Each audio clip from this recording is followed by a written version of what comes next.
We got 40. Welcome to a new kind of tension all across the alien nation, where everything isn't meant to be okay. Television dreams of tomorrow, we're not the ones that meant to follow. There, that's enough to argue. Water. Sprite. You know, when Ayaan inevitably comes out, we should continue that song to the F slur. All right, welcome. Great way to open the podcast. Welcome back to what the fuck is that, Ayaan? Okay, welcome back to another episode of Thank you, Nemesis. Someone noticed that we're early by a full 40 seconds. It's Nemesis. Blame Ayaan. What? Who is this? Is there a dead woman on your blanket? Who is that? Is that Welcome back to another episode of Ash and Their Fantastic Friends, the show in Is which that Ash Carly Rae Jepsen? and friends about a wide variety of pop cultural stuff. Don't Yeah. start the podcast without me. I don't know if Carly you Rae guys have Jepsen? heard, but we're there's already this, live, Zach? there's actually this popular TV show that one of us has actually gotten into. It's not me who got into this Zoe show. Deschanel. It's Cody Rhodes' new podcast. What you want to talk about? Yeah. Wait, what? Who is this person from? Cody Rhodes, he was originally in WWE, and then he switched to AEW. Where he really Is that the Wednesday girl? Is it the girl from Wednesday that plays Wednesday? Oh, yeah, it is Jenny Ortega. Why do you have a Jenny Ortega blanket?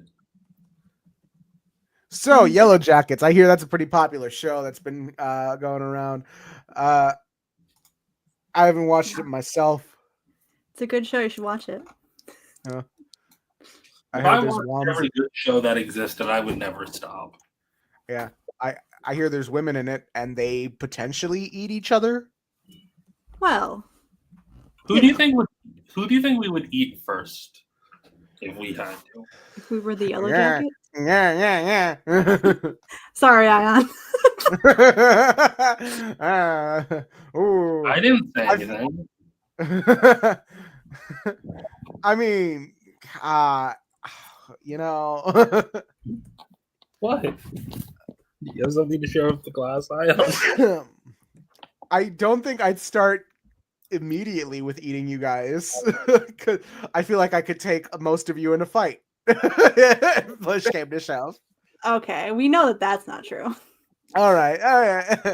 Not to toot my own horn or anything, but I'm fairly certain I can at least throw Rena at someone, and that'll cause a bit of damage.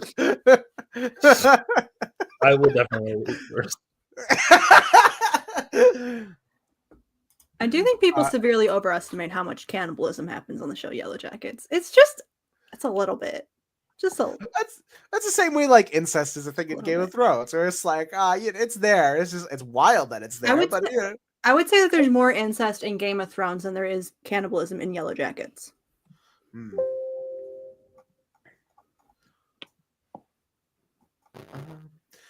So what? Give us the skinny. What's the plot of Yellow Jackets? Give us the log line that isn't a spoiler. Well, I am still trying to complete my PowerPoint, so I am stalling a little bit.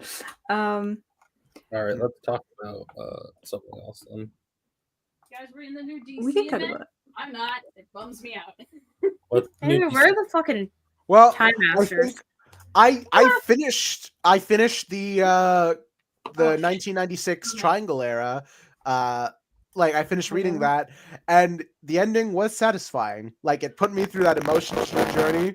My stomach was churning. Ayaan, you Is gotta everybody stop else downloading hearing shit. Ayann's mic do that? Yeah. What is You gotta stop downloading shit, man.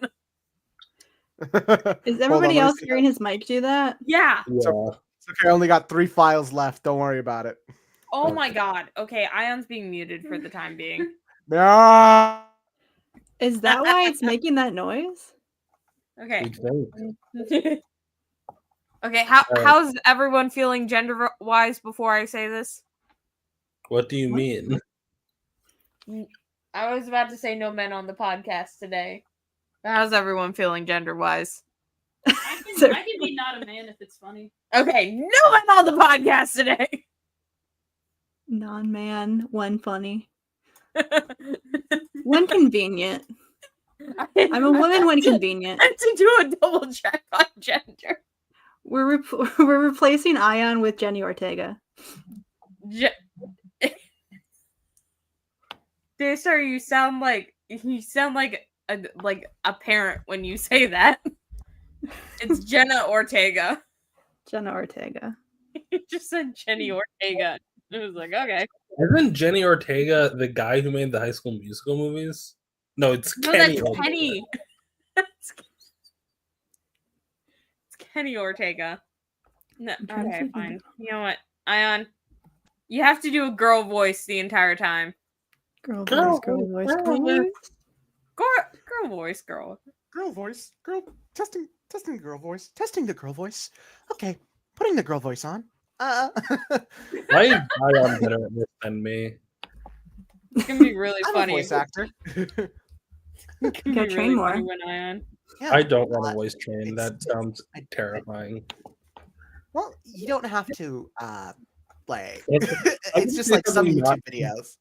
I'm gonna say something not PC. Every trans girl who voice trains sounds the same. Like, They all watch the same YouTube video, I fear. Yeah. Maybe you should get Ayaan to be your voice coach. Hold on, let me try a different approach. Yeah, all right. What's a deeper voice? Not the same. I feel like a lot of people go generally a higher pitch because like that's kind of like the instinct. But there are different voices you can try and go for. I'm just doing the same way. Guys, can we read We Are Yesterday? The event What? that No. currently has going on online. I need emotional support. What's Because on we the are? one hand, What are we doing? I'm not There's a- reading any comics until Justice League Red comes out. okay, Yeah. fair enough. That's What valid. is? What about yesterday's? So there's a series right now. There's an event called We Are Yesterday, and Okay. it's like kind of I guess it's like the lead in to like the absolute universe kind of being brought into like the main bubble of universes. Oh, Not as in it's gonna be mainline, more as in just like things like Darkseid had to die for the absolute universe to exist, so we kind of have to talk about that a little bit. But there's like a lot of time travel stuff involved because Booster Gold's involved, and on the one hand, I want to read it because it's going to lead up to Booster Gold being back into the comics. But on the other hand, I don't want to read it because it's a bunch of time travel stuff, and the Time Masters don't get to be involved in it, and it just makes me really sad. It's mostly like the books that it's taking place in are mostly like Justice League and World's Finest, and I like those books, kind of, sort of. It just feels like it was specifically engineered to like make me read it, but then also feel sad about it. is there a main Justice League book right now? It's Justice League Unlimited, which I know Oh, there's yeah. Justice League Unlimited, but is there a Justice League? I don't think there is a Justice League book right I now. think it's just Justice League, but like Yeah, the same way Justice League International was the mainline Justice League book in the 80s. Justice League Unlimited is now currently the mainline Justice League book. All right, my downloaders are complete. Too bad. I feel like my bandwidth, the watch the picture quality and the audio quality come back from the brink. Come back to us. If you needed to know what was so important, Sorry, it I'm was Power cropping Rangers Joseph Rescue for now. Rescue. we are gonna read this together. Okay. You gonna share it? Yeah. This is We Are Yesterday Part 1. Not to dox myself, but on the 18th, Larry Hama's coming to my local comic book shop, so Woo! Ooh. I get to Very finally ask him all my Wild Thing related questions. Oh, Give I, him- I need to buy from eBay a copy of Wild Thing. Okay, it's for him to sign. Why is Hal Do you Jordan want me to send it to you? That would be nice. So I don't need to buy it. What? I don't have it. But I mean, do you want me to buy it on eBay for you? That would be nice. Yes, please. Okay. It's gonna take too long to get here, I fear, if I buy it from eBay. Let me look at how quickly Wild Things are going. So like, It's definitely out of print, right? If I buy it from Amazon, I'm not supporting Marvel, am I? You can buy it from Amazon. Okay, so it's like $5. From what I see, it's going to be to my house June 4th. You must be confident to To put such an Monday, expensive June build in the 9th. hands of Hal. Admittedly, Hal's recklessness. But if anything goes wrong, I'm sure he'll do his Green Lantern thing and save the plane. Hal never wears his ring when he flies, so it dampens the thrill. Bruce's face what? in this, very fucking funny. Wait, what? You see what you miss. See what you miss when you don't hang out after the Justice League meetings. Smooth, and easy, and right on schedule. Base alert, fueling crew at Nijo Airport. Hey. Something's going on with the plane. Yeah. Closer. Come on. Why? Kill Hal Jordan. Sorry, Wayne, got to bail. Why does Hal still have a job? Every time I watch him fly, he crashes the I plane. mean, it seems like Batman specifically got him this job. Oof, too bad. Too bad about the jet. But Hal will be fine. Fuck. I filed this. Oh shit! Hal Jordan disappeared from the universe. Fuck him. Is this going to be like? Does this mean that the world's finest books are their own world? Okay, you're still making the noise. Oh, I think your mic's fucked. Maybe okay, like it's just not connected into the. Let me port, right? lower the gain then. How's this? It's not a constant sound. It's just every once in a while it goes into the mic. Hold on, let me just Make sure you're plugged in all the way. Okay, hold Oh, on. I thought he fucking disappeared from the universe. But no, he's just getting mauled by gorillas. Which also very fun. Oh, the gorillas are going to. Gorilla Grodd fucked me up ever since I read the Scott Snyder Justice League run, and there's this flashback scene where Gorilla Grodd has a man dance until he can see the bone in his legs, and then makes him dance harder, and like that scene fucked me up. That's crazy.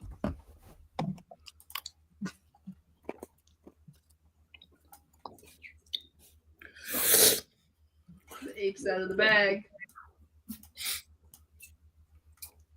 Can Hal Jordan die? Okay, so how am I doing now? You're doing good. We'll tell you if it comes up again. All right.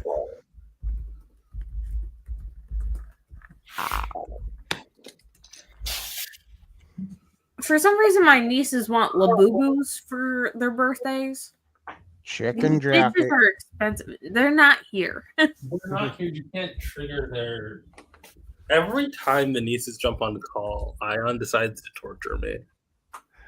Torture all of us. I'm entertaining the children, You're just saying chicken jockey. and it's entertaining the children. You see how happy they are when I say those Now it's words? back. Monkey. Hello? Monkey. Here's the thing. Part of me is like, I don't want a Wild Thing number 1. Like I would feel so like I would feel so guilty to make someone like sign over a Wild Thing number 1. What? Then have him sign the inbox figure. No, I'm gonna. I was thinking of getting Wild Thing Crash Course, which are all 5 Wild Things, or all 6 of the Wild Thing stories. But I think I could do. I could. How much is the Wild Thing number 1? Hold on. Ayaan, you just read through a lot of Superman. Do you know who this monkey is? What the fuck is that? It's Titano, the ape with kryptonite eyes. I can't say that he's familiar. It could be a Silver Age concept. I I love him. Only $5 for Wild Thing. I could buy the whole Wild Thing stuff for like $25. Yeah. Wild Thing's cheap. Wait, now I want to know more about Titano because this is a very sad backstory. Don't look at me. Your rocket program created him. Yeah, these monkeys actually should take over the world. Looking into it, he is a Silver Age concept, but has been pretty relevant. Like, he still makes appearances every now and then. That's Yeah, he even made it to the New 52. Who sent him? Was it Krypton or Earth who sent him into space? I think it's Earth. All right, pre-crisis, originally named Toto, a chimpanzee who was dubbed one of the most intelligent chimps. Titano was rocketed into space and bombarded by the combined radiation from two elements, which mutates him into the great ape with kryptonite-based abilities. Renamed Titano by Lois Lane. Nemesis is apparently a Titano fan. Hell yeah.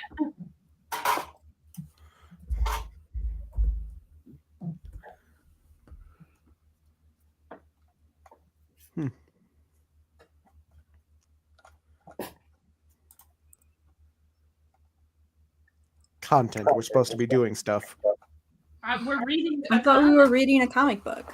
We can't just know. We can't just like blank images these several We're here- faces on the screen. We're here for moral support for Stack to get through a Batman book.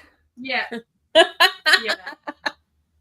Batman Titano book, sleep. no time masters. Stack just wanted to complain about the lack of Time Masters. All right, if this is going to continue, then I'm going to have to take my glasses off for this. Why are you wearing glasses? Oh my god, it's Ayaan likes you. Who would have known? Hello, citizens. Grodd has possessed. Oh, were you doing a Superman bit and we missed it? Sorry, bud. I think I caught on to the Superman bit. Do you actually need glasses? Or No. I bought these at the Dollar General and I popped the lenses out. So now I just have these. So I could just have the aesthetic of someone who wears glasses. Wow. Okay. I think this page. We can't have this many people in this podcast Stolen wearing valor. glasses because Squid wears glasses too. We don't know that. No we one do knows know that. this. The audience. Nobody doesn't. knows that. I've looked up a can't see picture of Squid. Okay. Okay. Can I say something controversial? I'm not a huge fan of the Flash. Like, I just really don't get speedsters generally. Nothing against him. I'm sure he's great. But this page, I'm like, okay, I do get it. I like super speed. I don't read Flash books though. Yeah, I think I maybe just don't like the personality of every speedster. Like, I see the appeal of super speed as like a power. Gotta I go fast. Yeah, I like Sonic more than I like all of the Flashes and Pietro. So I like Pietro because he's an asshole. I hate Pietro because it's Okay, you're gonna Yeah, really that's hate the what reason to I not put like in the somebody. pics. oh god. Are we going to talk about Twitter not understanding Magneto's whole deal? What happened Nah, on we'll let it stay Daystar on knows Twitter. more than me. What am I? I haven't been on Twitter today. Not today, Wow. just this week. Healthy. What happened on? Well, like I'm not on X-Men Twitter, so I don't know what you're talking about. I remember you telling me about people being upset that Magneto was like next to an Israeli flag, and I'm like, do they know? Oh, are they talking about it? I don't know if they're talking about it now. I just know that they were. I see. Yeah, I'm not touching that situation. Oh my god, are they gonna fucking kill Superman?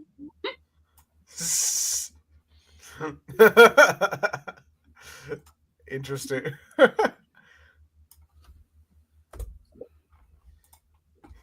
Hey, is World's Finest its own world, or is it like a multiverse thing?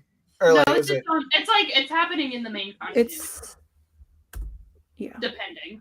Sometimes it happens like How is this related to time this is travel? main continuity. Because it's connected to the Justice League that's happening. Justice League Unlimited that's happening.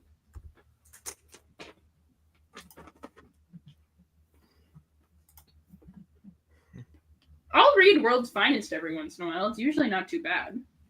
Yeah, it's got Mark Waid on it. What did they just do? Their flat has combined their molecules? Question mark. He switched their consciousnesses back by going really fast. Okay, now I hate speedsters again. That's stupid. Look. Some Superbad shippers take Good this tonight? out of context. Just crop the monkey hand out. Nah, keep it in. Tell that happens. I'm so terrified that I'm gonna buy this and they're gonna put it into my mailbox crumpled, you know? If you the one I sent you, I know is a comic book reseller. And they have specialized boxes. They have specialized boxes specifically for that. Which reminds me, I have the first 2 issues of Icon for you. Whenever we go to New York. I think this ending bit might lead up to this event, so it's. Oh, I remember this day, so maybe it is going back in time. I remember this day. Who? I remember this moment. I am you from the future. It's You literally might cut out at the best moment, damn. No, get out of my head! Do not resist. I have come to make your greatest wish come true. To chart a course out to a world awash with rivers of human blood and littered with superhuman bones, where Gorilla Grodd reigns supreme until the end of time. Really, Grodd's the main villain of this event? Hell yeah! Hell yeah! Okay. And then Yeah, he is, because he gets so spoilers for the most recent one that came out. He got the fucking like mark of dark side on him. Oh, that's neat. Because he combined with the fucking portal. We are Grodd. Okay. Grodd is. Next in the reading, so we just read this one. Next is Justice League Unlimited number 6. I am behind on Justice League Unlimited. Oh well. I'm behind on DC in general. I don't keep up with modern books. I do, but I don't read. I mean, I skim Justice League and then get pissed that Hale is the main character instead of Carol. And that's about it for these. I don't. It's gonna be very funny that the last book I followed month to month was X-Men Red, and now that I'm back in the game, it's going to be Justice League Red. Yeah, where Simon Baz is going to be written by the first Muslim writer he's ever been written by since Slay. Maybe Jeff Johns. We don't know. I'm gonna look. You want me to ask? Yeah, Yeah, Jeff- get Jeff Johns on the horn. You're gonna look Jeff Johns' work, and you're gonna look at popular writer like head of DC and tell me that this man has been Muslim the whole time and I didn't know about it. Yeah. Oh wait, You shoot, never I know. have to switch tabs. I've been reading Justice League Unlimited. Anyway, so Gorilla Grodd is the main event of We Are Yesterday. You know who's just been brought back? Dan Garrett. That's right. This entire event's gonna wrap up with Dan Garrett throwing dynamite at this gorilla. Help! The gorillas are going to, and then he dies again. the only proper way to send off Dan do Garrett. a double dynamite suicide. It was like, we'll finish this how we started Grodd together. Like, I don't know who you are. What are you? Who the fuck are you? Who are you? He goes through multiple explosions, but like both of their bodies are still holding. As these powers add themselves to my own lingering image, my own lingering images drift into consciousness.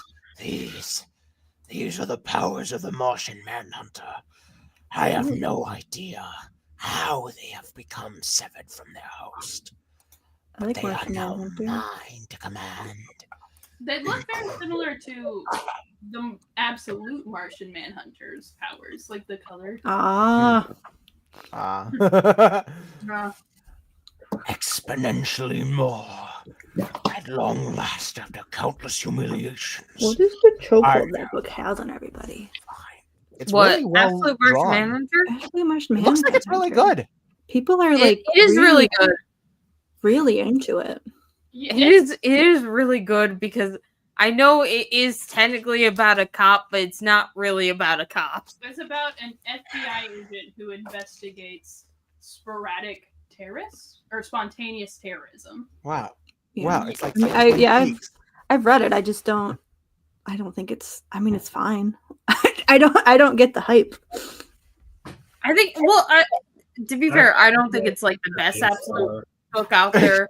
Every time, That's Wonder Woman. Absolute Wonder Woman. Yeah, it's Wonder Woman, hands down. every time, I do think that Martian Manhunter is doing something interesting, but I'm like, it's a mind fuck. I don't know what's going on in that book. every time I really do think Daystar. the art is the point of it, you know? Yeah, I just like Well- Javier Rodriguez. What I is feel like Ayaan every doing? two. The art's Yeah, very good. I feel like every time Daystar says something that I disagree with, it feels like that episode of iCarly where Freddie says that he doesn't like Fred, like the YouTube star Fred, and everyone is like jumping him for no reason. It's like, what? It's like, what? It's my and like I feel like Daystar Like, is yeah, so Freddie. you're entitled to your opinion, but also like that book fucks like crazy. Yeah, but like I like the also- art in it. I just don't think the story's that interesting. What do you like? Yellow Jackets. I like Yellow Jackets. From DC, I like the Poison Ivy book that's coming out right now. I like the absolute Wonder Woman book that's coming out, not the main Wonder Woman book. The Batgirl book is good. I know people are starting to sour on it because of the stuff with Shiva, but I still like it. Sorry. Is Batgirl still going on? I think it's got one more issue. No, it's going until 12. So it has a few more. But like I think it's completely valid to like say like, oh, there's too much Shiva in this Batgirl book. It's Like her I mom. think no. But like now that we're doing like this just the storyline that's just telling Shiva's backstory, Mhm. I'm like, I feel like that would be much better as like a nice mini that people could then hold up and be like, this is the definitive Lady Shiva book, you know? I think the Green criticism Flash. I've seen of it is that people don't like That's that actually it is being It's definitive actually- about Lady Shiva. it's actually Hal Jordan's cousin. Yeah. Oh, So that's Airwave good. was either introduced or reintroduced with like the whole lost children situation. Why? He was in Justice League as recently as fucking like Grant. Why does he Morrison. look like he's Barry Allen and Hal Jordan's child?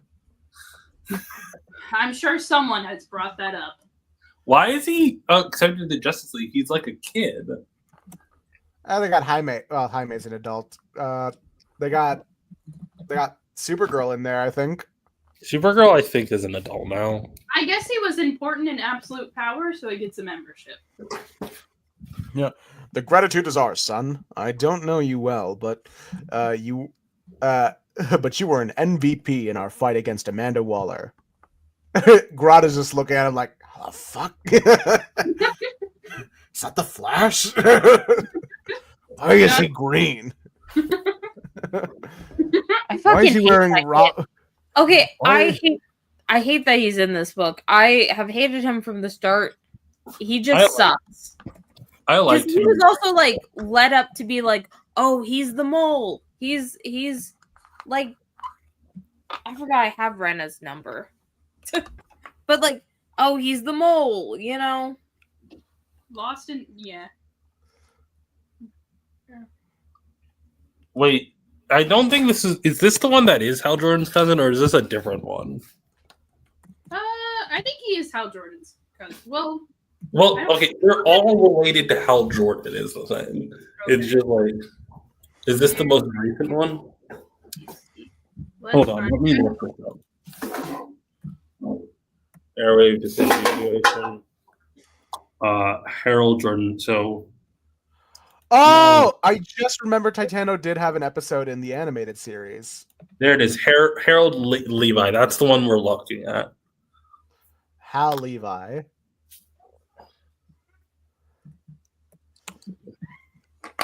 Yeah, this is. Yeah. Harold, what do you mean his name is Harold Jordan? Yeah, his name is Harold.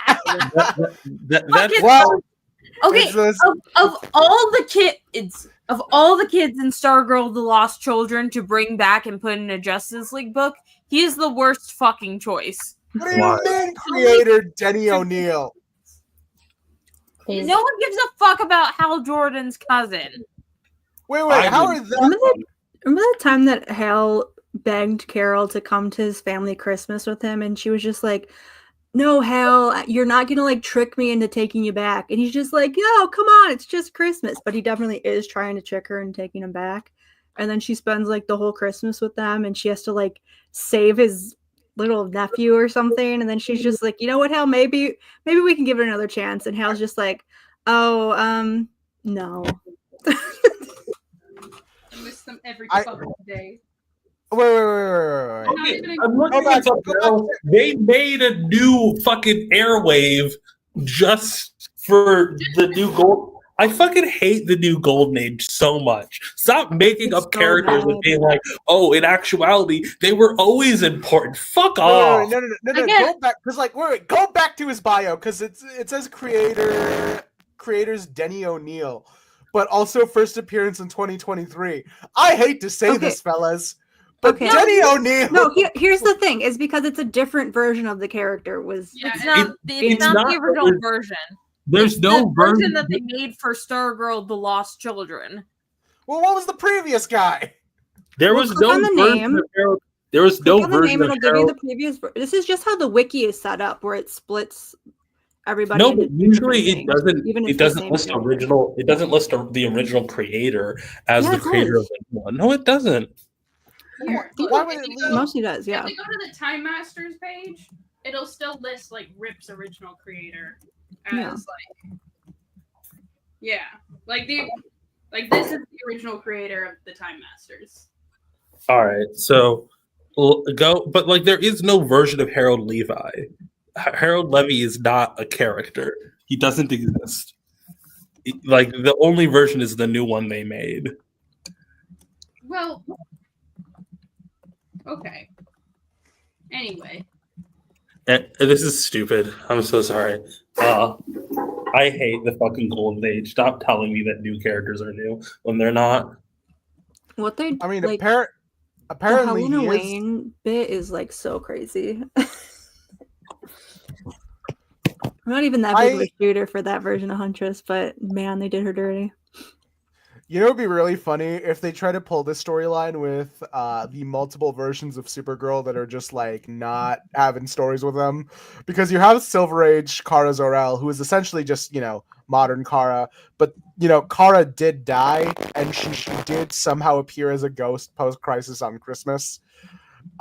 Then you have the Matrix Supergirl, who fused with Linda Danvers, so I guess she, in essence, became like a weird Kamikalo type deal. Long story. What word did you just say?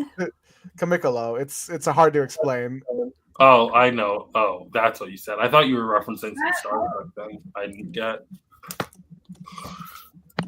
I like how they say I like how the fake version of Wonder Woman they use is the neck snapping. Like real Wonder Woman would never do that. Aha, yes. Wonder Woman would never do this. Yeah, I agree. She would never do that. Yeah, It would be exactly. one of That's why it's a lie that Gorilla Grodd made up. Nothing else. Mm-hmm. He's so ugly. Fuck her, man. That's not nice to Grodd. I'm talking about the other loser in the middle. Look at his Ruler stupid didn't do little- anything. Look at his stupid face. He's not even ugly in that shot. Ugly.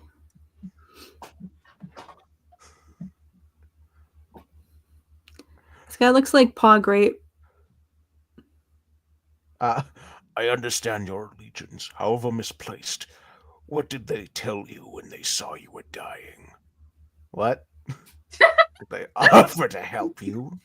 Or, oh no, it was certainly obvious to them. Did they keep that from you?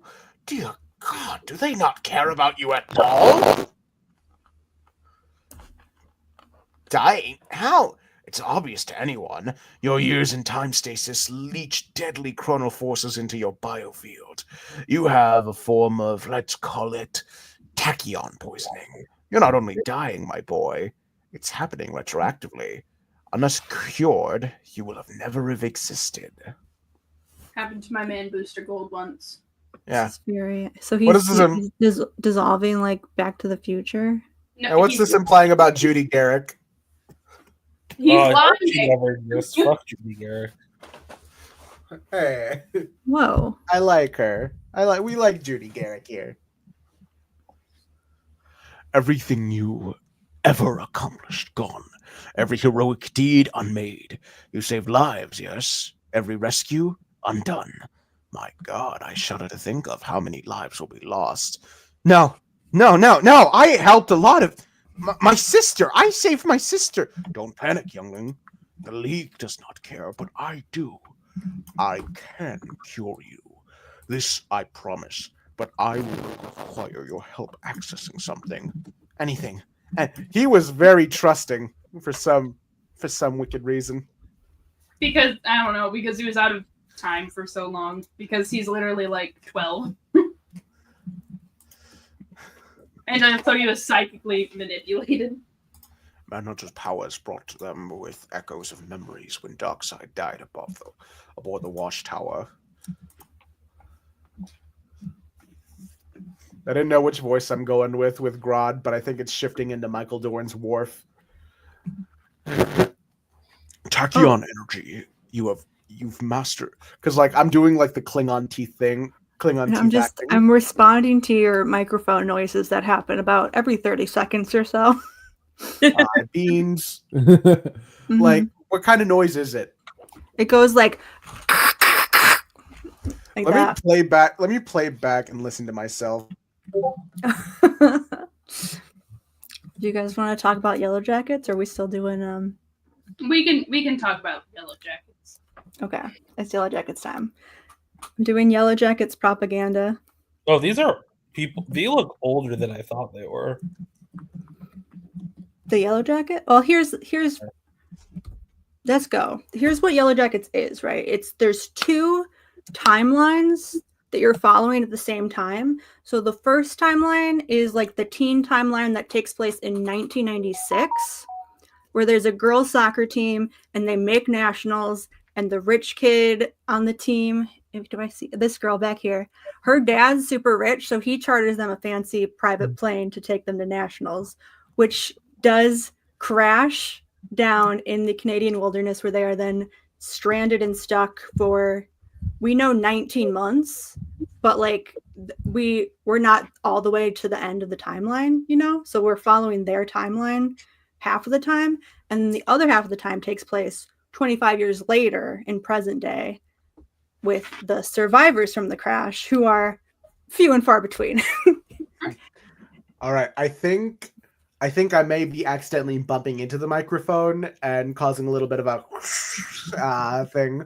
So I'm gonna keep it. Well, you didn't touch it that time, so that flows that theory. Beans. Hold on. I can hear the bumping. I can hear when you bump the microphone. It's not the same sound. Well, Like bump into the microphone right now. I'm talking in the microphone right now, hoping that this. Bump it. Yeah, like that's Yeah, a different sound entirely. That doesn't sound the same. Try unplugging it. Like unplug all of it and then plug it all back in.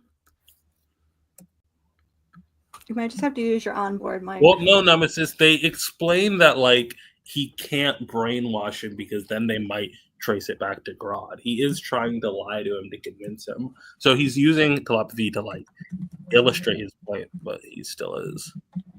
So the show, it's got like this non-linear thing where we're following two timelines as they go. So a lot of the fun is trying to like figure out how we got from here to here, you know, because there's maybe like 20 or so people that are like survived the crash, and we end up with like a lot fewer people in the main timeline, you know. So like, how did we get? And they're all being super shady about whatever happened back then, you know. So, first of all, propaganda. There are gays in it. The canon homosexuals. We got these two are dating in the kid timeline, and then we know that they break up afterwards because this one's a closet case that has to go be a senator and stuff. She also has a wife. Like, she later on comes out and gets married, so she's kind of pissed about it. But don't worry, she does cheat on her wife with her, so it's fine. All right. I think I got it. Well, we'll see. Hold on. Nemesis gave a very good comment. Rilla, girl boss, gaslight. We also got Coach Ben, homosexual, another closet case. He's very fun. We love Ben. We got Melissa, gay. We got Shauna. Shauna's a maybe. I don't know. Not sure about Shauna. She is in a relationship with a woman, but what? It's questionable about whether she's in the she's definitely not into the woman that she's in a relationship with, if that makes sense. So I'm not sure if you can really call it canon, but she is dating a woman, so there you go. Hence the maybe. Yeah, it just happened again. God damn it. Did you unplug it? That's an issue. Maybe let me try hitting auto on this. Maybe auto? I think you just muted yourself. You're just muted. We can't hear you. Well, we can hear you, but we're hearing you from your computer mic. All right, yeah. Okay, so it's reattached itself. It's readjusted on its own. Can you hear me now? Yeah. Yeah. Okay. All right. So we got the gays. Next point of propaganda. The next point of propaganda is I'm going to go through the ships and other ships that I know y'all like, that they're kind of have the same flavor as, right? Same dynamics. Oh, no. You're going to read me. Okay. So first we have Jackie and Shauna. This is the most popular ship in the fandom.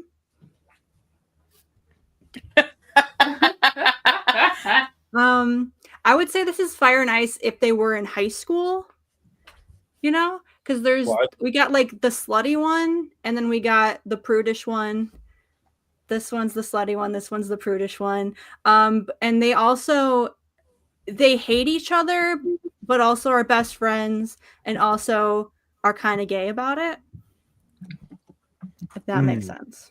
Okay. Also, one of them fucking dies and the other one loses their mind about it. Very Fire and Ice. Hence why their ship name is also Frostbite, because this one freezes to death very early on in the show. Spoilers.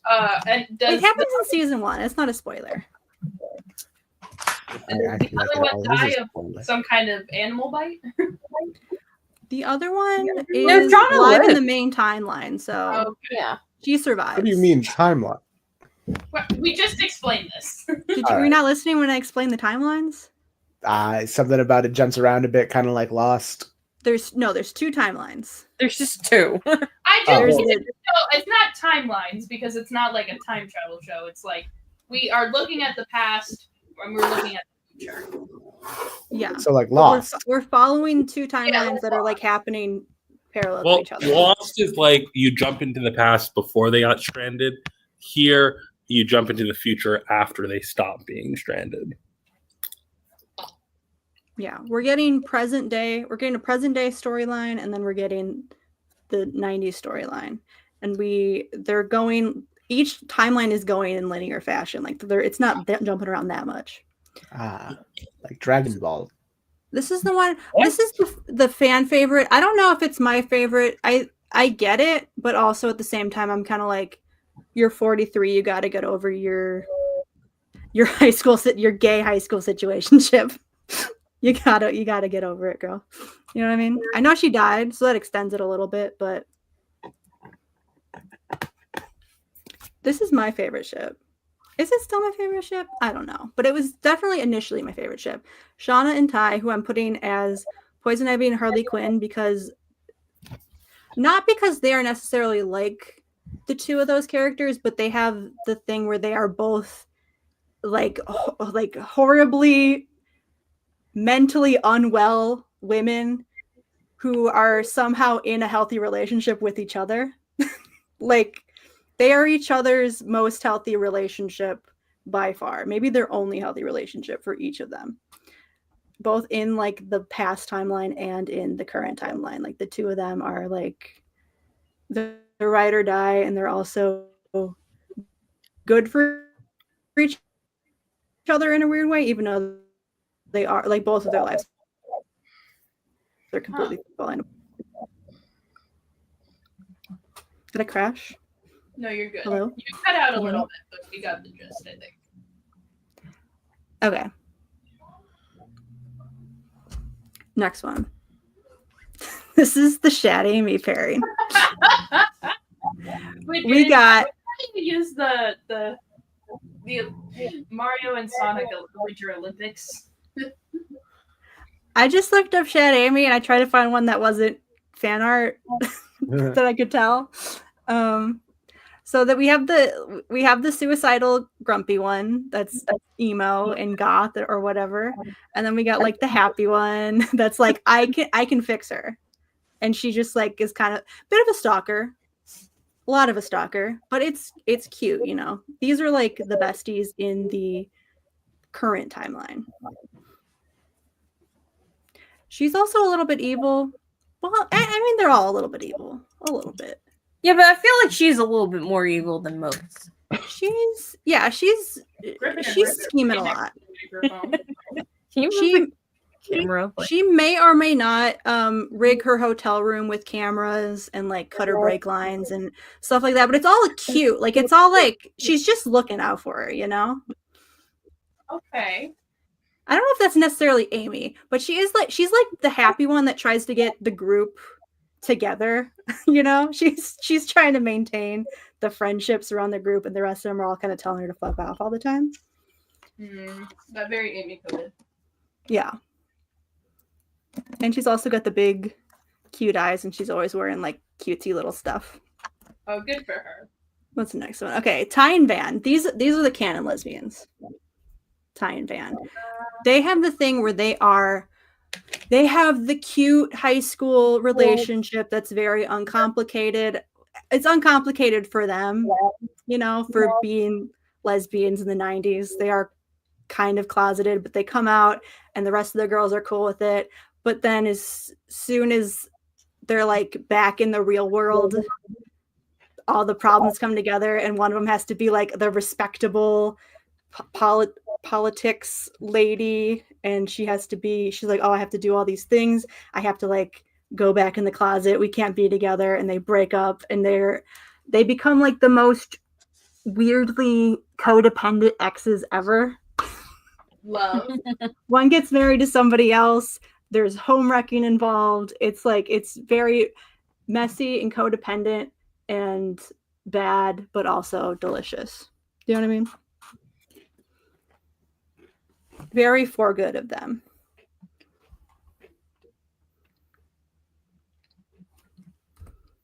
Okay. This next one.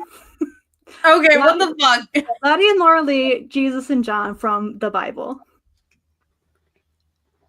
This is the ship for the religious trauma girlies, for sure. So you mean Stat? Yeah. And me.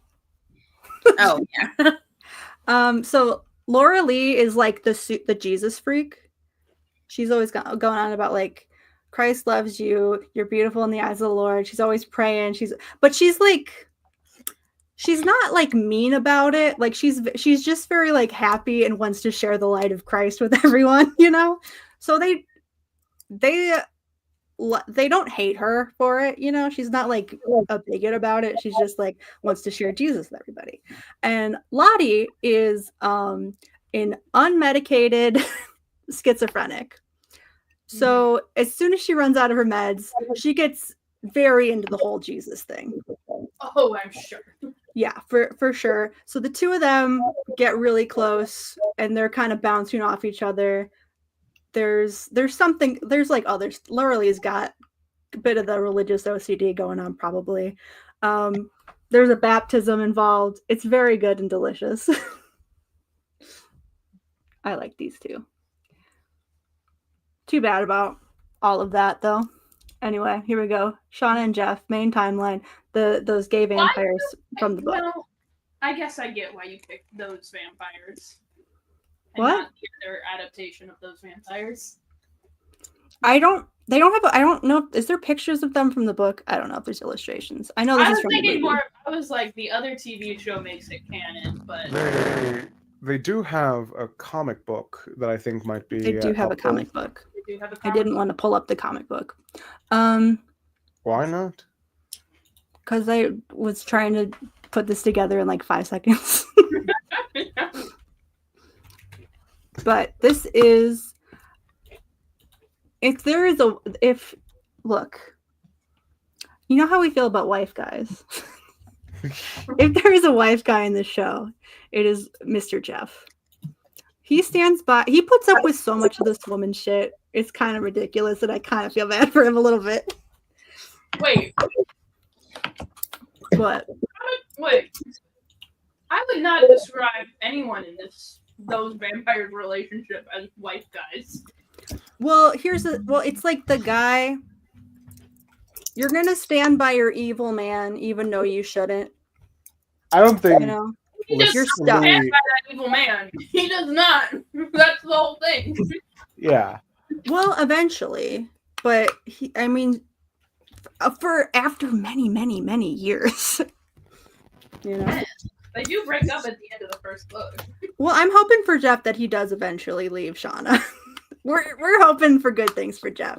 They also do have like a potentially evil child between the two of them. A little bit of a demon baby. Here you go next. Coach Martinez and Coach Scott. This is a crack shit based on a fan theory that I heard, which is like part of the fun of this show is everybody makes up all these crazy crackpot theories about what's going to happen, you know? And I saw somebody talking about the two coaches because Coach Martinez dies in the crash, right? And Ben's like the only adult that's around. And there's a scene in the show where he hands like the one boy that's the same age as the rest of the girls, he hands him like a pile of condoms and it's just like, here, take these, do not get anybody pregnant in the woods, please. And the kid's like, Coach, why do you have these? We were gonna be in Seattle for like a week maybe. And then he's just like, don't mind your fucking business, Travis. So somebody was thinking that they might have been for him and Coach Martinez because we know that Coach Martinez has something going on between him and his wife where they are not in a good place. We don't know exactly what the tea is. We just know that they have like, we see them like have a cold reception to each other when they leave. Oh my god, they're definitely fucking. Oh my god.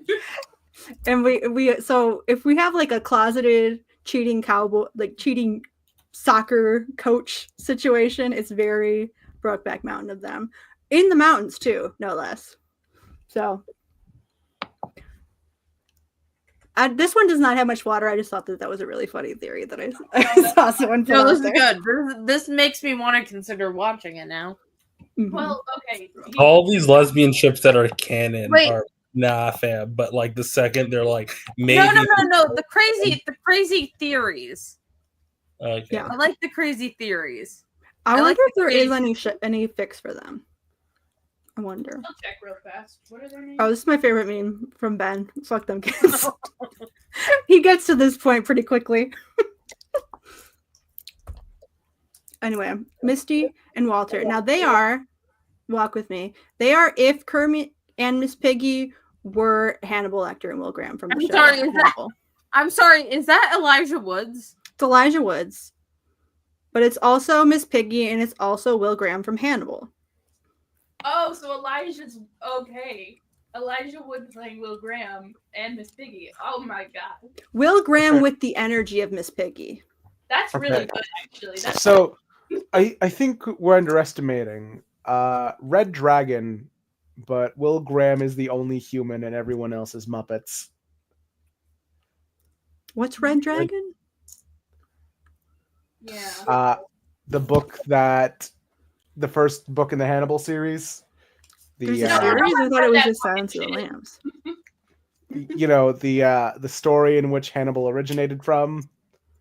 Is it not Silence of the Lambs? Your ass has not read that. No, Silence of the Lambs is the second book.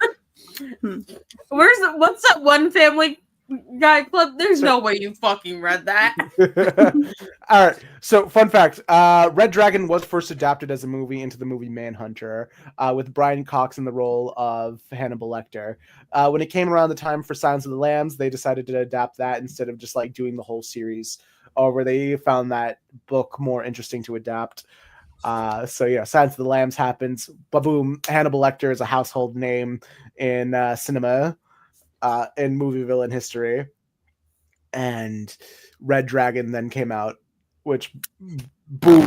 Actually, Oh my forgot. God. That one was bad. I think there might- I like Red Dragon. Red Dragon was good. Yet Edward Norton as No, I think there no, we meant the sound your mic made was really bad.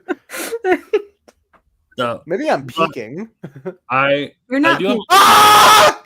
You're not No. you're not peeking. Don't do that again. Wait, so That- is Silence, Weirdly enough, that didn't even peak. is Silence of the Lambs supposed to be canon to Hannibal? Yes, No. it's the second book in the Hannibal. You mean No, the TV I'm- show? We're talking No. about the television show. Like, is Silence of the Lambs supposed to be canon to? Because, like, doesn't he No. die in the end of Hannibal? It's questionable. It's not canon No. to the TV show. Don't ask why or how. There was supposed to be another season. Yeah, and then they decided to make a Clarice TV show for some reason that only lasted a season, All right. Anyways, and no one talks about it because their favorite gay wasn't in it. Lottie and Nat, Barbie and Gloria. Huh. Stack, how far into Yellow Jackets have you gotten? I think I watched half the season. Okay. So you're not here yet. But listen, imagine you are a suicidal middle-aged woman and a giant glamorous lady who has a weird connection to your past shows up and saves your life by taking you on an adventure and maybe indoctrinating you into a cult. Huh. But it's fine because she's hot. Yeah. That's what we got going on here. I started watching Yellow Jackets like as it was coming out, and I think like I don't like something changed in like how it was releasing or like how I was getting it, but like I dropped off at some point. They switched to Showtime. That's what They also happened. have kids together. They also have a daughter. So there we go. Love that. And then this one is for you guys. I had to get a booster, a booster and Ted in there. Holy shit, is them? What Very the fuck? Jeff and Randy. The blonde one and the fat one. Yeah. This is they really. this- The more I look at that booster panel, the more I'm like, this artist did not know how to draw fat people. They really didn't. No. He looks pregnant.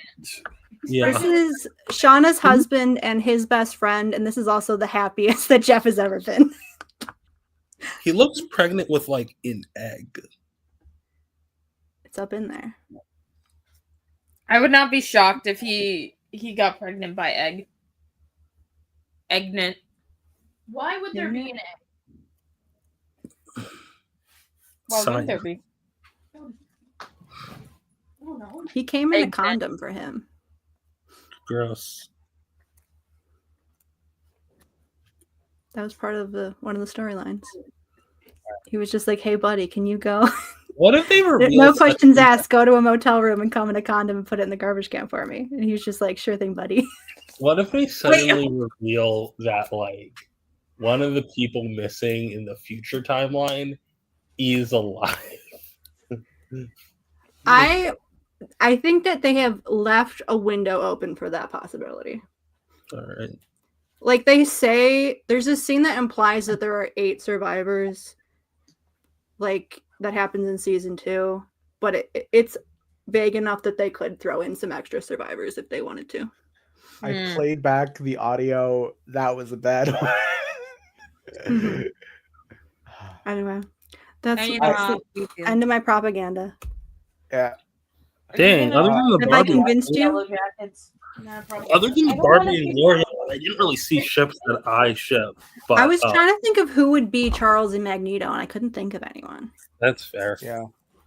I don't think I'll give the show a shot and see who I'll see who's my. It's weird because it's like so rarely do I watch a show where I like every character on the show. Because I'm rooting for everybody to get good things to happen to them because it doesn't happen. Yeah. Like That's even the good. ones that do fucked up shit to the other ones, I'm like, oh, come on, I just want to like save them. I'm like, these are just a bunch of kids, and they're just trying to survive out there. I just feel bad for all of them, and I love them all. How many seasons so far has it had? 3 seasons. 4th one How is many- coming. How many seasons are they gonna do? They said that they have plans for 5. So they're at most 5. I don't know how they could continue it past what they have planned, you know. You're hoping they don't get canceled because like 19 months sounds like a long time, you know. They might wrap it up in the next season, but they've said that they have plans for 5. Hopefully they get all five. They're pretty close to where it would be 19 months or over in the main time, in like the first timeline, you know. I mean, let's do the math here. So, assuming a week episode. People have figured that they crashed in May of 1996 and they get rescued in December of 97. How many episodes in a season? The first season has 9 and the second 2 have 10. Oh damn! There's 29 episodes. It's one of those short ass shows. Okay. It's short. You can get through it quick. All right. And it's good. Good TV. I mean, it could be like they finish with them in the woods and then just keep going in the adult version. I have a feeling that of the survivors, there's not going to be that many survivors left by the end of the program. Are they gonna start killing each other?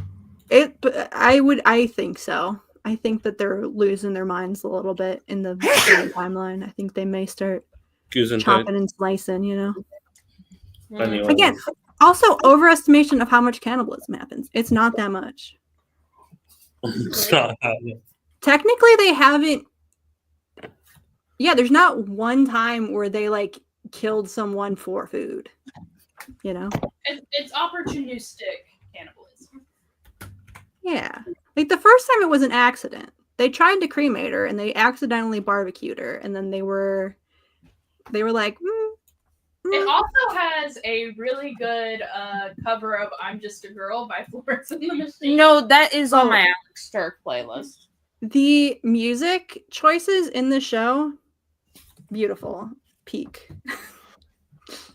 There's one scene in the beginning that made me laugh so hard where they're burying the people that died in the crash, and they bury like one of the girls, and they're like, I know that she had tickets to Oasis, and Now she's never going to hear Wonderwall ever again, which is sad.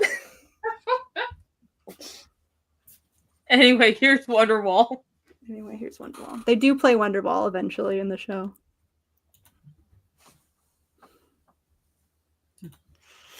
You know what show I'm always going to be so angry got canceled? What? Everything Sucks. It was a good show. You know that's a comic, right? Wait, no, I'm thinking of a different one. It's Everything Sucks! Exclamation point. Everything sucks. I was Is it thinking vampire? No, it's that would be good. No, it's just a show that takes place in the 90s. There's some like weird casting choices that they made. Where like there's so like the show is about a freshman in high school who falls in love with a sophomore, but she's a lesbian. And so they kind of have like a friendship that develops. But the lesbian has a crush on a senior. The like sophomore has a crush on a senior, but they cast, I think it's Sydney Sweeney to play her when she was an adult, and like the actress playing the sophomore was like a minor. So people are like, that's gross and weird, and so this show deserves to be canceled. And I was like, it's a really good representation of comp het, and also like a fun show that takes place in the 90s, with a lot of really interesting like stuff going on, and they made a movie together, and it was just a good time. It was a fun. Here's the thing. I almost think that works more for the show. No, it was like presented as like a genuine love story. Oh, yeah. Kind of, sort of. More like a dumb teen crush. It's very weird to do 50-50 on, like, are we going to have, Seems low. Are we going to cast child actors to be children, or are we going to cast adults to be, like... Yeah. Like, the age gap was about 3 years. Like, it was, like, a 16-year-old and, like, a 20-year-old. It's kind of weird. Was she 16? She might have been, like, 17. That's what most of the girls who play like the teenagers in Yellow Jackets are like pushing 30 at this point. Like they're around 30 in that range, and I'm like, well, okay. The youngest one is 24, who I guess she would have been. Oh God, my 20 when they started. My birthday's coming up, and I'm not ready to be 25. Old. I'm not ready to be 23. We're about to be 24. Let me see what the ship. Old. Yeah, see, this is Shauna and Jackie are the main one. Lottie and interesting. The canon one is the third most popular one. Remember 3090 from fucking what's its face? Stop the clock. Take time. Rena, you mentioned a musical. Ayaan, of course. Yeah, you should have seen this coming. Time to refocus before they wrap it up. Why can't you stay 29? Hell, you feel like you're 22. That's how I feel. Yeah, but you're Let me only stay 22, okay?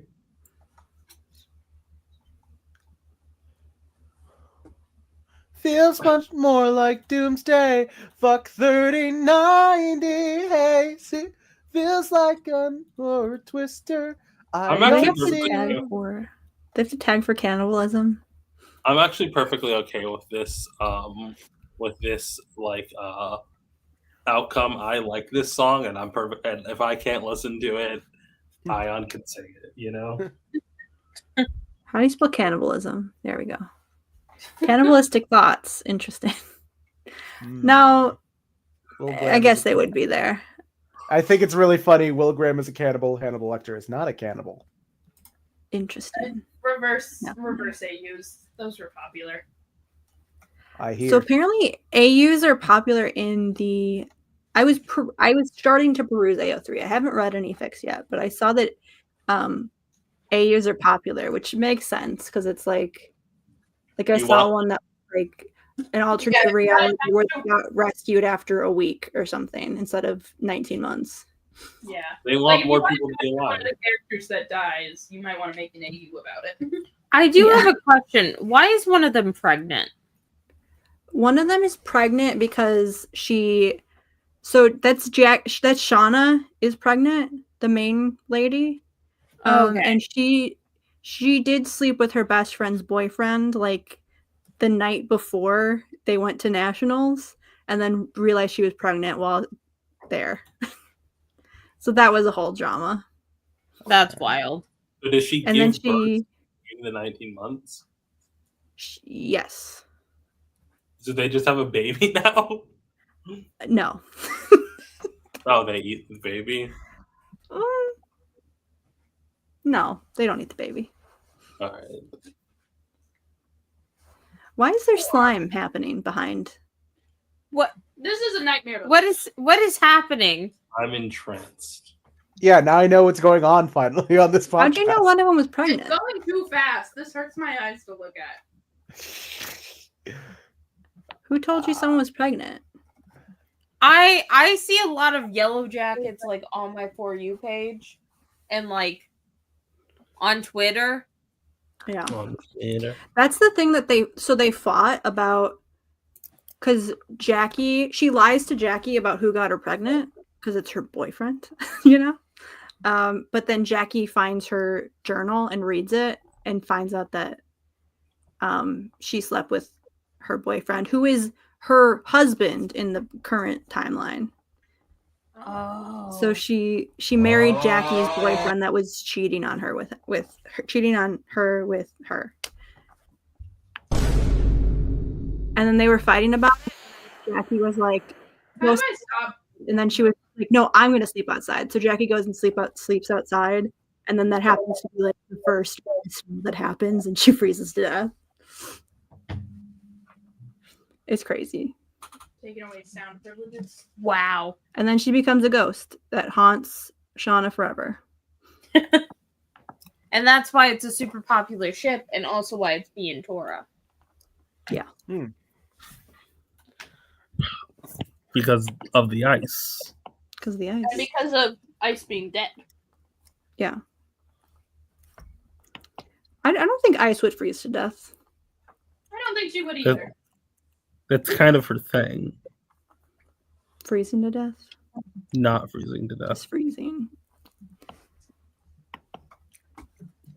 Fed tag. Alternate.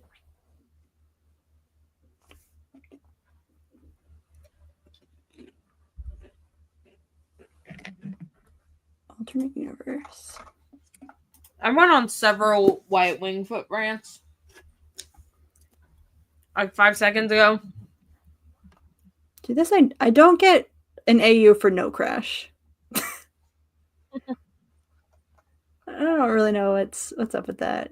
Alternate universe, college university. I think this is also no crash.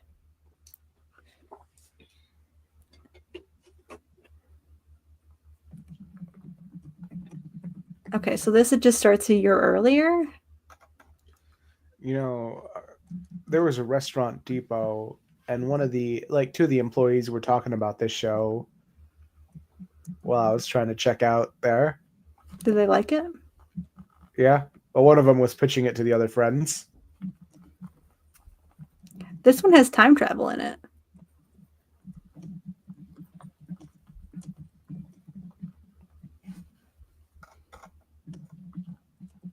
Content.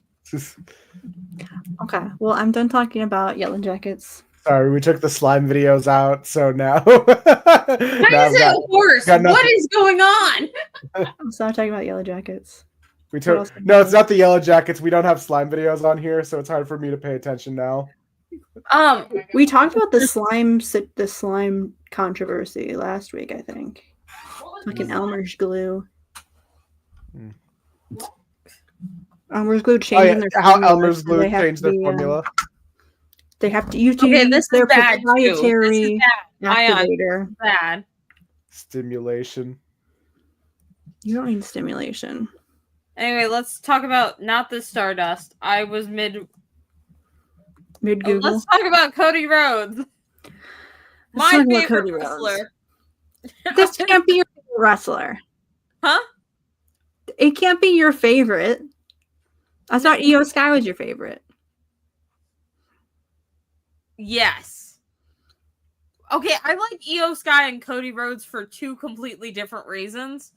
Io Sky is my favorite, like, technical wise, because she does all those fucking fuck ass flips, you know? And then she does a flip with a trash can on her head.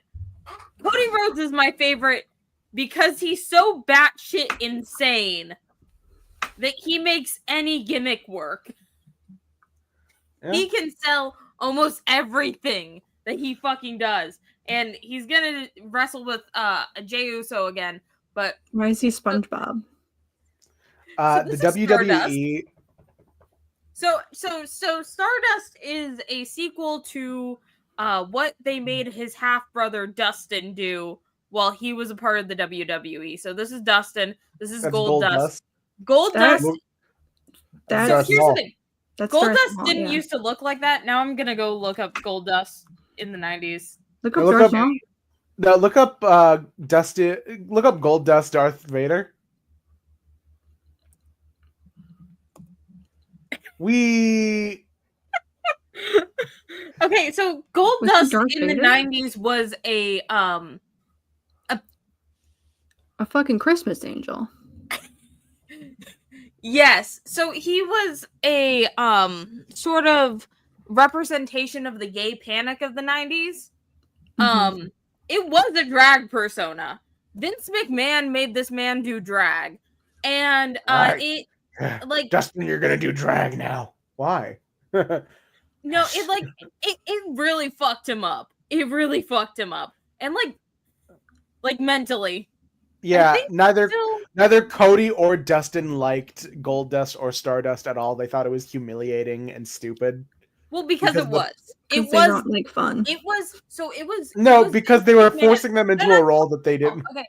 So like these were Vince McMahon trying to torture the two Rhodes brothers because Dusty, their father, was the last one to sell his kind of wrestling company to WWE when they were trying to do the takeover of all the indie territories. Because here's the thing, like this entire everyone go watch Super Eye Patch Wolf's video on this. But I like don't know what that is. also got humiliated in the fucking in WWE, specifically this polka dot suit, then then Vince McMahon not only made Cody wear, but also has had several wrestlers come out in this same thing to humiliate the Rhodes brothers. This is like a multi-generational psychological torture experiment. Okay, but that first look with the feathers is better than his current Homelander look. Well, the thing is, it's what they feel comfortable in this as one is performers. This one is Dustin. So this is his older half brother. Yeah, like this is done specifically to humiliate Dustin, and making him do a gimmick that he's not comfortable with, and doing a wrestling persona that he didn't want to do, and that's the whole thing of it. Like same thing with Cody I'd when rather he be did. Homelander. Well, Cody wanted to be the American Nightmare. He wanted to be his own persona, as someone with like an interesting personality who's not just like, oh, I'm just like the crazy weird guy over here. Okay, here's the thing. The whole American Nightmare thing is because Dusty Rhodes, their father, used to go by the American Dream because he was a very like hometown wrestler. And then Dustin went by the American Nightmare before too. Yeah. It's like a multi-generational story. Again, this is what Dominic Mysterio could be if they stopped putting him in the Liv versus Rhea storyline. Yeah, also This is like how much intense storytelling you can get in WWE. I love the top comment on that interview with Brandy where like it's just someone saying like he inherited none of the riz from his dad, like none of the charisma from his father. And I had to look at Dusty Rhodes' old stuff, and it was like he is just like a very charming wrestler. He is. But here's the thing: I like Cody because of how unnerving he is.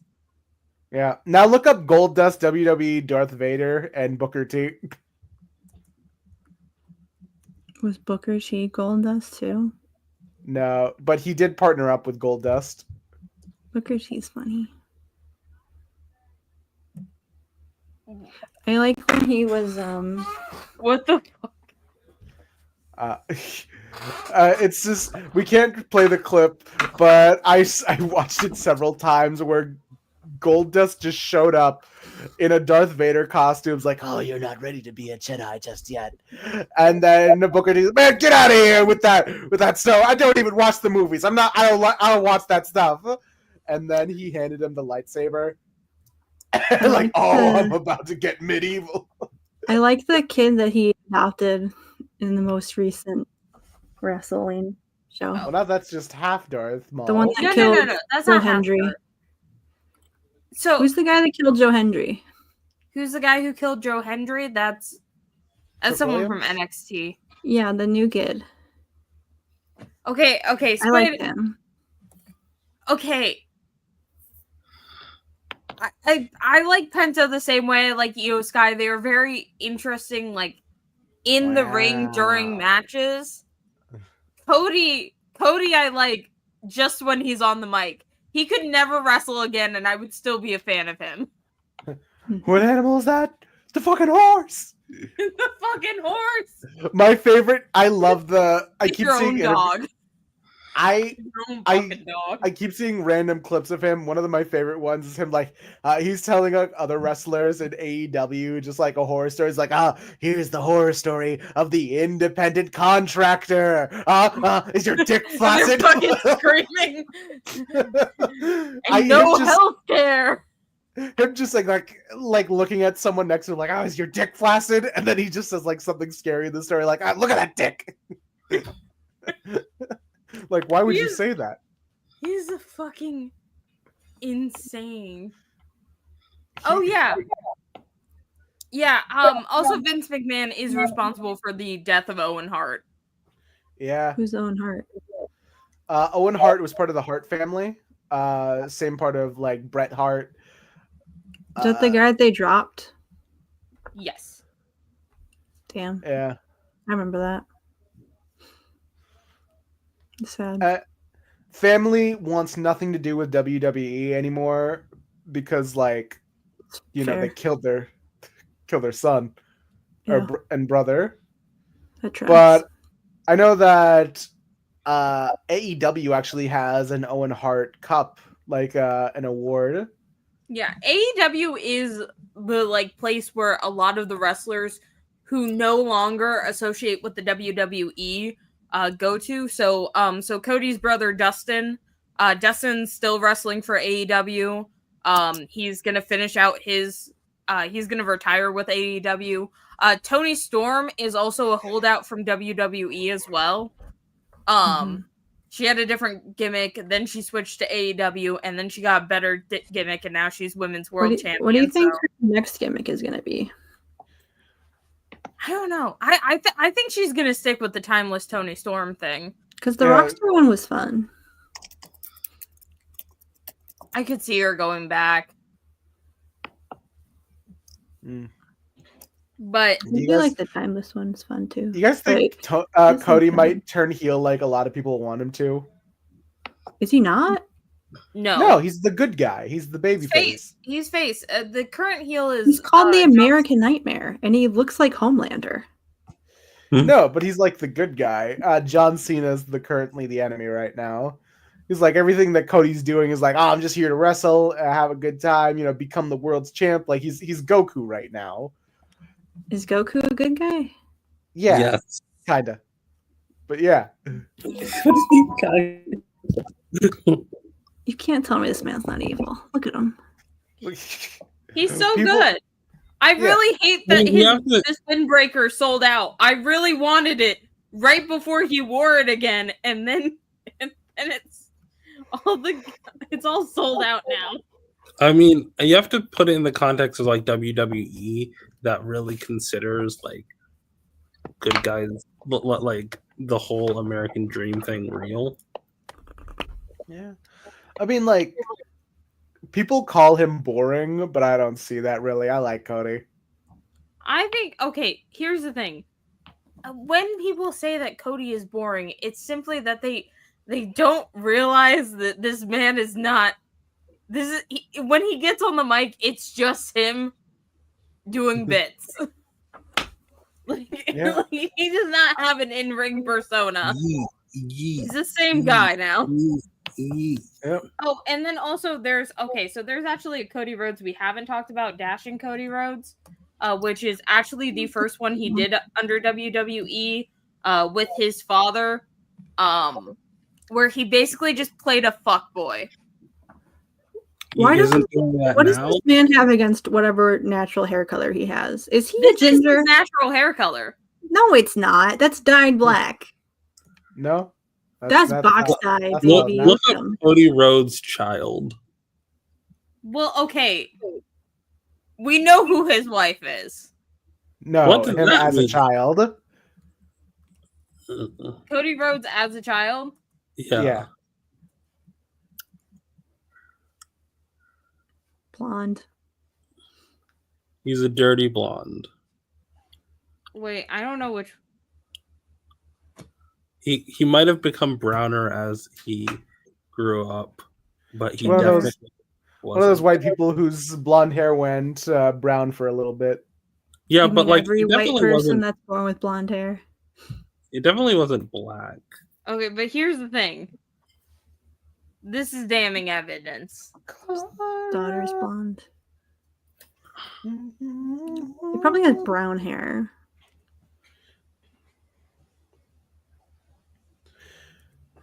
Either way, Cody, pretty good wrestler. I like him.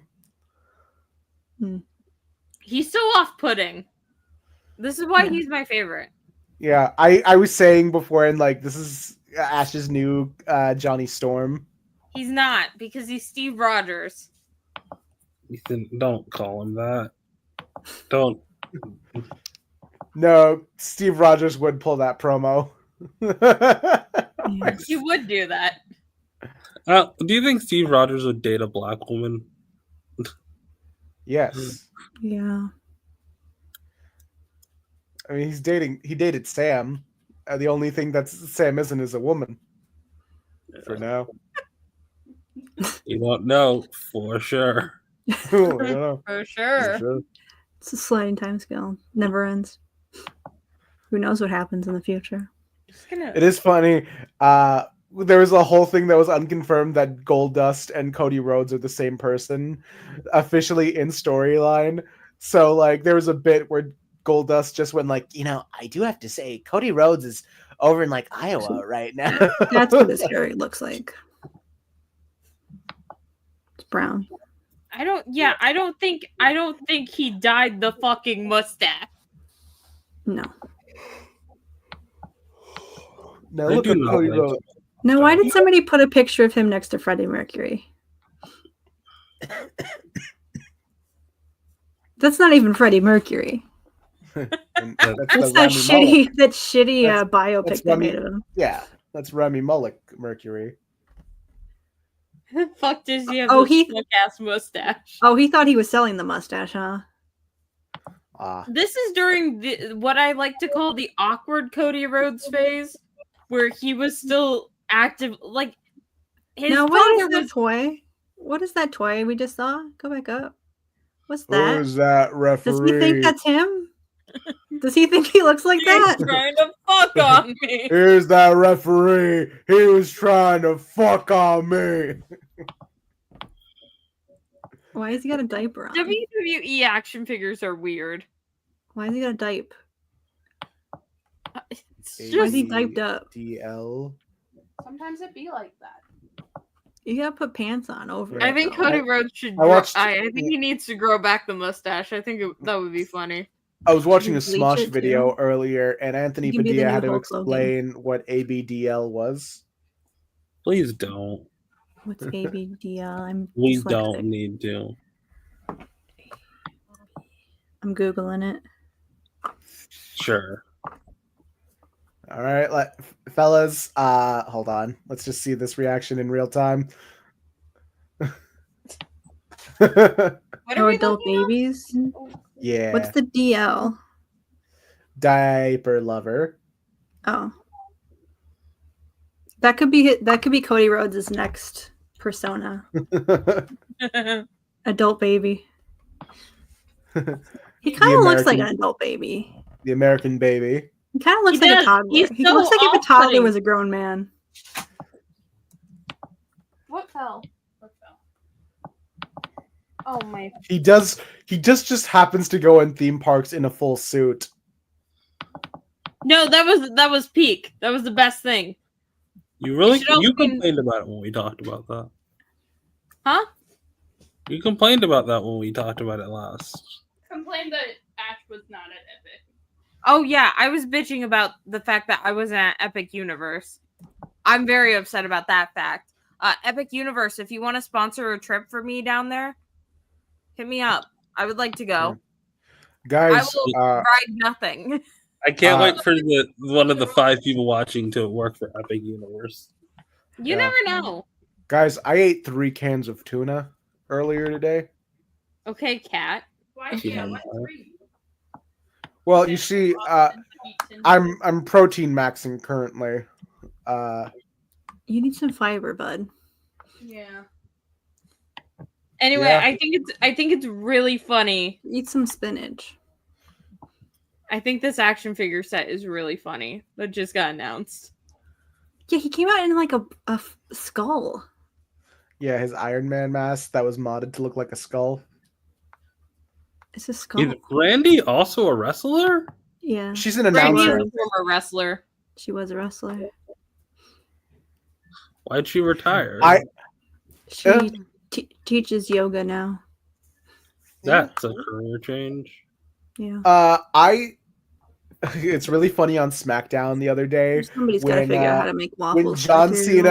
when John Cena said, like, they didn't come here for you, they came here to see John Cena. The crowd cheers. And Logan Paul, the crowd boos. No, I genuinely do think that they're pairing up Logan Paul and John Cena because they realize that John Cena's never gonna get like the boos that they want him to. It's like, So all right, they had to put him up with someone. team him up with our most hateable heel. The most hated person at WWE right now. Yeah. I do But think even it's fitting that his wife is funnier than him. Yeah. Very It's perfect. like very much Clark Kent and Lois Lane in my eyes. The funniest fucking figure set in the world. You don't see it? Not really. Like, not on like a deep character level, just like basic stuff where, you know, He he's doesn't the really big have one. Superman vibes. He's got a little bit of Superman vibes. It like Superman's not evil. I don't he's know. not. Chris is a dog. Cody isn't evil. Look, you can't look at him. Get your own fucking dog. Cody He's is waving around the fucking American flag. fuck the revival. He's got a bleached blonde buzz cut, and he wears an American flag and a skull. He's What am I also supposed to has take from that? He also has an American flag tattoo on his neck. Oh God, on his neck. No, it's his logo. Hold on. The American flag is his logo. No, Well, it's his logo. That's what's on his fucking neck. And he was too much. He was such no. Okay, this tattoo is emblematic of everything that Cody Rhodes is. He is someone who does not think things through all the way. It's giving like thin blue line Punisher vibes. Exactly. You see people have He that tattoo. Never thinks things fully through. Which is why when I heard that waffle clip, which by the way, so the waffle clip is essentially he has a new podcast now, and he was told by his wife to make his daughter a waffle, okay? And he didn't put anything on the waffle. He just gave his daughter a plain waffle on a black plate, and Brandy's making fun of him. Yeah, as she should. But here's the thing. That's just how Cody Rhodes is. Like, I don't think it's a bit. I think that's just he just genuinely is a guy who never thinks things through. Yeah, Okay, it but is you funny. should You should be able to make a waffle for your toddler. It's embarrassing that he did that. And He did make a waffle. That's all he made. Shamed. No, but he didn't though. He didn't make a waffle the way that the kid takes her waffles. He made And it. he was publicly shamed for It's it. a And waffle. that's his punishment, and he's not going to do it again. I bet you. Bet your ass the next time he's putting syrup and whipped cream and sprinkles on it. Even I know how his kid likes her waffles now. I He's think not Cody- a man who thinks things through. Okay, well I he don't think should he's a start man who thinking. thinks. He's a man. And it's that interview was also funny to see him trip over his own words because he did not finish half of his sentences, which just Okay. led him into more trouble. Can you scroll down real quick? Scroll down. Is it real? Is it fake? No, Keep it's a real scrolling. tattoo. I'll tell you when to stop scrolling. I think Cody getting a tattoo is like, okay, he can pull it off. What's the one on his Other face? people getting his tattoo on their neck, you can't do it. Like at least I feel like Cody's I could try. famous enough. No, at least I don't Cody's know. famous enough that people will listen when he tries to explain. You trying to explain to your employer while you have an American flag skull on your neck. Yeah, I want but to see what the think that Reddit this comments one's have okay. to say. I like to look it up. That's Yeah. funny. I think that this one's okay. I don't think you should get tattoos of famous people's logos on your body. I think that's just asking for when they become problematic, you to be embarrassed. I mean, I don't think half of anyone who's like getting a tattoo of famous like they. I don't think They can become problematic for your ideals. Like maybe you don't care about like what if Cody Rhodes suddenly comes out in favor of trans people, right? Like, what are you gonna do then? I mean, it's still a sick tattoo, you know. It's not. I mean, if you're someone who doesn't like trans people, that's still a sick If you're- tattoo. You can't be a white person with that tattoo. Now, what if I get that tattoo? Maybe you can get that tattoo. I would advise against it, but I would advise against most neck No. tattoos. Now, what if I got that tattoo and I dye my hair like bleach blonde? That would be bad. You're What is not Just for Cody asking some Rhodes. questions. What is the least bad neck tattoo that you can get? A photo of your mother, I think. Yeah. Your wife's initials. No, what if you break up? Or what if I love my wife? What if she breaks up with you? What if she just never loved you? Oh. Ah. about I mean, I feel like we should at least talk about it. I mean, all this time, you know. Like, I already got telling the me neck 40 tattoo, babe. Babe, we've been together for 10 years and you're just tossing it away? You're telling me that none of that meant anything? What if she breaks up with you because of the neck tattoo? I would break up with if I married someone and they got a neck tattoo of my name, I would break up with them. I Alright, get now a what neck if it was tattoo like of this. Now, what if it was like... What if it was like the hand thing, like your name just like on the knuckles or the fingers? That only works if you Daystar is that's not enough fingers. DAYS. You need to look down at your Daystar. You need to look down at your hand. to I'm see- dyslexic. I had to count it out. I just spell it D. Because DAYSTAR You know- ER. About having dyslexia reminded me of what's the word? Of when we were like, damn, why are there no superheroes that don't get their powers through something violent or traumatic? Or not get their powers, get their disability from that. And we looked down the list and we found one of the list of disabilities was dyscalculia for Jubilee, I think. which like yeah, but It's like He hates that child. CM Punk canonically hates Dominic. Washed old fuck. Maybe he works for Big Pizza and he hates chicken tenders. big pizza. you can sell chicken tenders at your pizza place. I mean, fun fact about CM Punk, he always has like a sweet treat or a pastry after a match. I think that directly conflicts with Dominic. Platter full of chicken nuggets, Mysterio. That's good. That means And that's then- something to look forward to. Meanwhile, Cody Rhodes is just like he comes off with like a plate full of waffles. It's just like No, chicken and no. waffles. No, Cody gets fucking trashed after every match. Yeah, Did you Cody see the interview with him and Jay? with I Jey want Uso. him. Do you I feel him, want sir? him and Jay to win so badly, just so we get another post-match interview. Do you feel him, sir? Yee. You feel him, sir? I gotta say, Jey Uso's entrance is slowly becoming my favorite because he will intentionally just pick a random child and start eating with them, and like I think that's the most wholesome part. He's out He there should- kissing babies. It's He pretty should sweet. actually eat the children. He should throw the children. He should toss a kid one of these days. Not to Thank talk you. about comics on our comic podcast, but did any of you guys see that concept art for the dynamic duo movie? Oh yeah, they I saw got Ginger. Yeah, They got it turns Ginger out it's Jason. fake, and there was I a saw the- discourse about it. I saw the discourse about it. And I was like, they're like, oh my god, this is so classist. And I'm like, guys, Like, is it also like it's not real? So like, who cares? Look I it get up. it. Amazing. Microcosm of being a The Twitter user. no a DC fan who who believes anything.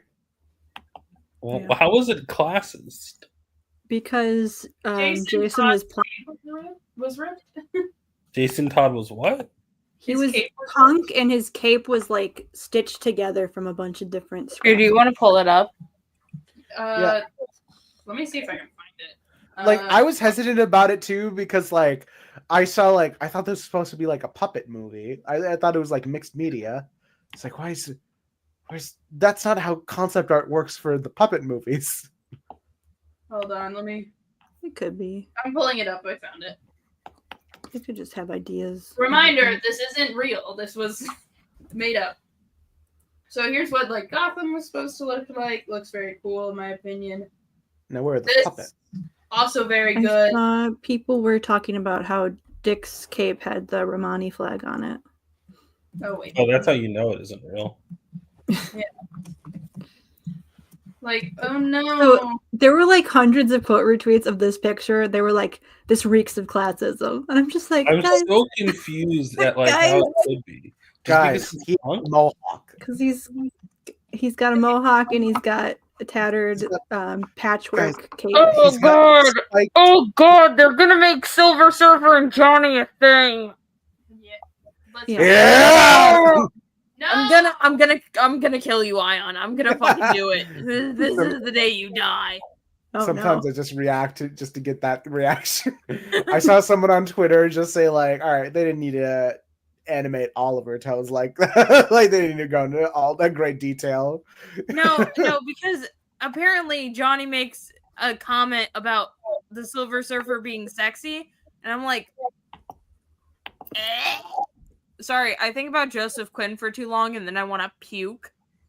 You really It's a hate serious that guy. problem. I really don't like that man. And then I was justified in not liking that man because I thought he just gave me rancid vibes. And then he was a part of a pro-US military, or not pro-US military, but like, you know, oh, but the soldiers aren't bad, like that kind of US propaganda movie. And he's British. Why is he a part of a US propaganda movie? Money. Money, money, money. There you go, Ayaan. Yeah. I hate that. Suck. There you go. I tried to. Something with Natasha Lyonne came on the other day, and she was doing her Natasha Lyonne shit, and I was just like, God, now it just annoys me. Like I've lost all respect for one of my favorite actresses. Yeah. That's so much hate. I'm trying to grab our logo. If you join the MCU, like there's no reason if you are like a super famous actress or actor for you to be joining the MCU. Like I can like for the lesser known actors who are like getting a break, I can almost understand it, but like And I think, you like- already have a name. There's no reason for you to be doing this. I think they like notoriety. I think like they like I mean, it really, because like I don't know how Marvel does their stuff because they're like very inconsistent with how they do stuff. But for a lot of actors, especially of Natasha Lyonne's ilk, it's usually look at the script first. And Anybody signing a contract with Marvel Studios, I don't care about what the movie is. It's all the same thing. It's all Disney. yeah, it's still like it is funny when I saw that Jodie Foster was like hard stance, like I'm never doing a Marvel movie, you guys. Like hell Shout yeah. out Jodie Foster. It is also funny Jodie Foster saying like, it's crazy how a lot of young actors will just do anything. And I saw people quote retweeting that saying like Jodie Foster funny as hell because she's like, yeah, I was in Taxi Driver when I was 12. Y'all do whatever, I guess. Mm-hmm. Don't people like Taxi Driver? They do. That's the point of it, is that Jodie Foster was just like in bangers when she was like 12 years old, and everyone's just like kind of doing slop. Yeah, because they only make slop anymore. Yeah. Who's the modern Martin Scorsese? Who we would say? Martin Scorsese. All right. Yeah, he's still doing his thing, I guess. When you say like modern Martin Scorsese, do you mean like popular director, like that the average person knows the name of, or like someone who's making movies that are kind of similar to his? Yes. Nolan? Maybe Nolan, yeah. Yeah. Pretentious. Yeah, Bullshit. but Martin Scorsese movies are good. I don't know if I've ever seen one. Christopher Nolan movies are good. Just don't watch the Batman ones. Yeah, I like Inception. Yeah. Is that Martin Scorsese? No, that's Nolan. I don't know. Let me look up Martin Scorsese and see if I've ever seen any of his movies. Like, I like early 2000s Nolan, but I feel like by the 2010s and 2020s, Nolan has a very specific style that is like, I don't. IMDb. Let's see. Oh, these all look like straight doo-doo. Homebound, Die My Love, Martin Scorsese Presents The Saints, Beatles 64, Escape. These are can I just get director? Where's director? You really are drinking producer today. I said you really are drinking Gatorade today. No, I'm not. Previous. Like, there's This is a safe space to say that my favorite director is Wes Anderson. I don't know who that is, so sure. Yeah, Yeah, is he allergic his favorite director is Wes Anderson. Wes Anderson just cast the same people all like over and over again, but you are right. His films Boxcar Bertha. Pretty white generally. Mean Streets. Italian American, one word. Taxi Driver. The last one. Daystar, have you never seen Fantastic Mr. Fox? No. Oh my gosh. The Last Temptation of Christ. Oh, I've seen the Michael Jackson Bad music video. Does that count? Yeah, I guess. Martin Scorsese directed that? Apparently. Yeah.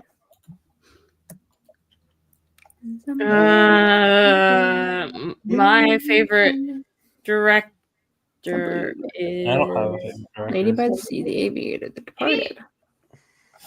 Maybe Jordan Peele, also another very good one. I don't know if he's my favorite, but I like Jordan Peele. David Lynch is definitely up there for me. Only because like right now I'm on a David Lynch. Why do none of these articles have female directors? Because like I am on a bit of a David Lynch like binge right now. So he's currently in my mind, and I think I haven't seen any of these movies. And I think Twin Peaks Fire Walk with Me, specifically the Blue Rose cut, is possibly one of my favorite movies of all time. Hot take: 83 movies. Too many movies. You don't gotta direct 83 movies. It's fine. Can we look at Clint Eastwood's like his director? He's making another movie and he's 95. Yeah, let's take a good look. Let me pull him up real quick. It's like the same bullshit they do with like it's the same thing in any industry. There's like a couple dudes who are just the big names that they give everything to. I mean, I think Clint Eastwood produces a lot of his own stuff because, like, There's Yeah. if you want female directors, there's Greta Gerwig. Okay, after looking If you up want some nepotism babies, there's Sophia Coppola. Okay, after looking up some lists of directors because I don't have a favorite director, I've now realized I don't think I care about directors. Hey, You like Ryan Coogler? Yeah, I think it's just Ryan Coogler that I care about. I don't watch movies. So let's look at his discography real quick. He directed Dirty Harry. Interesting. Specifically a segment that went uncredited.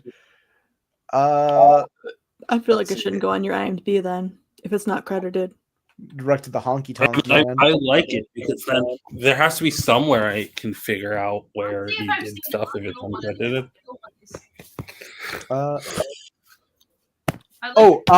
Unforgiven is a really good one.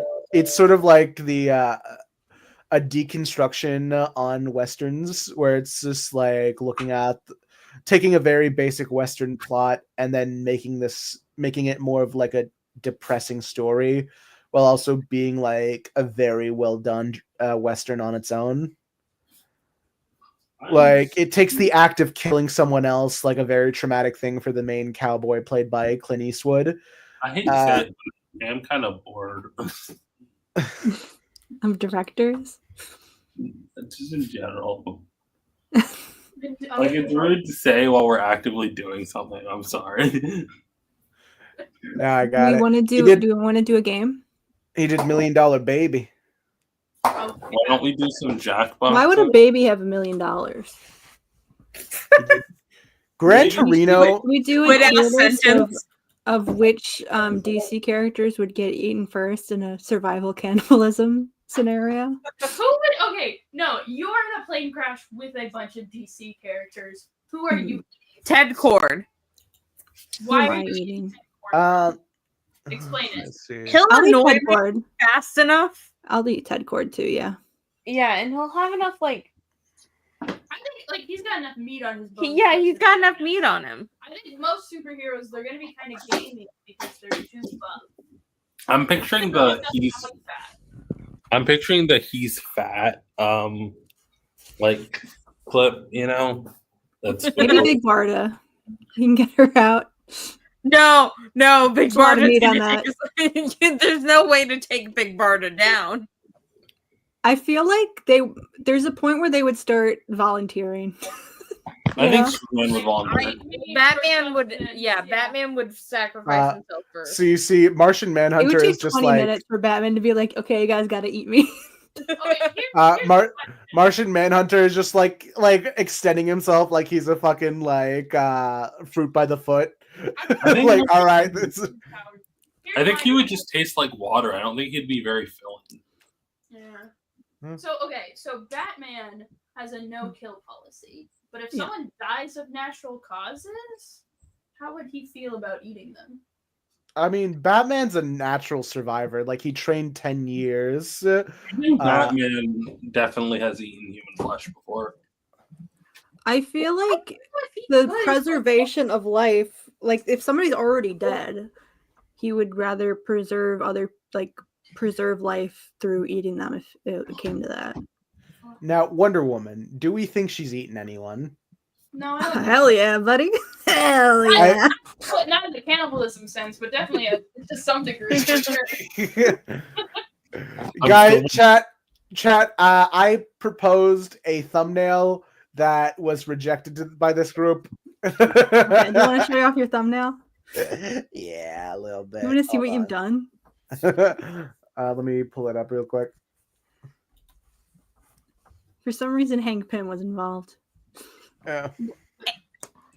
Daystar, you know why Hank Pym was involved. Because his name is... Okay, so I didn't know what the plot was of the show, so I just like picked up a random like image of a bunch of women together, and At first, you did. Show the first one you did, actually. Show the first one. Show the first one. We gotta This is show the the one I was pause. about to pick. Oh, okay. Because you did one where you did all of the Teen Titans and only one girl. You like cut the rest of the girls from the team. Yeah, and then made them say we're eating Garth. Which, like, fine, we can eat Garth, but there's girls in Yellow Jackets, famously. Quite famously. Now show the next one. And then we told Ayaan this, and so he just, I guess, Googled women DC and picked the first image. Is that what happened? No, I knew I wanted to do this one because the image of Wonder Woman charging at the camera was really funny to me, especially with the text, "We're eating Batwoman first." I didn't know, because, like, I knew it was going to be a character that they were going to cannibalize.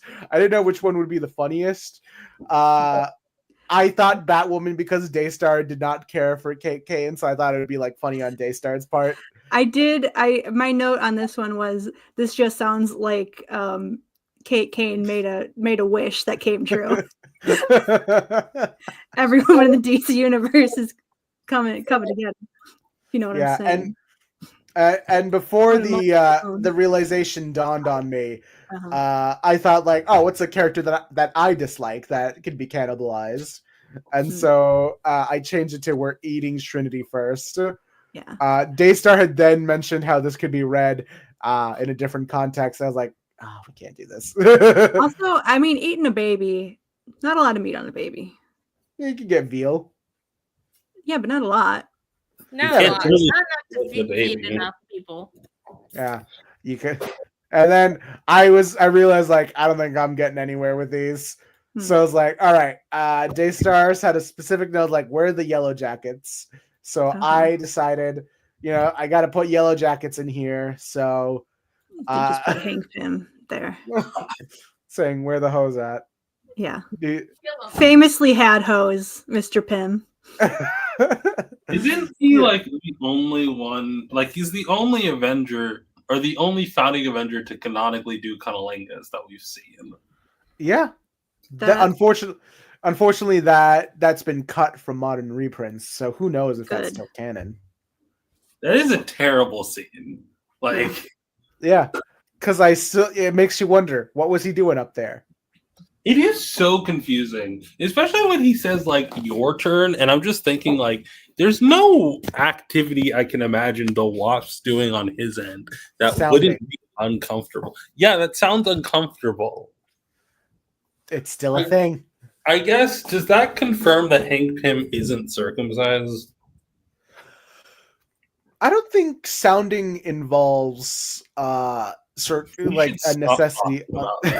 Yeah, I don't know how being circumcised would prevent. I don't want to think about Hank Pym's penis. Why are we talking about Hank Pym's penis? We're going back. Now, do we think that she was like doing the wasp things on that thing? Stop it. What do we want to do whatever the next one that you did was? Yeah, sure. For Squid's sake. Squid sent me an image of like a little freak guy. Do you not know who that is? Is it like a cereal mascot? Yeah. This is really. Isn't that the Cookie Crisp thingy? It's honeycomb. Honeycomb. I never had honeycombs, and I think this one might be a little bit like before my time. Yeah, the hose that. My time. Neither of these men had hose. Hank had hose. No, he didn't. Yes, I'm sure he had some hose. No, he had a wife, and then he had a teenage wife, and then he had his robot granddaughter. He dated Tigra. He did something with Tigra. I would not call it dating. I thought that was a scroll that was pretending to be Hank. No, it was like... You're thinking of something else. No, he was a scroll, but he started dating her normally and then was replaced with a scroll. Yeah. They fucked in West Coast Avengers when Tigra was all was high on cat juice. Long story. What is going on here? What? Unlike What are you Marvel. looking at? Oh god damn it! I was sharing my screen. I unswitched it. Look at this shit. So Goodbye. He figured out that Told there him? was that he was being lied to, and then he kind of like fucking shoots Gets him. turned into red mist. This Bye. blood. This is like a different art style than like the everything around it. Like this looks like what? What's happened? They Rest in fucking peace, evaporated loser. the boy. As they should. They shot it. They should get the other Hal Jordan. They should. Unfortunately, the other Hal Jordan is back. Why is Hal Jordan here? Because he's been here. He's Oh the wait! main Oh man. yeah, this issue. Okay, so they're not killing them; they're time zapping them. Yeah. Oh, is he trying to like weaponize that thing that sent all those obscure characters into non-existia? I don't Yeah, know. it's- Kind of. Like the same place that Sparkington J. Northrup was at. Alright, now I need to go to this. And why is Cantwell involved? What did he do? I don't know. Can't more like can't write, am I right? We make this joke every single time. I mean, Briar was pretty good. He also did a pretty banger Star Trek thing. What is up with the big two and how they just suck creativity out of writers? What do you think? I don't know, but I think that's why Al Ewing is the way that he is. Maybe He should knows make he it- can write his own comics, right? No, he don't think- doesn't. He doesn't. I don't Somebody think should tell him that he can go write at an indie publisher and it'll be fine. Like that's like the He's thing. written at indie Then he'll be publishers. like- He just has. I kind of hope that one of these days Tom King gets an ego so big that he's like, I'm better than Marvel and DC. I'm at it. Like he gets the Mark Miller effect where he's like, you know what? I'm bigger than these two companies. I can make money all on my own. And he leaves and never touches these characters again. Unfortunately, I do think that this is how his ego is working, is that he is the biggest writer at DC. Do you think he's gonna move on to Superman next? Probably. He's I done don't some think Superman he'll stuff move on before. to Yeah. Superman, because here's the thing: he thinks Superman's boring. The Mhm. entire reason he Well- wrote Women of Tomorrow was because he was given it and told to write it. So unless he's given Superman and told to write Superman, he's not gonna willingly do it. But also here's the thing: what we can really hope for is that Tom King gives up on the comics entirely and writes the movies, and they all suck so bad that even his nepotism can't save him. Like Tom King, like Supergirl bombed so bad no one wants to touch Tom King again. Yes. You know Yes. that's Yeah. not gonna happen. They'd I sooner know it's not happening. I know it's not happening. Yeah. like From what it If- looks like from the projections, I fear Supermania might be coming back on the rise. well, even if I'm okay Supergirl with that just because does, that prevents Fantastic Four from getting anything. even if Supergirl does very poorly, I think it would just executives would refuse to blame him for any of it. Yeah, it was that woman's fault. The stupid Yeah. British woman's fault. We're Not never Tom gonna King. cast a Superwoman in anything ever again. Yeah, it's the same way that they blame Patty Jenkins for the failure of Wonder Woman 84 instead of Jeff Johns. Instead of literally anything. Why is this monkey talking? It's Rod. That's what he does. Oh Let's my look god. at Sinestro here. Hold on. So it's always weird whenever Sinestro works with Earth villains to me. It's not like ever since his revamp, it's like his goals never seem to care about what Earth villains are doing. Yeah. Like, I'm just here for one thing and one reason alone. Pettiness. That is kind of like, I think that's what's happening. Like Rod is gonna go back in time and get all of these villains when they're at their like Their most Silver Age villainy. something like that, or at least their most powerful. Well, powerful enough that they won't Take over. Sinestro is here to get bitches, and he's never achieved it. That's why he's like that. I'm here to get bitches. Like immediately, Hal Trying does to not. fucking zoom in on this page so I I can did read not it. realize something about Tom King. Okay, Hmm. so you know how he's only been writing like female-led books for the past like couple of years now? Yeah, all two of them. Yeah, okay. All right, three. It's been All right, more we'll than give two. him. It's all been right, more three. than two. Yeah. Mhm. Yeah, all three. Four now. It's four now. Yeah, because he's a feminist. All right, what No, about no, it? no, no. No, it's the same reason why he won't be blamed if Supergirl Woman of Tomorrow flops. He's doing it because he can be as shitty as he want and never get fired. They'll blame the fact that, oh, it's a comic, the lead's a woman. That's why we're not getting it. I mean, Or it's that's not why like it's not Wonder. selling. It's not like Wonder Woman's selling poorly. Is the thing. That's Yeah, a he's separate selling pretty problem. good. They keep on putting good artists on the variants. They're doing the same thing as Amazing Spider-Man did. You under have Death to Row. admit that comics is composed mostly of like the fandom is mostly composed of terrible men who probably like Wonder Woman. Not just terrible men, but also it's okay. It's the same thing we saw happen during Amazing Spider-Man. If you put out like 7 variants per issue, you're gonna have high numbers. Oh, they're in the past right now. So Rena, you being like Sinestro shouldn't be here.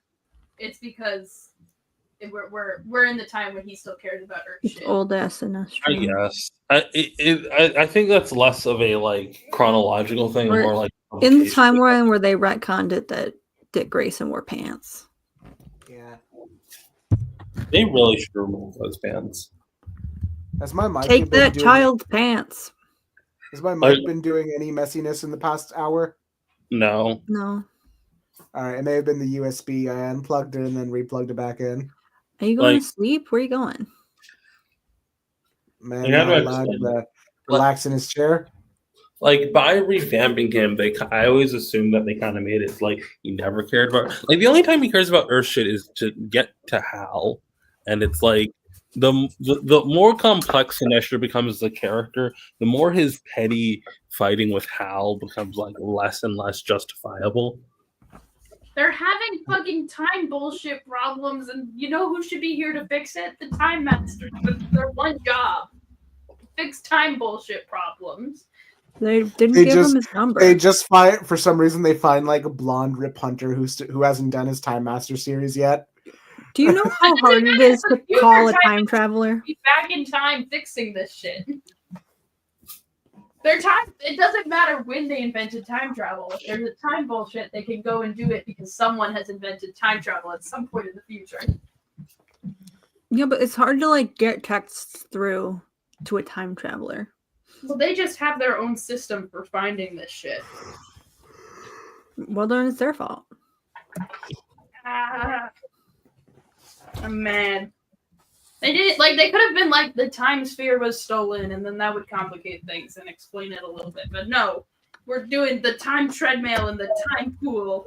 Fuck you, DC. The time pool. You know, it'd be really They're just- funny if They're just irresponsible. It's like when the Avengers never show up to solve Spider-Man's It- problems. in it would be Spider-Man. really funny if like the next person to do a Time Masters book is Tom King, and he makes time travel in allegory for the Iraq War. I'm gonna fucking keep you dead. Do not. We already had to deal with Jeff Johns on the Time Masters, and we got the Yeah, new Golden that- Age out of I it. think that Jeff Johns' writing is like a 50-50, okay? I think we don't need to compare the man who made the first Lebanese Green Lantern to Tom King, okay? I'll give Jeff Johns that. Like, Jeff Johns is a good enough writer because he did study under Richard Donner. And I Also, think he to my knowledge, understands. Jeff Johns isn't a Nepo baby. Yeah, but like I said, when he was training, he studied under Richard Donner, the director of the first 2 Superman movies. So I forgot what his like sort of mentor-mentee relationship was. He just kind of wrote to Richard Donner and said like, "Can you like be my teacher or something?" And then he did. I'm looking here. He's of half Lebanese ancestry. He first discovered comics.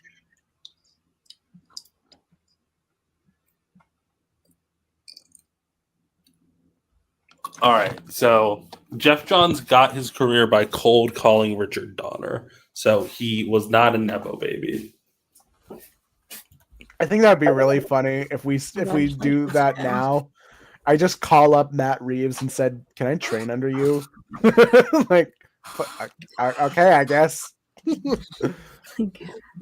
Good luck getting And his then- number. And then for some reason, I'm like the #1 Batman writer out of nowhere. Like, how the fuck? Did this? So it's all What would your Richard Batman Donner. run be? If you're gonna go fight Zdarsky.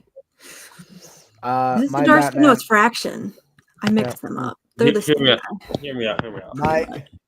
my Batman run. I'm gonna go back to basics, baby. How many Robins you killing? I was gonna say I'm gonna kill them all. I'm Kill bringing every back- Robin. Batman's going solo. He doesn't need a sidekick. That Fraction and Chip Zdarsky wrote Sex Criminals together. The thing is, Yep, I they don't. sure did. Yeah, the thing is, I don't really have any strong feelings to or plans in writing Batman as a character, but I feel like I have more stronger convictions in writing Wonder Woman and Superman and other DC characters. Hear me out. Like, We bombed Gotham. We fucking cyber Again? Superman that shit. We just get I rid of mean, Gotham. No Man's Land was kind of like the best era of Batman. No, but like it's not like Gotham that's like war torn. We just remove Gotham from the map.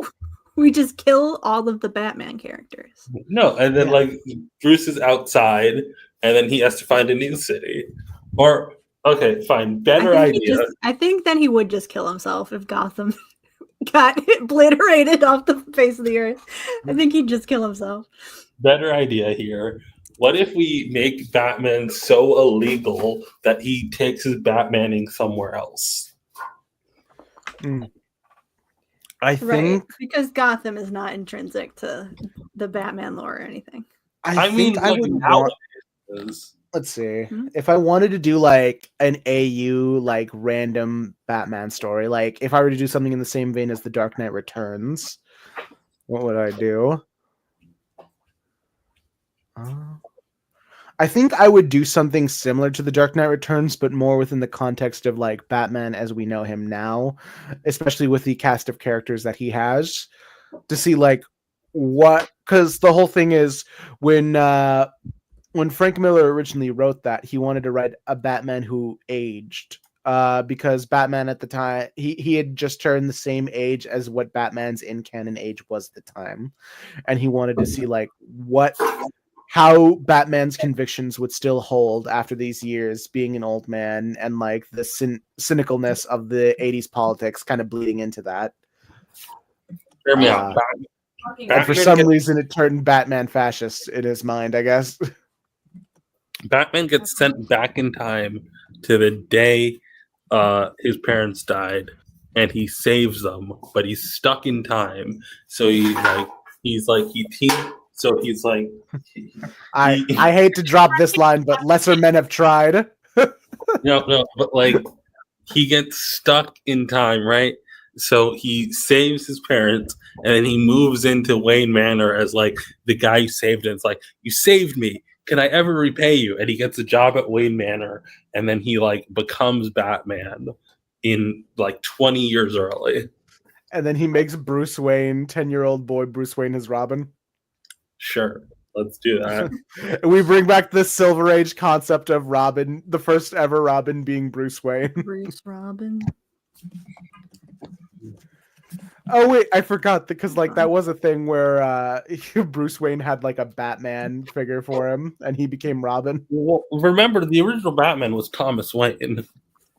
Ah, right. Everyone forgets that. Everybody's always forgetting that.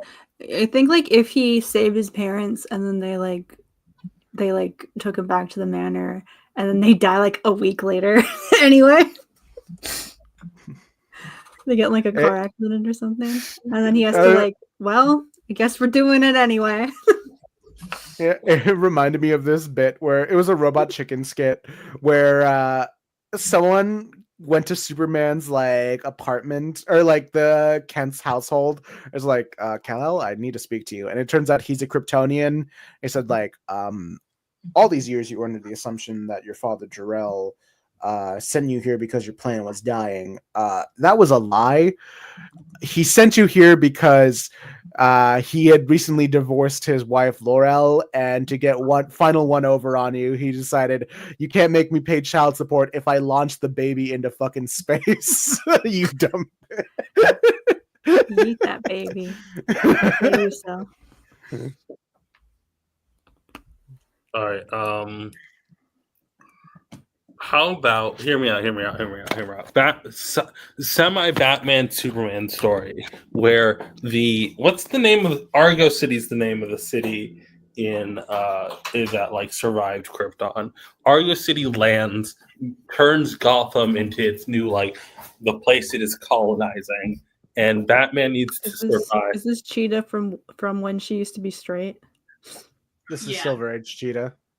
So this is straight Cheetah. Wait, Cheetah was straight? No, Kandor's the city in the bottle. Argo City's the city that Supergirl's from. Yeah. Like, there was a city that when Krypton exploded, just like survived on a little. Wait, what context are they bringing up Kandor?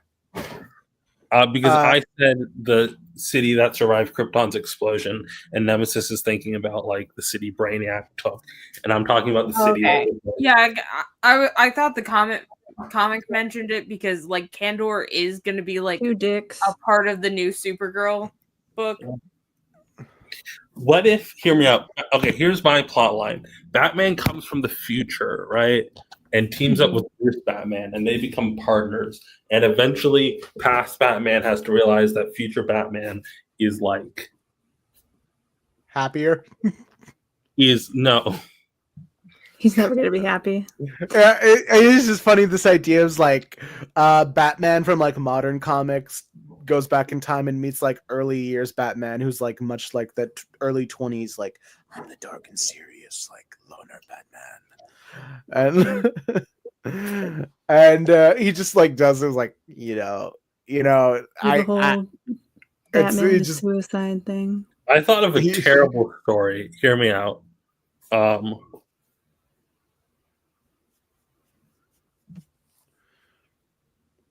All right, so a Twin Peaks. What happened to? Oh, don't!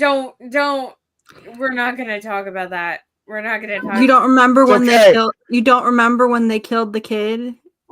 It's okay. I made a new one. You don't remember when John and his brother stole a car and they killed their little sister in a car accident?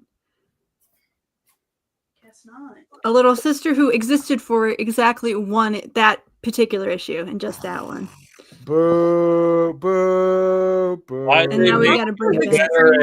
It's crazy. Boo. Just like edit one of those Johns holding like architecture blueprints.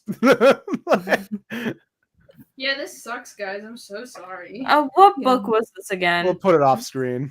This is the world's finest annual. I'm reading. Oh yeah. No, it was bad. It was bad. Was that the one Cantwell did? Yesterday, but you got okay. Cantwell misrepresenting black characters. When has that ever happened?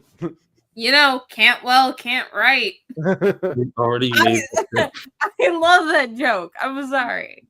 It's the funniest. Okay, so let me try something. Shoot me a character. I will try and do like a time travel story with them. Sojourner Mullen. Shoot me a character I know. Hear me out. Sojourner Mullen stops 9/11. No. She didn't do it the first time. Yeah. She didn't have a ring. Yeah. She has the ring. She just like stops the plane.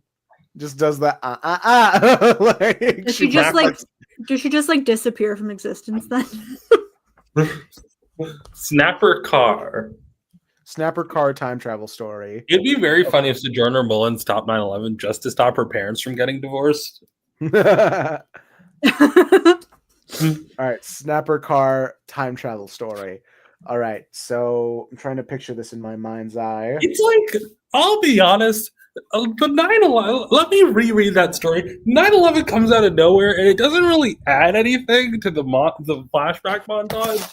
Like, why is What's it the there? reason that she joins the army? Okay, that's why. Okay, so I'm And setting then she this joins like the army, and then they send her over to like bomb people in the Middle East, and she's just like, hey, whoa, this got fucked up. I'm leaving. so Snapper Car and Cheetah are like married right now, and and they decide. All right, fine. Snapper On the first day of Pride Month, Oh It's yeah, not- on the eve of Pride Month. no, it's okay. I'll figure out a way to turn this around. So they go to their good buddy, Booster Gold Snapper and Car's or gonna Rip Hunter. transition. Don't spoil the surprise. So they go to their good time travel buddies and like, hey, we want to go on a nice little honeymoon. And so they take Cheetah and Snapper into prehistoric times so that they can like see the saber-toothed tiger, because Cheetah's all about like, them wild animals, I think. Yeah. And then hijinks ensue. Their time traveler, their time machine is a little bit busted, and they're like, "Fuck, I'm just Snapper Car, and you're just Cheetah. We don't know how to fix this." Well, Cheetah's a scientist of a kind. Yeah, but I don't think her doctorate was in temporal mechanics. I think she has a better chance than Snapper Car does of figuring out how to fix a time machine. So anyway, they run into their good buddy Kazar. Wait, was Kazar Marvel? Kazar's Marvel. You're thinking of the other one. Kamandi. Yeah. from the future. All right, I'm thinking of another one. He's DC lost. does have DC has a cave boy, and we're gonna get to him. Oh yeah, the first boy. I forget. It's something. The first boy. Hold on. The first boy. I know because he's in Batman: Brave and the Bold. Anthro. They meet Anthro. Anthro the boy. Anthro the first boy. Somebody had to be the first boy. Yeah. Let me pull him up. They meet up with Anthro. And they're like, "Hey, yo, we're lost. I'm Snapper Car, and this is Cheetah." And Anthro's like, "Yo." You think he's going to be more competent at fixing a time machine than Cheetah? Anthro teaches them the way of the caveman and the cave woman, and so Snapper Car chooses the way of the cave woman. He's a gatherer. He chooses. It's like, I'm not doing all this hunting bullshit. Yeah, Cheetah being the dominant one in the relationship, and the strongest one who can go toe to toe with Wonder Woman, hunts for the food. That makes sense. She's a predator. Yeah. Anyway, long story short, Rip comes back in his new time. It's just like, y'all, you're supposed to come back like an hour ago. It's been like 6 months. Snapper Car has fully transitioned. The honeymoon went great. I will say it is pretty bullshit for a time traveler to show up and be like, "You're late." Like, hello? That was supposed to be a little joke of his. You're just like, yeah, I left you guys here for 6 months. I could have come earlier, but We are no. I'm sorry, Ayaan, that this is not a good story. All right, you threw me like a character that like, what am I fucking gonna do with Snapper Car? It's Snapper Car. you're the biggest Snapper Car fan. Here, Yeah, Right. what am I gonna do with Snapper time Car. travel at Snapper Car? I'm gonna throw him back into that 70s story that he tore up the Justice League, but like, the Let me Joker figure this actually. out.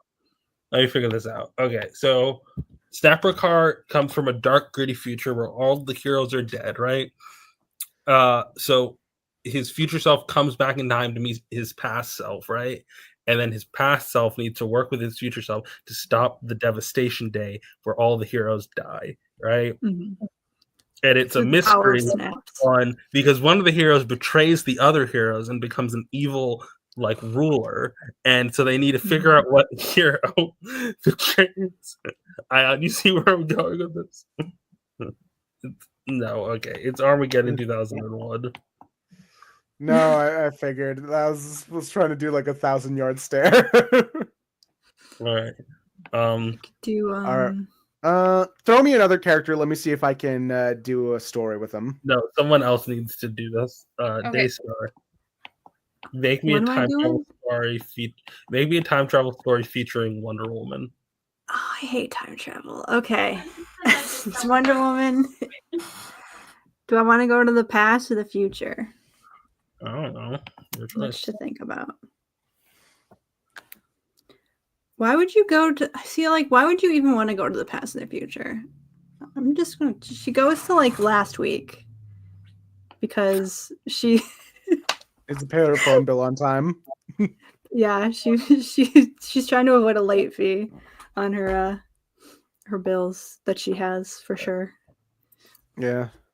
And unfortunately, by paying those bills, it resulted into the unbirthing of Trinity. She goes back in time. What do you mean and unbirthing?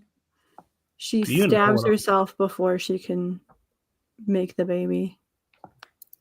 No, Hmm. she goes forward in time to when Trinity is like an adult, and just to see if she's cool. And then when she realizes she isn't cool, she goes back in time to a week before she left and stabs the clay baby before she could even make it. All right. Abortion. All right, let's do crossover because I feel like that's something I can do. That's funny. Two different franchises. Let's mix them up and see what kind of fun story we can get out of them. Let's see if I can just pull up a franchise randomizer. Franchise?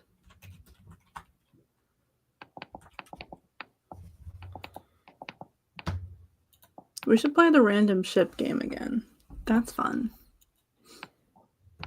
I don't like doing that. I don't like needing to make shifts.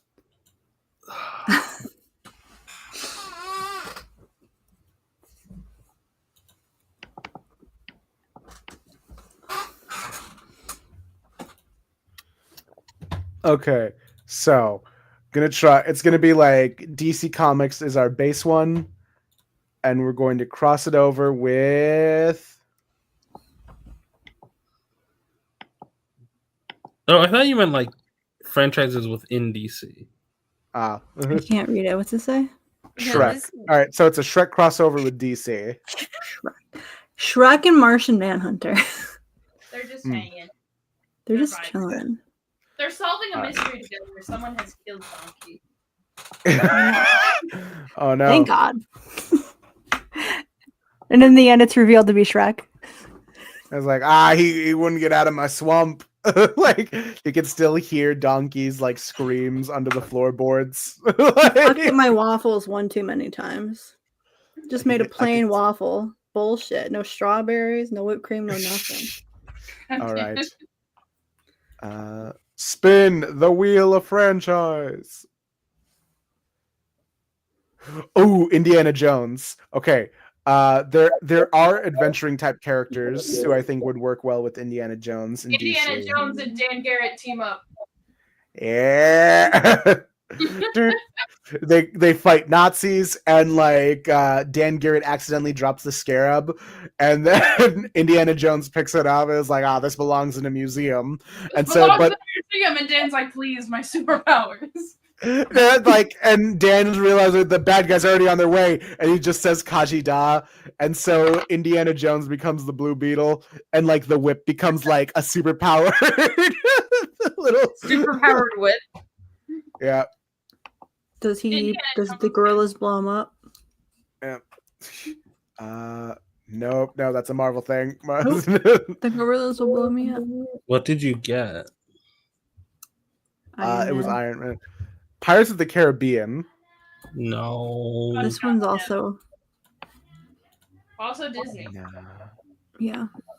Yeah.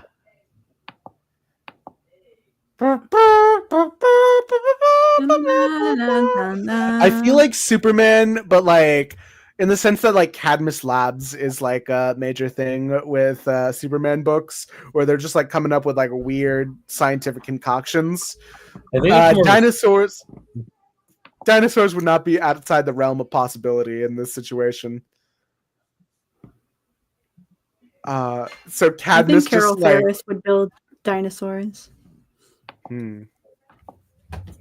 She's branching out. We could reboot the Jurassic League.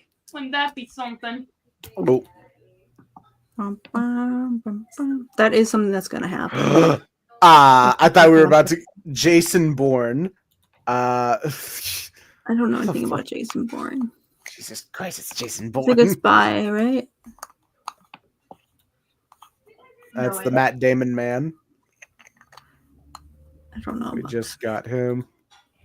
Bum, bum, bum, bum, bum, bum, bum, bum, bum. All right, so the Godfather. So Batman, right? I think it's just Batman fighting the Godfather. It's like Stop him. You let Huntress do it. She's done it a couple times. yeah, we could have. All right, The Godfather's her dad uncle. or Booster Gold.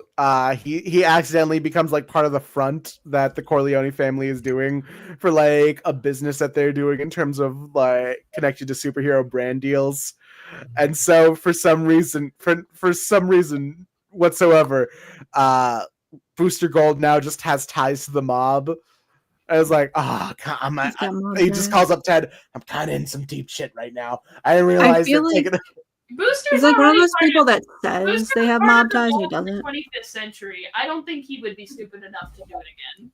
I think he would be stupid enough to do mob too. Disrespectful. It's a different kind of mob.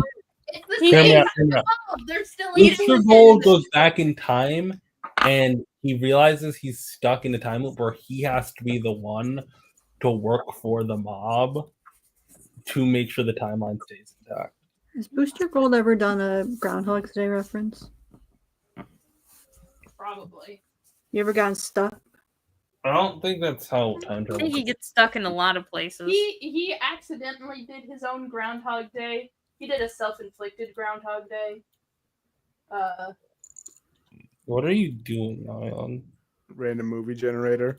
I'm sorry. I like how like earlier this morning, Stack had to convince me to watch Doctor Who again, I'm so sorry. and then And immediately, then you found out the news. and then I found out the news of who the new Doctor is going to be, and it immediately made me not want to start watching again. What's Yeah. even the whole series again. You just want to. what's even the logic of what's happening? So here's the thing. So Nostalgia they brought baiting. back the writer Russell T Davies, who did 10 season. Like he was the showrunner before Yeah. Moffat took over. Yeah. And so basically, at the beginning, and I think it was to kind of prep people for the fact that they were going to put a person, first Black Doctor, first person of color Doctor. Mhm. But they brought 10 back, okay, and everyone got excited. People liked 10. They also brought back Donna, which is another fan favorite. I didn't know that they brought back Donna. I would have gone insane if I knew that they brought back Donna, because that's how good Donna was. Okay, like Donna is Donna. the perfect companion. I stand by that fact. They should have let her be the Doctor if they were going to They make should have someone let else her be the Doctor. Doctor. Catherine Tate would have fucking nailed it. I love Catherine Tate. But essentially, then, like, the season wasn't pulling the numbers that they wanted. Yeah, Like, because it's when- on Disney Plus. Yeah. It's on because Disney Plus? Yeah, it's on Disney. Yeah. Disney Plus right Exclusively? It's on BBC now. No. for The American distribution is on Disney Plus. That's bullshit. But like, so it's exclusively on Disney Plus. And instead of like, I don't know, maybe trying to not. Oh, also in Guti's like first Shooty. season in Shooty. Not shooty. Shooty. Just Shooty, no N. No, there is an N because he did come out in an interview and said that his mom yelled at him for pronouncing his own name wrong. The N is pronounced. Shooty. It's in Shooty. Like, there's an interview of him. He's let everybody say it wrong for years. But anyway, so like his first companion was essentially just Rose Tyler, but in a slightly different font. Only in the sense that she's a white blonde part. woman. Isn't that kind of what every companion is though? Yeah, that's what I'm saying. Like, I don't think that's necessarily like the not basic every companions like that because Donna, Because Martha. because Martha. Yeah, but I mean, like it's kind of just essentially, like he picks like some pretty little girl who's like, oh my god, doctor, I want to go on crazy adventures, and then he takes No, because Donna is antithetical to Donna Yeah, is like- Donna's a special case, and she was also Yeah, but, not like- on for very long. She was like on for like a season, I think. But like, Yeah, but but all essentially- companions are only a scene. look, season. essentially, a lot of them are going to have a blend in the same reactions. Like I'd say Amy, Clara, It's an Yaz. established dynamic. Yeah, yeah. Between you've Oh, also got characters like Bill, Mel Rez- or Rez actually pointed out a couple of them: Sarah Jane, Bill Potts, Jamie. well, Sarah Jane is the like icon of what a typical Doctor Who companion is. Like that's kind of the standard that kind of pushes a lot of modern interpretations. There of was it. also Ace. Ace is a very popular companion. Ace is actually what inspired Rose. Shout out to Bill Potts, my Again, companion. I think Rose under 9 is a very different Rose than Rose under 10. What my question is what is the storyline see Ace for inspiring Rose now Rose. being the doctor? We don't know yet. We don't because know it's yet. just a I mean, don't know every yet, time the but- doctor chooses a face of someone that's familiar to him, it's usually for a story reason. When he chose Peter Capaldi, he was like, I chose this face to remind me and hold me to the mark that I'm the doctor and I can do what I want because Yeah, but I feel like there's a big was- difference between like choosing Was Peter a Capaldi in random Doctor like Who before? extra No, like yeah. versus like choosing David Tennant or If you- Billy Uh, Piper. if you the remember- point of David Tennant was more to fit into the 60th anniversary than anything. That was about like we're gonna do Yeah, a it little. Yeah, I was fine with that one because it was only going to last for that special and then be over, and then Well, we would get that series is 16. But like now, okay, you're going to do the same thing again. It's a little You're bit gonna different. skip around? Same Look. thing again after we had the first person of color doctor and person of color companion in the same seat together. Name like it's a bit of a caveat because like it's first person of color doctor who has their own series. Fugitive Doctor. Together. Like this is the first time we've had a person of color playing the doctor and the companion. That is true. And like you're gonna do that after that? I think like After we finally Look. have diversity. yeah. I think it is a little If your bit numbers hacky. are low, just bring back Donna for like a season and just call it a day. I do think it is a little bit hacky. I'm interested to see where they go with it. I dislike the idea that the Doctor loves Rose so much that like, oh, I gotta have this face. Because That's like, what I'm saying. It's kind of creepy that he's just like, I'm gonna be my old girlfriend. Yeah. yeah, that's why I'm not in the camp of the Doctor was like in love with Rose. I don't think- know. I think the only way they They can was stick this fucking. storyline is I don't think they was fucking about it. I They think was they fucking. was. I don't think they was fucking about it. What if they weren't fucking? Whatever they were doing was more perverted then. It was I don't. crazy. They Yeah, were I- doing This something. is why Just like this is why Rose is better with 9 because 9 she was just like, I'm gonna start like I'm gonna start a revolution anywhere you take me. And he's like, all right. I'm Right. into that. And like, She did do that a little bit with 10 too. She always was asking if they were in a union. She did that a little bit, but then like I feel like 10 season got too so I gotta imagine what's the plan for. romance heavy. I gotta imagine what's the plan for Davies now? Is he going to do another Doctor Companion relationship with Billy Piper as the Doctor? He shows up and guess what? The new companion is played by David Tennant. He's just some guy that happens to look like what the Doctor looks It's like. me, Don't I'm worry David about it. Tennant, and I have a Scottish accent now. I'm going- 10-3. I love Doctor Who. I love Doctor Who. I mean, I'm a fan of 9, so but like I quit like 8 episodes into Capaldi season, which was the bad decision because then Bill Potts happened, and then now and then Bill Potts made me want to watch again. But then they went to Jodie Whittaker, and I was like, I don't think I like it. I kind of shouldn't spin in all this because like it's gone to a point where it's like none of this affects me anymore. Stupid decisions will make me think, oh, that's kind of stupid. But I feel like overall I've seen too much to be like, oh, Doctor Who's ruined forever. I was like, they'll bounce back. I just think it sucks. It sucks how Doctor Who continues to treat yeah, we're never gonna see Paul McGann get another shot. Like any all the companions of color, now the Doctor of color, like they treat how many them did he only get like 2 seasons? The master.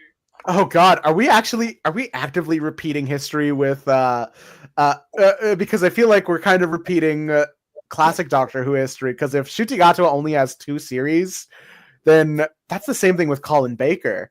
And we have the blonde before him with the Peter Davidson and Jodie Whittaker, and then before them was the old man who was like a major Doctor Who fan and became somewhat of a fan favorite over time. Then before him was all right. You're overthinking this. I'm overreaching. I think you're also stretching it a lot. I mean, if we're combining it, it's like 9 is 1, 10 is 2, 11 is 3, Capaldi's 4, Whittaker is 5, Shutigato is 6, and David Tennant's the Valeyard. What's the explanation they gave for why he could still regenerate? Oh, you gave 2. The first one was I got this one. The first one was when 11 was originally like going to regenerate and just die. They were like, oh, the Time Lords gave him 12 new regenerations as like a thank you for something. And then can I explain this? I think we've explained this before. Then I got irrationally be mad about it, and then Daystar said, "Never mind, I don't want to hear about it."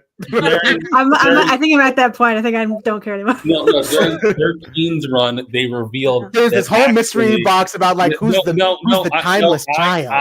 I can do this. No, I can do this because you're gonna get upset, and I'm gonna get upset either way. So they revealed that the source. Like Ayon's Joseph Quinn. They revealed that the source of all. Watch someone recap it.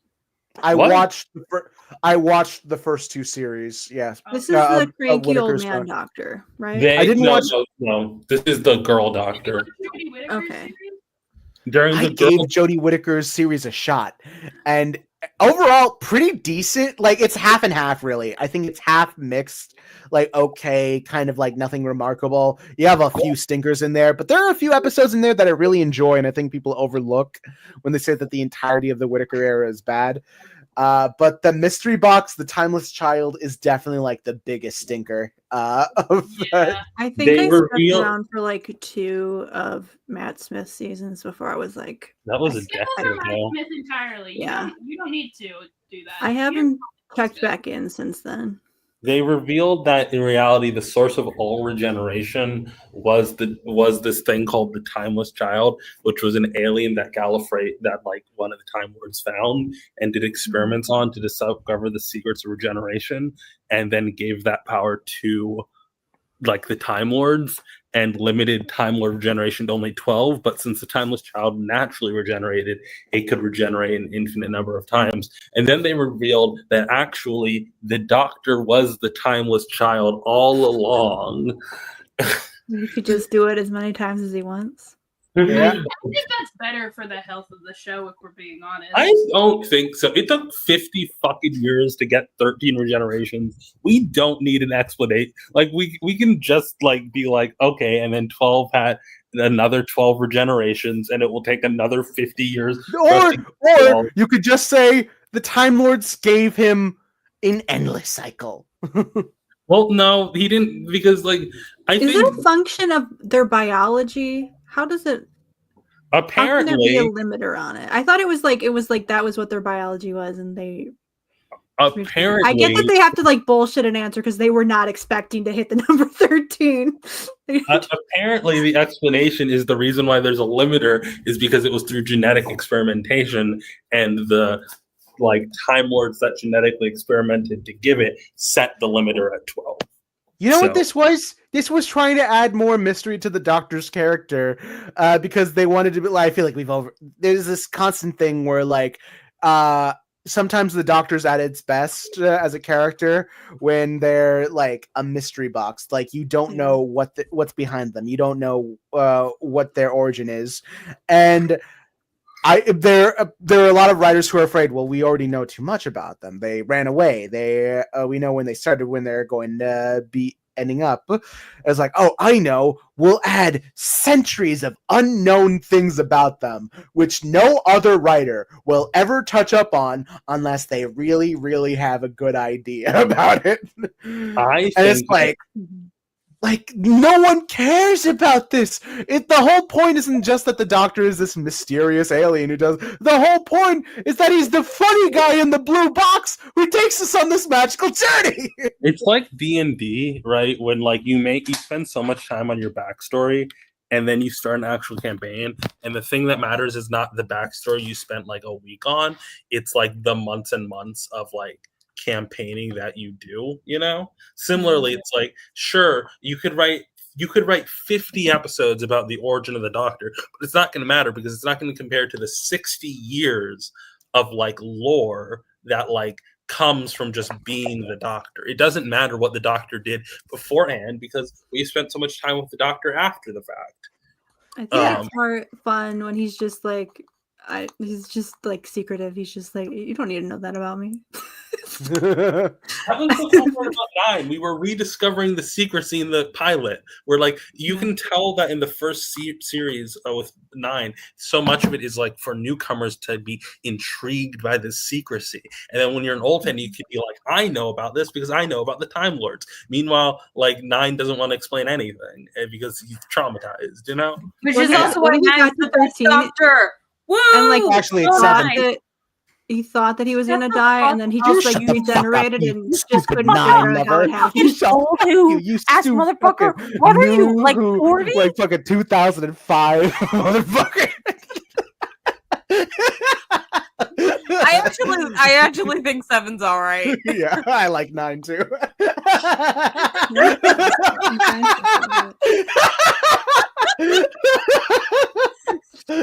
So, fun fact. The first Doctor, well, the only Doctor I've met is 7, actually. Well, I'm gonna meet Larry Hama next month, so I'm so excited. I'm gonna ask him so many Wild Thing questions. Everyone's gonna be like, "I loved you on G.I. Joe. I loved you." Nope. I think that they like it more when people ask weird questions. Yeah. I'm gonna take it out of the bag. I'm gonna have him sign my Wild Thing number 1. I'll be like, I bought this just so that you can sign it. I'm gonna be like, hey, Larry Hama, why did you Wild Thing fan over here? Why did you end up writing Wild Thing of all things? It is funny. It is funny. It reminded me when I got Dan Jurgens to sign Booster Gold number 1 for me. And I was so excited. I'd never gotten someone to sign anything for me before. I didn't know what protocol was. So I did that little funny video with him, and then I had him sign that thing. And I was so excited that I was afraid. I immediately put it back into the bag, Oh, no. and it didn't smudge too much, but it did smudge a little. The ink was not dry. Here. Yeah, no, it was really funny last time I met Kevin McGuire. So fun fact, Kevin McGuire is just at C2E2 every year. This is not the first thing that I remember So this is a thing where you have to think about in terms of there are different regenerations. The Doctor doesn't have a dick. The Doctor has tattoos in some regenerations because the third Doctor, John Pertwee, had a tattoo on him. It's just a tattoo down there, no dick. I think Daystar's right, actually. So here's my thing. This is not the first thing I got signed, but this is like what I got signed. Does anyone know who signed? Is that Kyle Higgins? It's Kyle Higgins.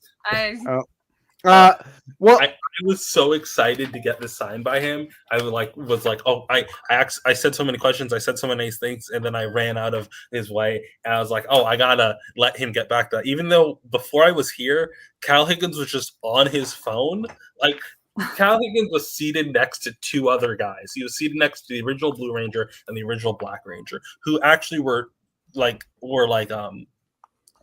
spending money. They were like charging money for their signatures, and Kyle Higgins was just sitting there, and the security guard's like, oh, you want to go to him? You can just go to him. There's no one behind me, no one in line, but I was so flustered by this guy who like got me into reading comics that like is he nice?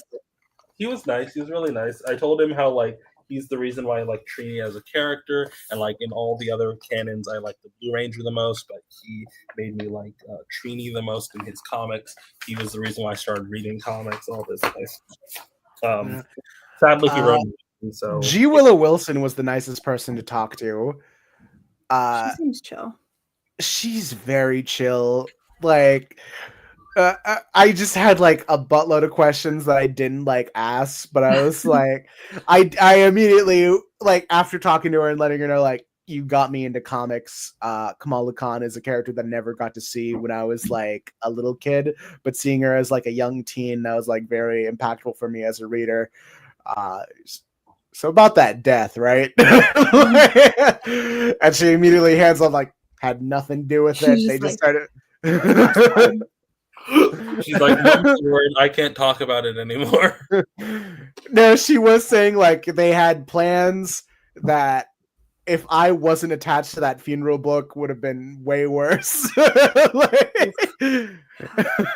I liked her. She did a two issue thing in Action Comics that I really liked.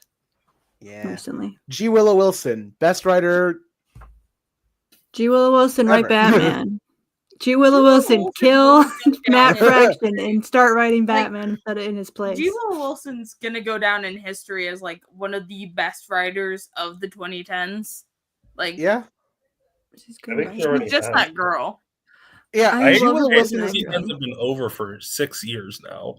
Like, I'm saying like more into the future. You know, like how like every kind of decade has like the defining like comic book writers and artists.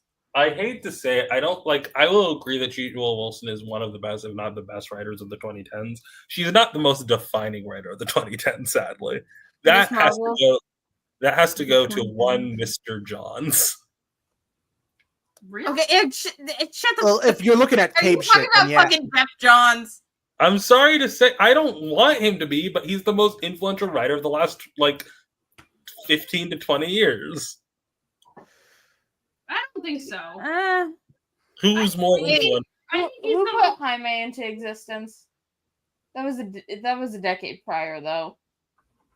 Yeah, that was in the that was in the odds. I don't think Jeff Johns was the most influential in comics, but I think G. Willow Wilson was more influential outside of the comics. Oh wait, I forgot Brian Michael Bendis exists. I think. Yeah, Brian Michael Bendis too. Brian Michael. He's the 2000s. No, because Bendis made Miles in 2011, and He that made Miles. really He made put him on. Ironheart. He made like He made third the example. New Avengers. Yeah, which was really all He of that. Was reinvented the right away Avengers. Jaime's creation in 20. He made or Jessica Jones. 2006. Jessica Jones is less important than Miles Morales, and arguably Okay. Ironheart. Matter of opinion, but okay. She is very important. She is very important, but she's very important. I was for looking a into decade it prior. I was looking into it. Officially, Jaime is created by Keith Giffen, John Rogers, and Cully Hammer. Yeah. That's because he was supposed to appear in Infinite Crisis. Well, these are all the creators on his solo series. Cully Hammer. Did Wade make Nadia? Cully Hammer is the person who designed his suit, and I'm kind of upset that he wasn't at C2E2 this year because I thought it would be really fun to get my any of my Jaime books signed by him. Just remember that Tom King made Vision. I couldn't remember it, but like there was something about Jaime Reyes being based off the Guyver, that like 90s movie about like an alien device that attached itself to a kid that like talked to him.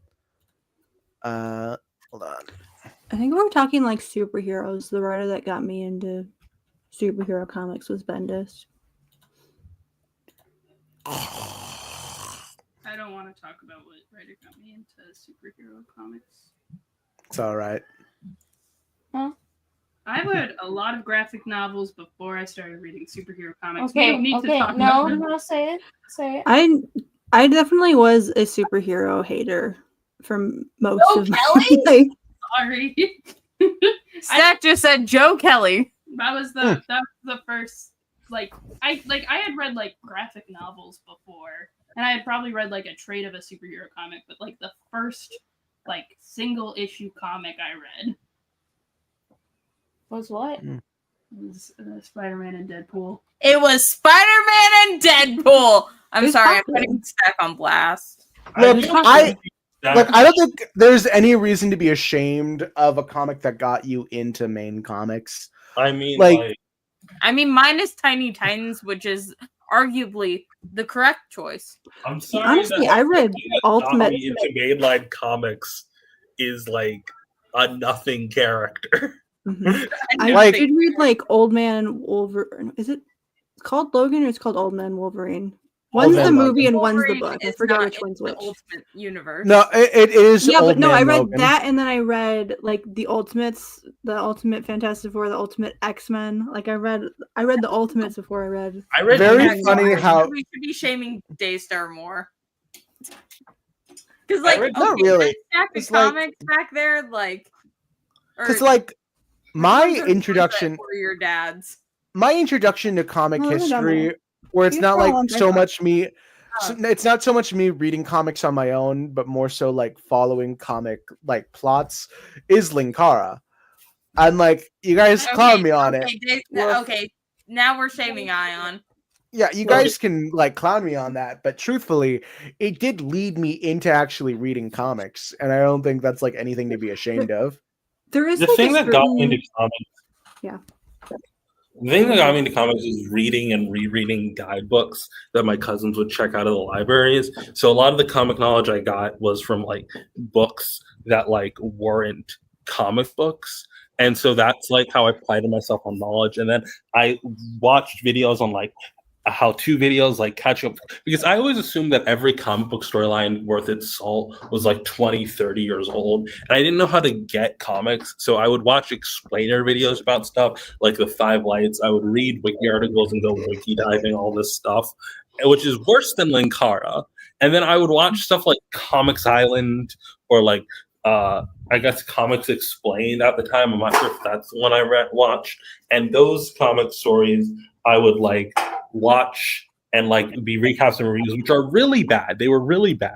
And then like I would read the thing that actually got me reading comics was I would read at Barnes and Noble like most of New 52 Green Lantern and a lot of Green Lantern Rebirth and that stuff. And then I also watched Comics Explained, but it was more of a way because I was broke as hell. And like I know the only way I could buy comics was I would volunteer for my local comic book shop that I still go to on Free Comic Book Day. They give you a $200 gift card for cosplaying for them on that day. And that would be my budget for the entire year, which means that I can spend money on like non-Miss Marvel comics, like comics I didn't want to like keep around. So I would watch Comics Explained because also my library didn't have any comics. If you have any trades that you don't want anymore, donate them to your local library. Also, most Hell. libraries have a way you can request books, so request trades. Yeah, request trades for your favorite series. Call up your Hell.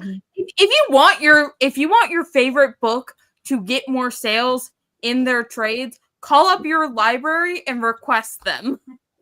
Hell, a video that got me interested, like to let me know that, like, oh, comics are an interesting thing to look at, is the game theory video where MatPat just goes like Lego Marvel, it was like Lego Batman 3. Has like a lot of obscure pulls in terms of its character roster, and I wanted to look more into them. So he just went on to explain like different comic book concepts and characters that had happened either in the Silver Age or just like different things like Cyborg Superman. A struggling diver who set up a water tank in Superman's Don't hometown play of the game Metropolis. theory. Stop playing the game theory. We're gonna get. I copyright. think Lord. I wonder like how it happened that I don't think it's just comics, but I think it is a thing where people don't want to invest the time in actually reading something for themselves. They'd rather like find a Wikipedia article or watch a quick summary of it in a YouTube video. Oh my god. And it's Did like you guys see the Marvel for Dummies series? yeah. I'm gonna Like that kind of thing. It's that is like a cash grab. Like I remember I bought before the boycott, I bought Avengers Assembled, which was like I thought it was going to be like a novelization of the founding of the Avengers. I was like, that's cool. I really like the art on the cover, so that's why I bought it mostly. And then I read it, and it was just like an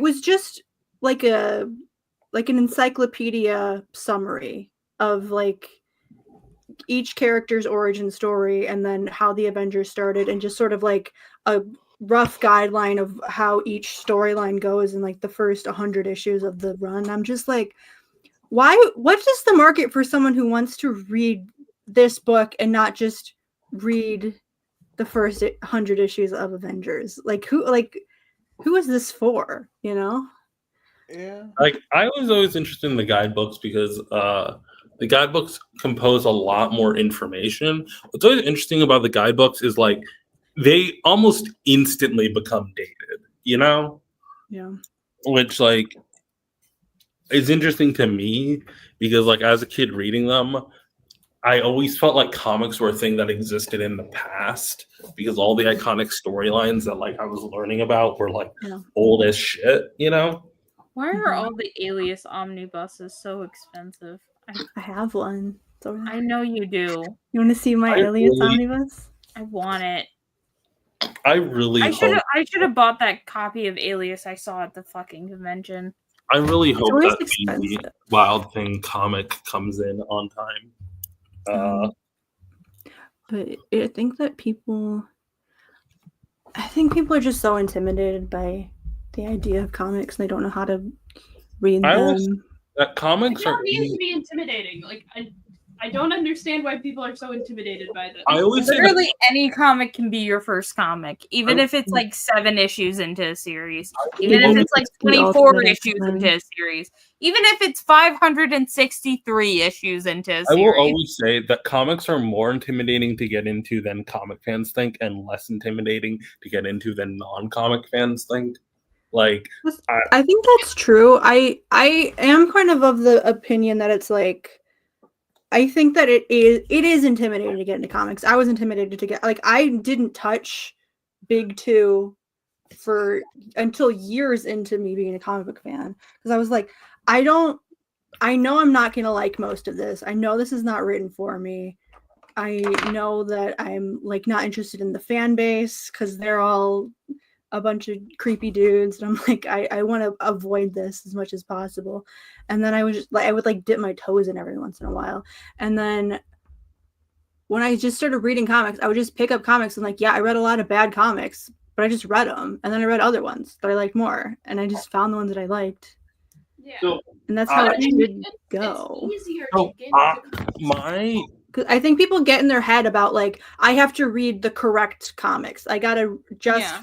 I have to like make a list of what the good ones are my and then figure siblings that out. And then you end up spending a year making a list of comics that are the good ones to avoid reading the bad ones. Yeah, Like, and like just read the bad ones. I always am a hater of like all those lists that like suggest certain comics because I feel like whenever people suggest beginner comics, they always like they always like what's the word? Start comics. They always have like comics that start off that are good to read, but like at a certain point you run out of those beginner comics and just like you gotta jump in. Like I see a lot of people suggesting a good beginner comic is like Green Lantern Far Sector, and that's great. But like that only helps you read Green Lantern Far Sector. And if your problem is literally like my sibling's girlfriend has like an issue in like literally like reading panels and reading text boxes and like moving to speech box. If your problem is literally the literacy of comics, which is an understandable problem, then that's great. But if your problem is like, oh, the big two is too intimidating,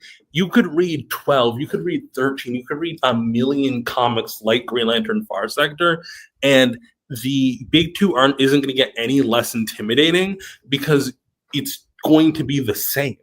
It's just going to be the same shit. It's going to be this because everything you're reading is disconnected from the whole. You know what I mean? Yeah, and like Zach was about to start saying something about it, but I'm gonna continue that thought. It is so fucking easy to get into comics nowadays, simply by the invention of Marvel Unlimited and DC Infinite.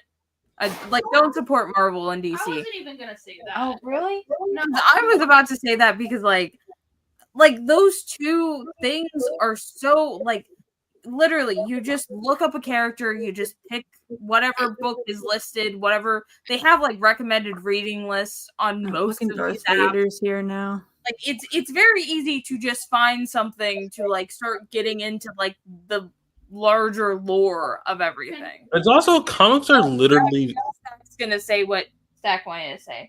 Yeah, what are you gonna say?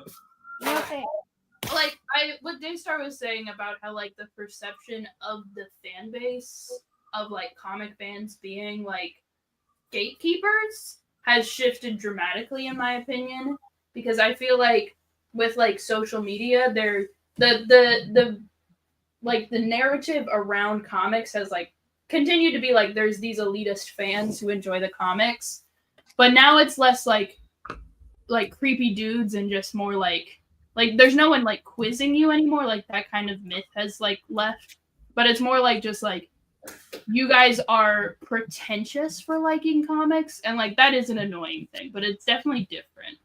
And like I think with like the advent of like the internet, it's definitely much easier to find like the comics that you want to read.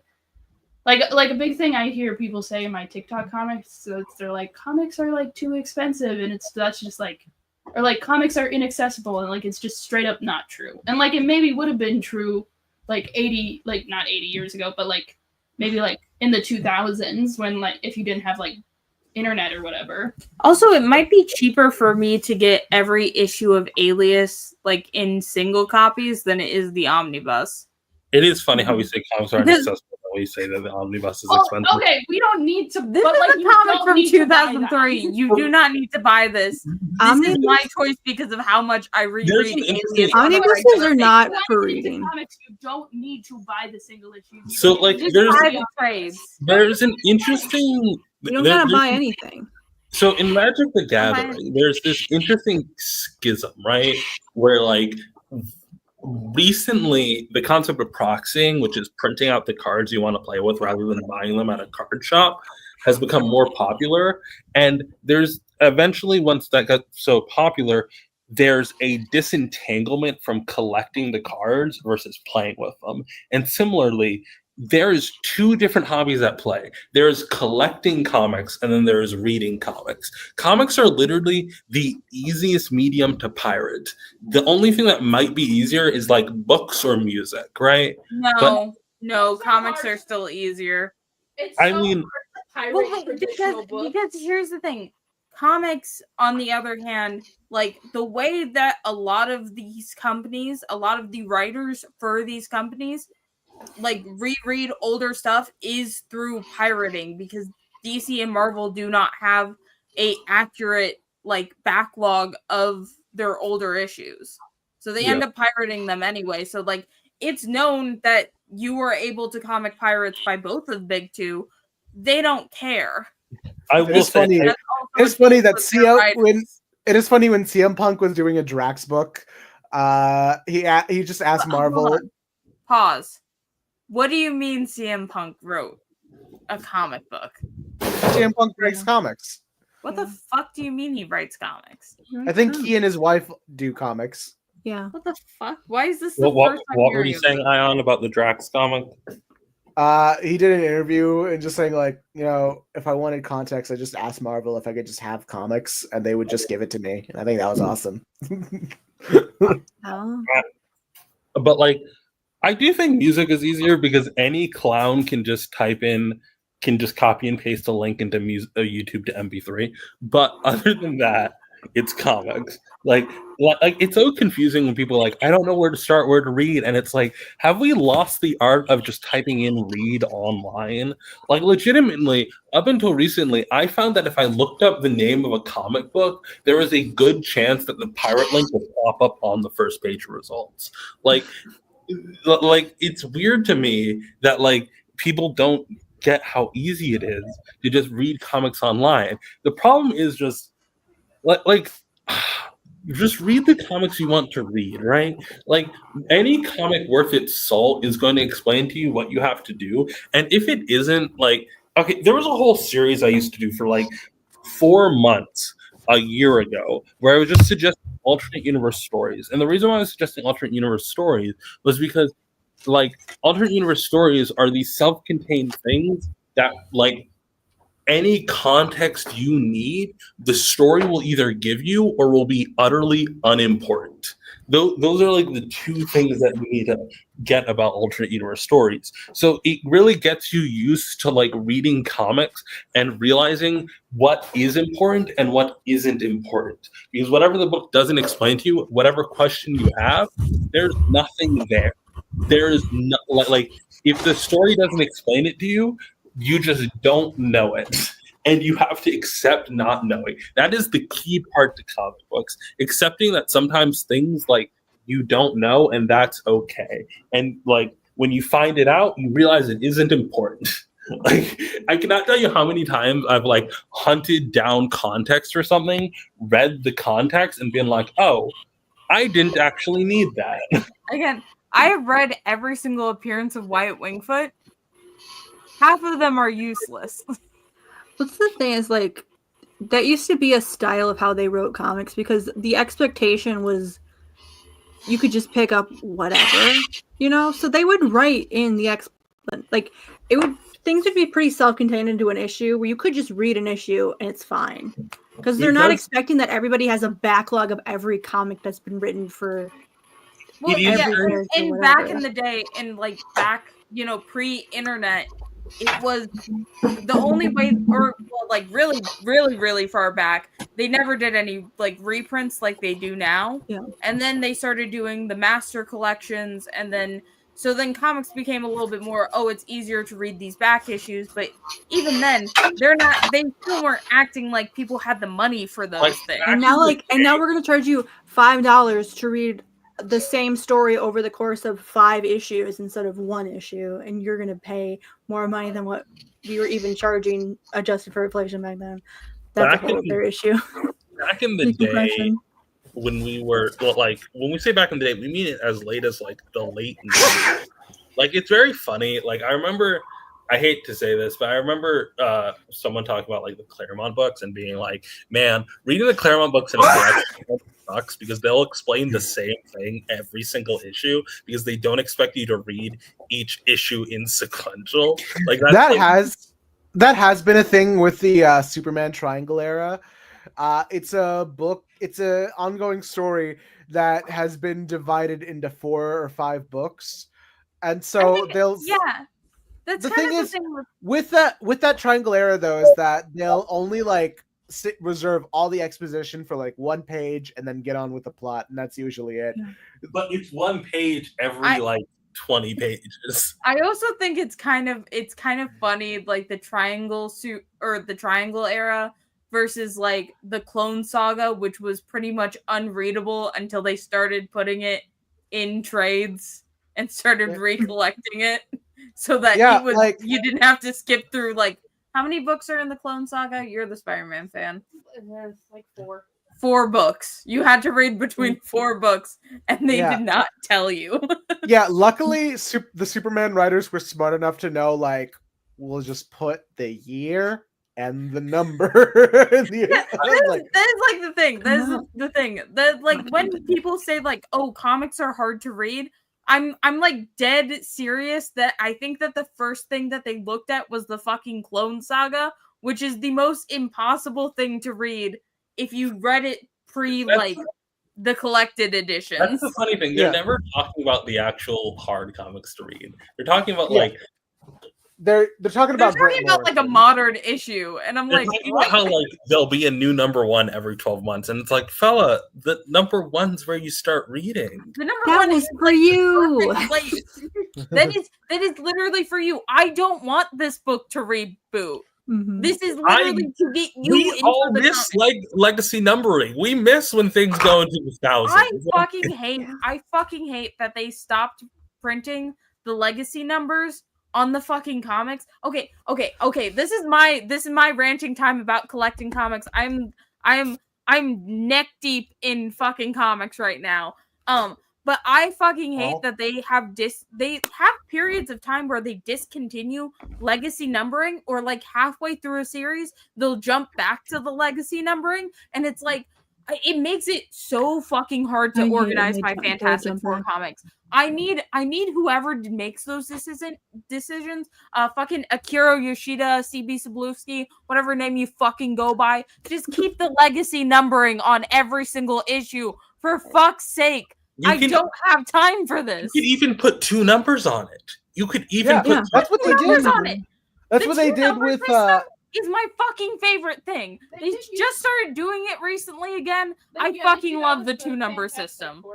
I love the 2-number system. The 2-number system is built for me. Yeah.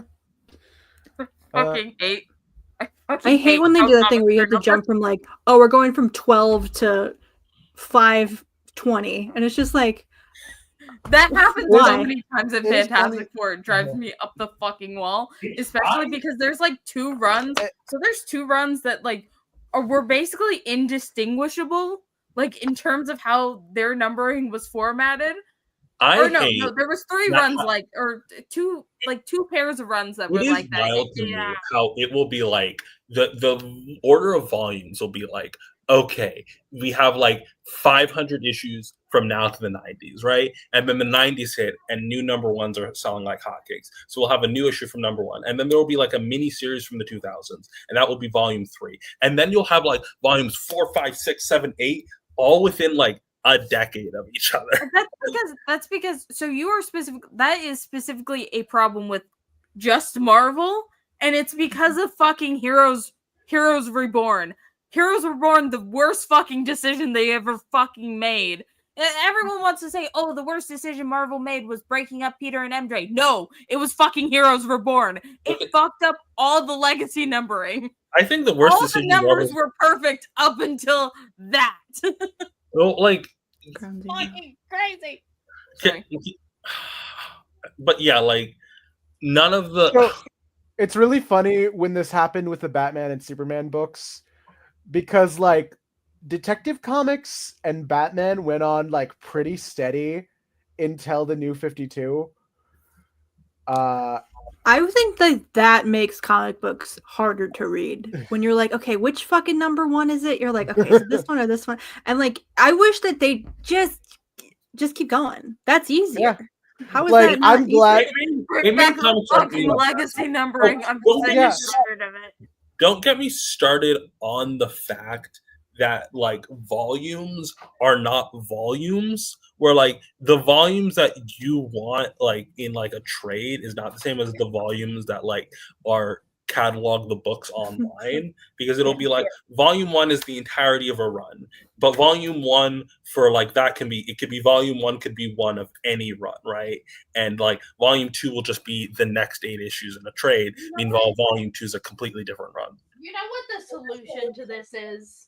If you don't know, hold on, let me get on camera. If you don't know where to start with a character, because all of the numbering is confusing, you get into a character with very few appearances, and they teach you how to read comics, and they teach you the skills of like. You're talking about Time Masters now, I could talk about time. It could be Time Masters. It I could picked be Iron Man. Gold. It could be Blue Beetle. It could be Gwenpool, where you were just like, I want to read about this Babe character. Tonica. Google search their name and read online. I will say that's also why like Miss Marvel initially was so successful. like when I have to talk about like Spider-Man, I would have to be like under this writer, which can be confusing to new people. But when I'm talking about Booster Gold, I either say volume 1 or volume 2. And it's so easy to communicate what to read. And it's great. Like all of the reading lists I've made for Booster Gold are successful. Yeah, don't start off because they're small. Don't fucking start off with Spider-Man. Start off with some obscure fucking blurbo of your friend. Never ever.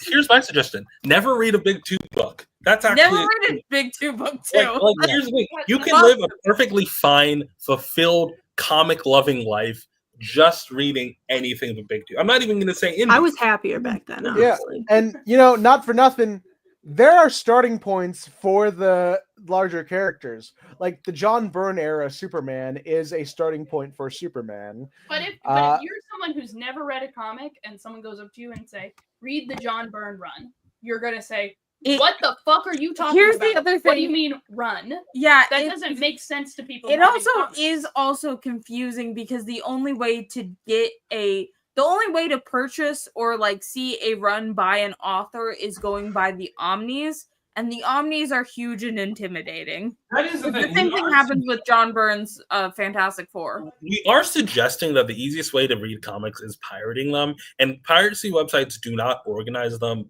by comic writer. They don't organize them well. It's hell. They organize them better than the actual apps. It's barely better than the actual apps. Yeah, but if you search like Superman, John Byrne, read online, it's not really gonna pull up. This is what I mean by saying that the Omni scanned. This is what I mean by saying that comics are harder to get into the comic fans, because these are all legitimate problems we're talking about, but they're none of the problems that people bring up when they're talking about comics. They're talking about like, how do I find a way to read comic books? And it's like, just type in read online to whatever. That's how I found comics. Like I saw panels on Tumblr. I saw the name of the run. I said, I want to know what these like out of context panels mean, and I just searched the name under the photo and read online. Yeah. People just don't know how to use it. Yeah.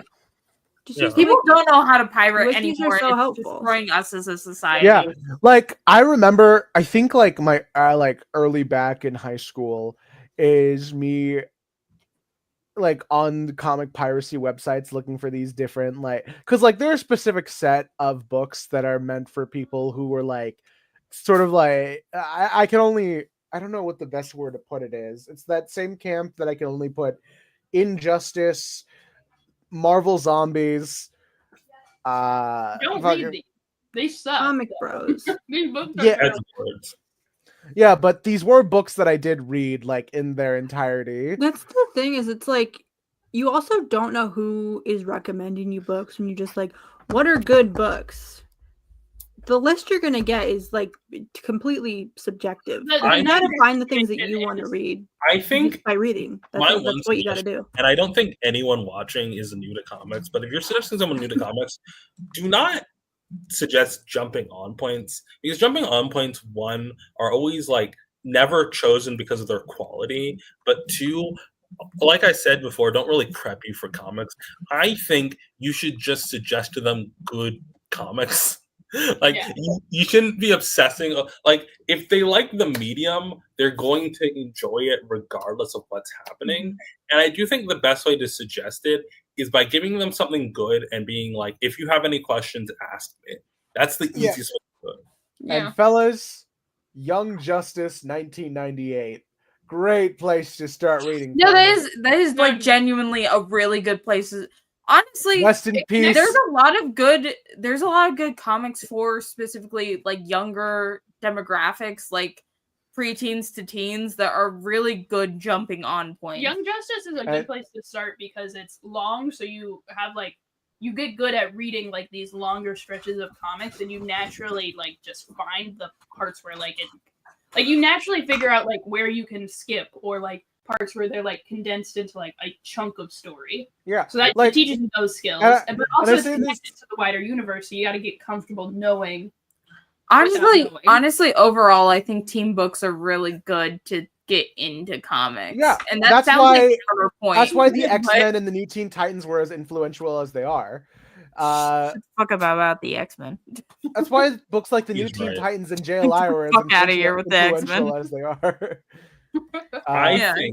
JLI is also a very good. It does get they actually just re-released some trades for it, so it's no longer hard to get into anymore. But like JLI is a really good place to start. I'm debating if MC2 I can consider a good place to start, because it's like I would argue that. I would argue certain pieces of MC2. I don't think MC2 as a whole, but it is like a nice like self-contained like the problem story. is, if you enjoy MC2, you're just going to be invested in a world that frustrates you, and then like if you can be fed that just by reading fucking Spider-Girl, then that's good. But if you're like, I want to know what happens next with the Avengers, it's like, I'm sorry, bud, the book got canceled. Spider-Girl on its own is a really good thing to get into comics. It starts with Spider-Girl, we get some more, and then we get nothing, and then it's just Spider-Girl for a while. And Fantastic Five, but Fantastic Five got canceled after 5 issues. Yeah. No, but it got 2 separate runs. Yeah, I got 2. Can I tell you? Okay, yeah. Don't get me started. I know. New topic here. New topic here. Fun fact. Spider-Girl is the longest running female-led series at Marvel. Still to this day. Can I tell you how frustrated I am that so here's what happens. So Marvel Comics 2 comes out. It has one ongoing and has 2 maxi series, right? It has A-Nex and it has fucking J2, right? Fucking J2. Fine. Why is J2 the main character of MC2, by the way? But whatever. Fine, 2 maxi series, right? Then after those 2 maxi series ends, they do 2 more maxi series while they're trying to get a deal in the background to sell these digests in like Kmart or whatever, right? And they don't get the deal, so they cancel the series 5 issues in. So Wild Thing and Fantastic Five, the 2 maxi series that continue, get canceled. Okay, fine, whatever. Ignore the fact that half of Wild Thing's runtime is filled up with fucking J2 continuations. Whatever, I'll ignore that. Whatever. Years later, they're like, okay, Spider-Girl did so good. We're going to bring back MC2. We're going to give a volume 2. We're going to continue these maxi series. The 2 series they bring back are Fantastic Five and fucking A-Nex. Why is A-Nex coming back? A-Nex got its full run. A-Nex didn't get canceled. Where's Wild Thing? Remember reading J2 and because of the way they literally doing an example, I just typed in read J2 online free. First link is J2. I remember because of the way they stylized his name, I did think his name was Jay-Z for a long time. I was so upset. Who the fuck is J2? Why is J2 the main character of MC2? I thought it was Jay-Z. It looks like Jay-Z. I do like how it's funny to think about, like, because people were talking about this online, and that It's just that Marvel doesn't really have a Wonder Woman character, like a character who has their own like lore Because they and don't have mythology. characters like that. Yeah, they don't have a female character who is Well, kind of on. They don't have on a their- character There, like no, that. there is one character. There is one character that the original post author did mention, and that was Dazzler, because she does have one of the longest running female series at Marvel. But she's just The thing But is also, like, also DC here's and the Marvel thing, is then set they up took her to differently. the Like X-Men. they don't have like they like the teams are the big thing at Marvel. They don't have solo characters that are that big like they are Yeah. with DC. I mean, they have It's not like some of Spider-Man. their most popular characters are solo characters or anything. It's not like Spider-Man. At Oh. Marvel? Where's the good one? I mean, it's like Spider-Man. Who else? Where's Wolverine, Wolverine is an X-Men character. Hulk. yeah, no, but so like is Rick. so like he's Hulk? also like Spider-Man's also an Avenger. Hulk so- hasn't been top dog in like 15 years. Not even. I mean, like, Immortal Hulk kind of put him back on top dog Yes, status. But like no, Immortal it's like Hulk- X-Men, Fantastic Four. Those are like the big names. No one knows what Immortal Hulk is who doesn't read comics. I feel like Immortal Hulk kind of reaches into the normies, like not normie, but like people who are just getting into comics and wanting to read Hulk.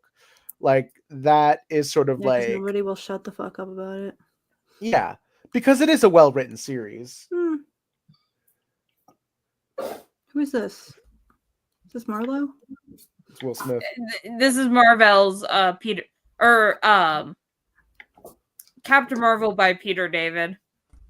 I just That's wanted to weird. stare at pictures of Rick Jones. What happened to Hon- her? Honestly, I like, want to share.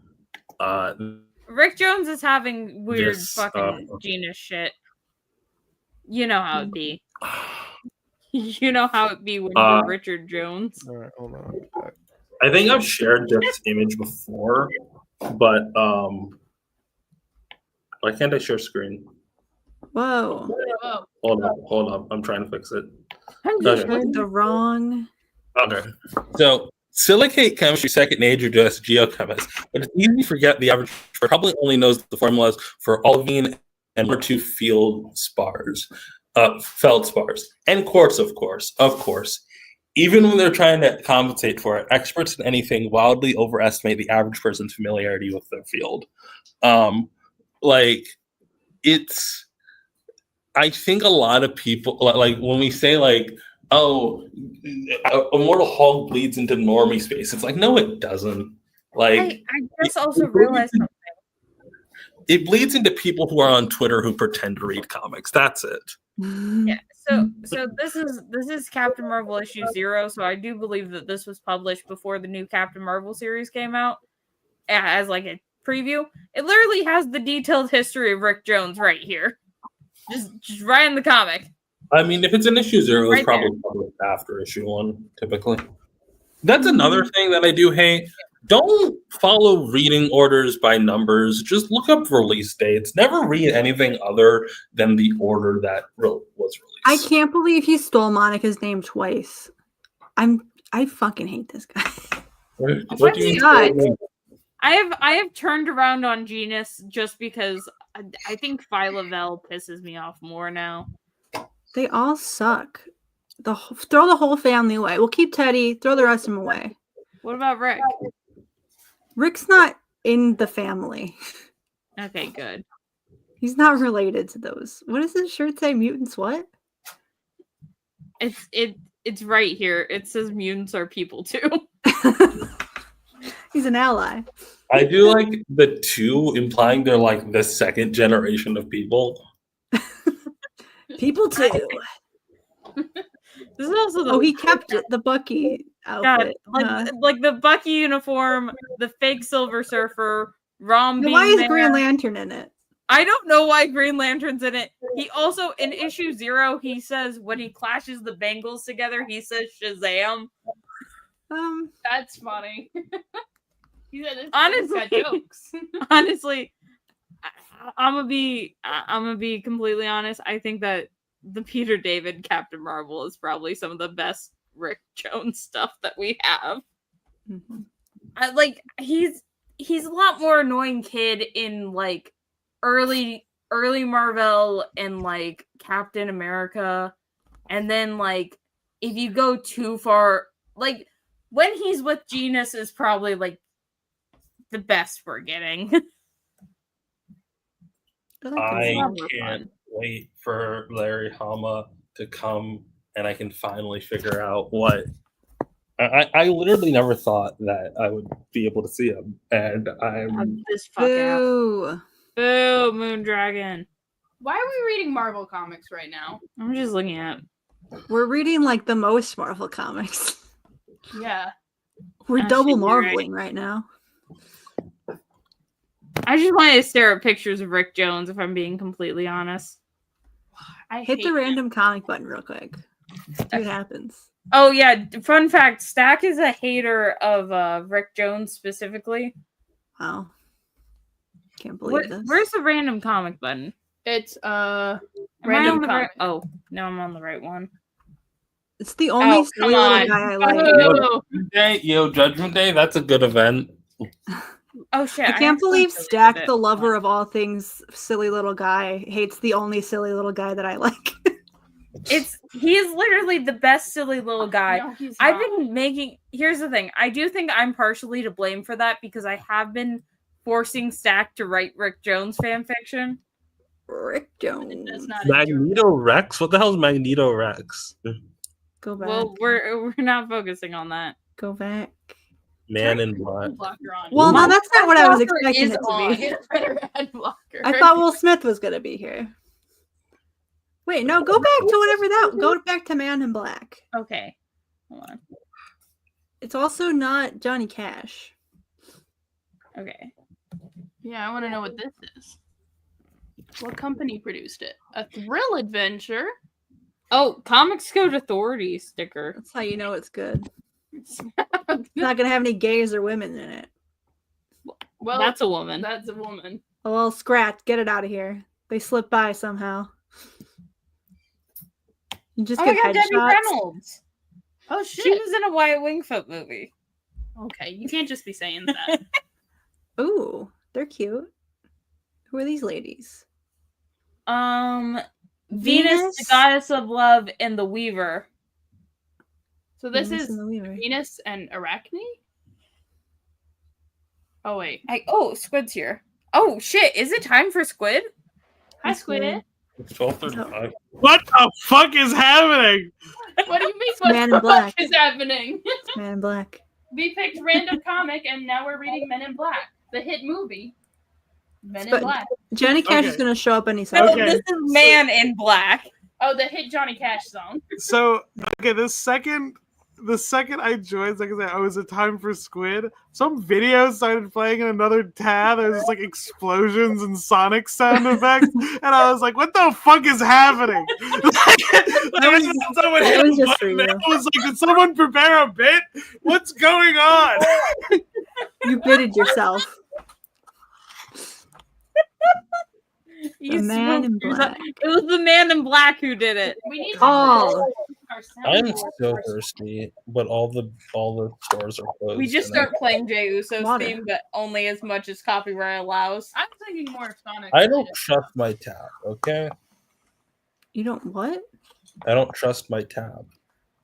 Oh, you should get a filter then. This is a bunch of stories. So So That's- this is a that's bunch what- of stories that that the Man in fiction Black fiction is be like telling. that. They're making this shit up. I Holy don't think shit, this happened at all. It's the Challengers of the Unknown. Oh my god. What did I miss? No. We just I ranted about how I started having like I've been like going kind of insane like this entire live stream, and I think it's only getting worse. I think that like I've gone into like some sort of psychosis again. Have a shrimp. No, I don't want to. I caught a little bit of the Cody Rhodes talk. Mm. I see that he's become your weird little guy. He is my weird little guy. you He's missed so us strange and talking off-putting. about- You missed us talking about how easy it is to get into comics. I like Oh. her sassy face. Oh, she's fun. Wait, Venus is fun. Who did I miss about comics? I'm sorry, it cut out. You just ranting about how easy it is to get into comics. I would fucking love if it was easy. You're the Sonic guy. That's like one of the easier ones. Why the fuck I haven't gotten the right shit? Actually, No, I that's not don't what think we Sonic's Oh. easy because there is like the difference in like. I We're talking about misunderstood. reading. I thought we meant as an industry, and I was like, "Why are you fucking being easy?" I'm pissed That used off to be about it. like my goal until I got into college and I realized what kind of hell the comic book industry actually was, and I gave up on that.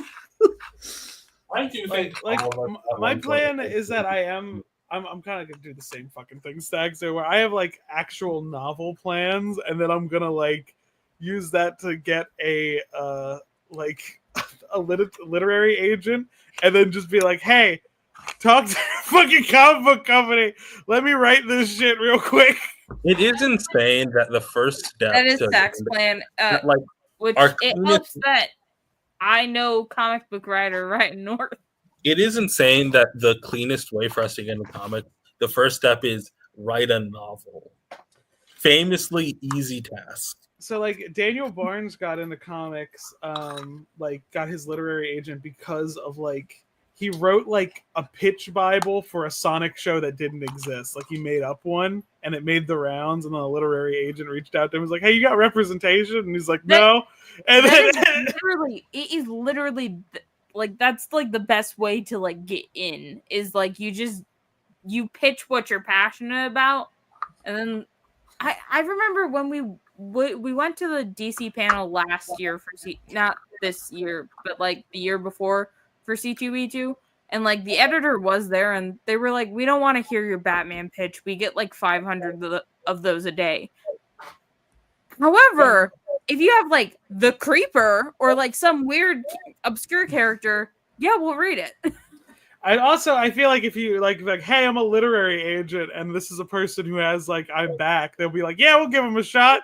We give him a little fucking one shot in a book with 10 stories in it. Let me write fucking. I think it's honestly easier with indies too. If you had to choose a silly little guy, I mean, I guess I'm writing Rena Logan. I'm just gonna write a story about her, and like, I really finished that fan fiction. We don't want to hear your Batman pitch. Right. I have Batman DC, adjacent characters. I'd DC, like I know to you're think about. getting my emails. What do you think of my Time Masters pitch? DC, I know you get my emails. DC, if you're interested in my my Wonder Woman sidekick character, Ms. Wonder, who happens to be a Muslim teenage superhero and who's a fangirl of Wonder Woman. You are just redoing Power Princess. Yes, that's the character he's Oh, redoing. Yeah. No. Oh, but anyway. Anybody have any thoughts about don't the hire me Pride? to write comics. However, if you want to like contract me for a bit as your Wyatt Wingfoot historian, I'll take that. Did everybody read the Pride preview from No. DC that came out this week? No, I did not look at it. I think What it's is funny it? that they have Renee and Alan flirt in it. I think I don't No, like. it is funny. I think we should get to that more. I don't like when superheroes know each other. I don't like it. I was kind of like, why I would have they know bad each news other? for you about all of comics. I'm seeing how long it How do you takes me guys to think find a that book that Alan Wyatt and read. Renee met? Was it Gay at bar? the gay bar? The one gay bar that all superheroes go to, I guess? They're mean, both they're both Gothamite. from- They're both from Gotham. Yeah, they're both Yeah, but from Gotham. at Renee least. does not go to the club. Look, if she's the question, Neither does if Alan. She goes to He's lesbian bars. We know that. She goes to like If she's the specifically question- lesbian bars. if she's the question, then there's a non-0% chance that Alan has met her like as he's like patrolling around as It's Green weird. Lantern, because like he's kind of got like a thing where he's got like dark spooky friends as like No, close this besties. is what happened. He knew Vic, and he didn't know Vic's not the question anymore. And you're like, oh, Like, it's Vic. transition. How many people think that the question just transitioned? Really happy for you. Why'd your accent change? HRT Why are you does much wonders. tanner now? Why is Huh. your skin darker and your hair darker and everything? Why's your hair curlier? Is this like a weave or Estrogen just Why tells is me your that. chest bigger? I think that one's the most explainable. I think actually, Yeah, you got of all the things that HRT does, I think that's the one that's like, yeah, that one makes sense. why are do you your have hands cop vibes now? have you been working out? Why are your hands more jacked for some reason? Your hands. Why are your hands more detailed? It's taking forever. I'm specifically doing this just to see Why how do we- long it takes me Pull up until I get to a the Wyatt slide one. preview. Should I pull it up? You're not getting a Wyatt one. I'm He's gonna in, get a like- Wyatt one. I'm gonna get one eventually. There's He's no like way I in- can't. He's like in what, a dozen different titles? Like, So I can't believe I got Booster Gold before that. Right, booster? I don't know. Is he in DC 1 million? I forget. Probably not. So I feel like, because I saw a little bit of the Gold Dust talk, I feel like we don't talk enough about Dustin's other gimmicks. So give me a second while I get some of them pulled up real fast. I was talking in depth about Cody's other gimmicks because I think dashing Cody Rhodes is kind of funny. Undashing Cody Rhodes is equally funny. When he fucking broke his Dashing Cody nose. Rhodes is also funny. And also mustache Cody Rhodes. should we go through DC solicits? I will say this is probably the tamest graffiti wall in a gay club that's ever existed. There's not one cog. Not one dick, not one cuss, not one slur, No titties. no No titties. titties. Someone play Yeah, the this neighbor must be boring. I don't get it. Like, I don't. See, Like- here's where they are. Why Oh, do you are we keep looking at that talking one? about Prez again? No. No, No, Why is I he need, looking to, at I you? need to talk about some of from some of Dustin's other gimmicks real fast. I'm just pulling up all the images I need. So, because you went over it a little bit that Vince treats the Rhodes family like shit. Yep. We knew this. And Dustin. then also Vince's entire family, because fuck you, Triple H. Fuck you, Triple H. He comparatively he is the most normal of the brands, but still. Put the So slime back up. so Dustin did leave and go to WCW where his dad was at for a little bit. Their first idea was to have him as a character called Seven, who was basically going to be their Undertaker. And like they did promos for weeks and weeks. Problem with the promo is there's this part in it where he like is outside a child's window, he puts his hand on it, and everyone for some reason everyone who saw the promo read him as being a child molester, and called in and complained. So when he came out, he does this big dramatic entrance. He descends from the fucking ceiling, like all smoke and shit. It's like, oh, this is really cool. This probably costs like, it's probably really expensive. But then when he comes out and gets on the mic, he's like, they got me in this dumb fucking outfit. Fucking just left WWE and they put me in this dumb fucking outfit again. I'm so like he just buries it immediately, and then the rest of the time he's normal. He's and the rest of his WCW run, he's just American Dream Dustin Rhodes. That's it.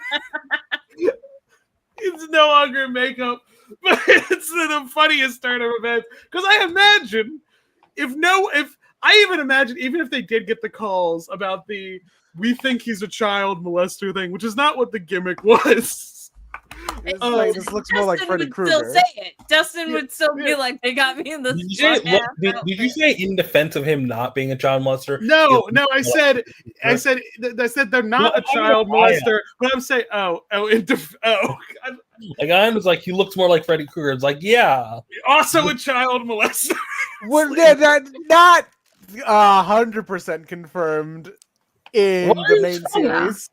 No, the TV series confirms it. They Oh, we straight don't up, they need straight up say it in Freddy's Nightmares. They call it. I didn't watch that show. That's a good show. So, but I think this could have done well. I think even if they ignored those complaints and then just went for full force, I think this one could have worked. I think it could have been really popular. But no, he's on TV once after like weeks of ads, and he's like, got me in this dumb fucking outfit. I mean, what's if I favorite- was forced to be in that many dumb fucking outfits, I would. You know what? Where's that referee? He was trying to fuck on me. Next one is a one that like, so while like, you know, definitely like what he had went through when he was kind of forced to be booked as Gold Dust and stuff like that was traumatic. He still looks back on like parts of that fondly, like people he worked with, angles he would in. He loves all the stuff he did with Booker T. He loves like certain storylines and stuff. He just hates a lot of the shit that was like taking advantage of his personal life. But when he joined the Tits and Ass Company, DNA, I guess DNA. this is He the doesn't one have tits gimmick. or ass. This is the one gimmick he refuses to talk about in interviews at all. It was just Gold Dust. It was called Black Rain. It was just a bad part of his life, where I think this is when he was like super addicted to drugs, and this was near the beginning of the Tits and Ass Company, where they weren't really testing for shit. Even when they did start testing for the Tits and Ass Company, when Hogan was around, they would just be like, yeah, you're on drugs, and then like no repercussions would happen for people, which I think is really funny. I've come to the conclusion that you are, in fact, under the influence of drugs. But, Moving on. But so like this is the one thing, like he won't talk about this in interviews. He has left interviews because he'll open me like, I'm not going to talk about my TNA stuff. And he's like left interviews mid-interview because it was just a dark part of his life. These are like the two non-Gold Dust things that are like infamous. Like he did look a bit like a fucking smacked ass. When he Looks did like he's in Kiss. He looks like he's in a Kiss cover band. the fucking walking stick with the knife in the hand. He can't even use that. It's just Gold Dust for black and white. Michael. Not has if I brought up block the point. him He will first. block you on Twitter if Yeah, you bring it up. if you message him about Black Rain, he will block you. Which it's fair. It's fair. He knows this was a bad part of his life. I'm just shocked that he's on Twitter that much. It's the same thing when Will Wheaton said, like, I'm just, will everyone please stop saying shut up, Wesley, to me on Twitter, and then Patrick Stewart quote retweeted him saying, shut up, Will. God. He is also super wearing a t-shirt underneath the jumpsuit, I can see. Yeah. But like you can see the hemline of the t-shirt. Oh. Like he doesn't want to fucking be here. You know. He's there at the Tits and Ass Company. It's 11. No tits or ass. OSW Review did a whole season of episodes dedicated to reviewing the Black Rain era of TNA. But why? Why? We don't need to talk about this ever. Why don't we talk about the good things that were on TNA, like our Truth's run in TNA, because he was fucking great in that. I like that I showed a clip of it in our group chat the other day, and then Rena's like, why is Ron Killings better than every other wrestler? And I'm like, yeah, it is true. That is very true. His fucking TNA run at the beginning was great. Just not a lot of people have seen it because a lot of the good stuff of his run was when TNA didn't have a TV deal, and instead they were doing a pay-per-view every week. So yeah, I fucking pay $5 to watch fucking TNA every week. Freaking crazy. And then like, God. I still kind of regret that we didn't just pay $50 to watch AEW's. Oh, the fucking people who have been like, this was better than WrestleMania. They've been killing me. I'm just like, oh fuck, god damn it. Oh, I forgot. That is put Michael's message up on the screen because the blindfold match and the electric cage match. I think that's. It is funny that like TNA, in a lot of the same ways WCW was, you get really like there's some highs and some really cool shit, and then there's some dog shit. But I guess WWE's like that too. Do you think like, because like I know that Gotta be in we've this all dumb somehow outfit. gotten into wrestling, but like I've been seeing wrestling from a lot more of my other mutuals who are not on this podcast. And do you think that like wrestling being back in like such a capacity is a recession indicator? I was gonna just say with the comic book fan to wrestle fan pipeline. Yeah, I mean, like wrestling isn't that niche of a thing. I think it's like a huge tenet of like American culture. It just happens that the 2010s, the good period of the 2010s, it was fucking dog shit. Yeah, and now The comics. it's when No, Vince 2010 comics was good. it's like I think Despite it's what like X-Men fans will tell you, the 2010 comics was good. X-Men wasn't focused on. I know it was peak. The X-Men not being there was so good. would you say that the 2010s were bad for wrestling because that's when Vince McMahon was just like losing it even more so than usual? That was the PG era, wasn't it? Yeah, that was like mid PG era. A lot of people say like them going to PG was bad, which I don't agree with because you can still get away with a lot with PG, even if you're aiming for that and you're having Roman Reigns say the word suffering succotash on TV. I like the part where they started pretending to care about women. That was in 2016, where there was a 6-woman tag match that lasted 2 minutes, and everyone got so fucking mad. They like Twitter was trending for several fucking days with hashtag give Divas a chance, because Divas was what the women's division was called back then. It wasn't great, but that was what it was called. Mm-hmm. And it got to the point where Stephanie McMahon responded and was like, okay, I'm going to head up the women's division. And everyone thought like bullshit, because whenever McMahon says anything, you assume it's bullshit, even if it's one of the less insane ones. But no, she did it. I have to credit Stephanie for doing that. Yeah. It's really funny because I looked at Becky Lynch's debut video, and it was terrible.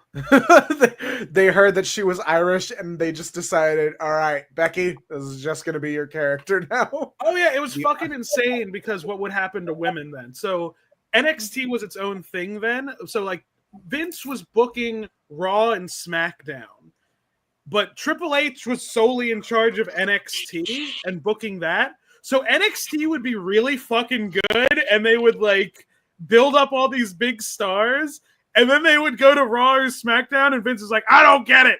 I don't get anything about this. Yeah, because I'm going to give you a really weird, reductive gimmick. Yeah, because like during that era, it was like what Rollins, Roman Reigns was on NXT at the time. Dean Ambrose was around. Dean Ambrose. I don't think, because Dean Ambrose is fucking one of the world champions over at AEW right now, as his John Moxley persona. Vince didn't fucking know what to do with Dean at all, because Dean's whole thing is that he's supposed to be like insane and violent and unhinged, and it's like, no, he's gonna walk around with a cactus with a name on it. He's gonna talk to it like a person, and he's gonna. It's kind of like the same thing that happened with Toni Storm. Exactly that. Like she could not last. Like she's too creative for WWE. That's also a good point, Michael. Fit Finlay. That's a wrestler that y'all haven't seen yet. I think y'all have probably seen more of Hornswoggle at this point than Fit Finlay. Um, We've seen way too much Hornswoggle. I think Hornswoggle McMahon might be the least insane McMahon. Hornswoggle's a well, yeah. McMahon? In canon. McMahon. Have But you heard Hornswoggle? Like, Hornswoggle did like an interview. I don't know if it's recent, but he did an interview. he does and interviews he's with Chris tearing Van Vliet into a lot. Peter Dinklage. Oh yeah, he fucking hates Peter Dinklage. Hornswoggle has opinions that I respect, but I cannot in good faith follow his advice or opinions because he doesn't like the term little people. He likes the M word. And his thought process is there's no little people wrestling, there's M word wrestling. I don't get paid off of little people wrestling. It's called micro wrestling now. Mini Estrella is the term from Lucha Libre, which I have always felt more comfortable saying because it's just mini star. It's not great, but it's not what some people call a slur. So Hornswoggle does a lot of cringe Christian movies. I don't care about Hornswoggle's religious opinions. I don't care about that. I don't care. What kind of cringe Christian movies? Is it God's Not Dead? Was he in that? I don't care. He's got a tattoo of Miss Piggy. It's fine. We were blasting what's his face's tattoo. Cody's. Looks like a fucking Punisher tattoo.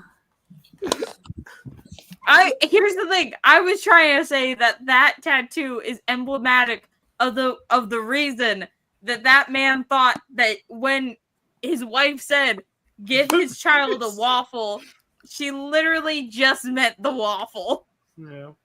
Okay,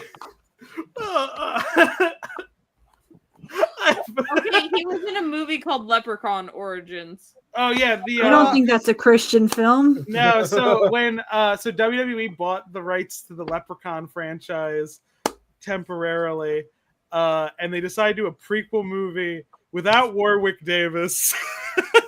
And it's just like feral leprechauns like, no, he needs to quit. Let him quit. Come on, coach. Let him quit. Well,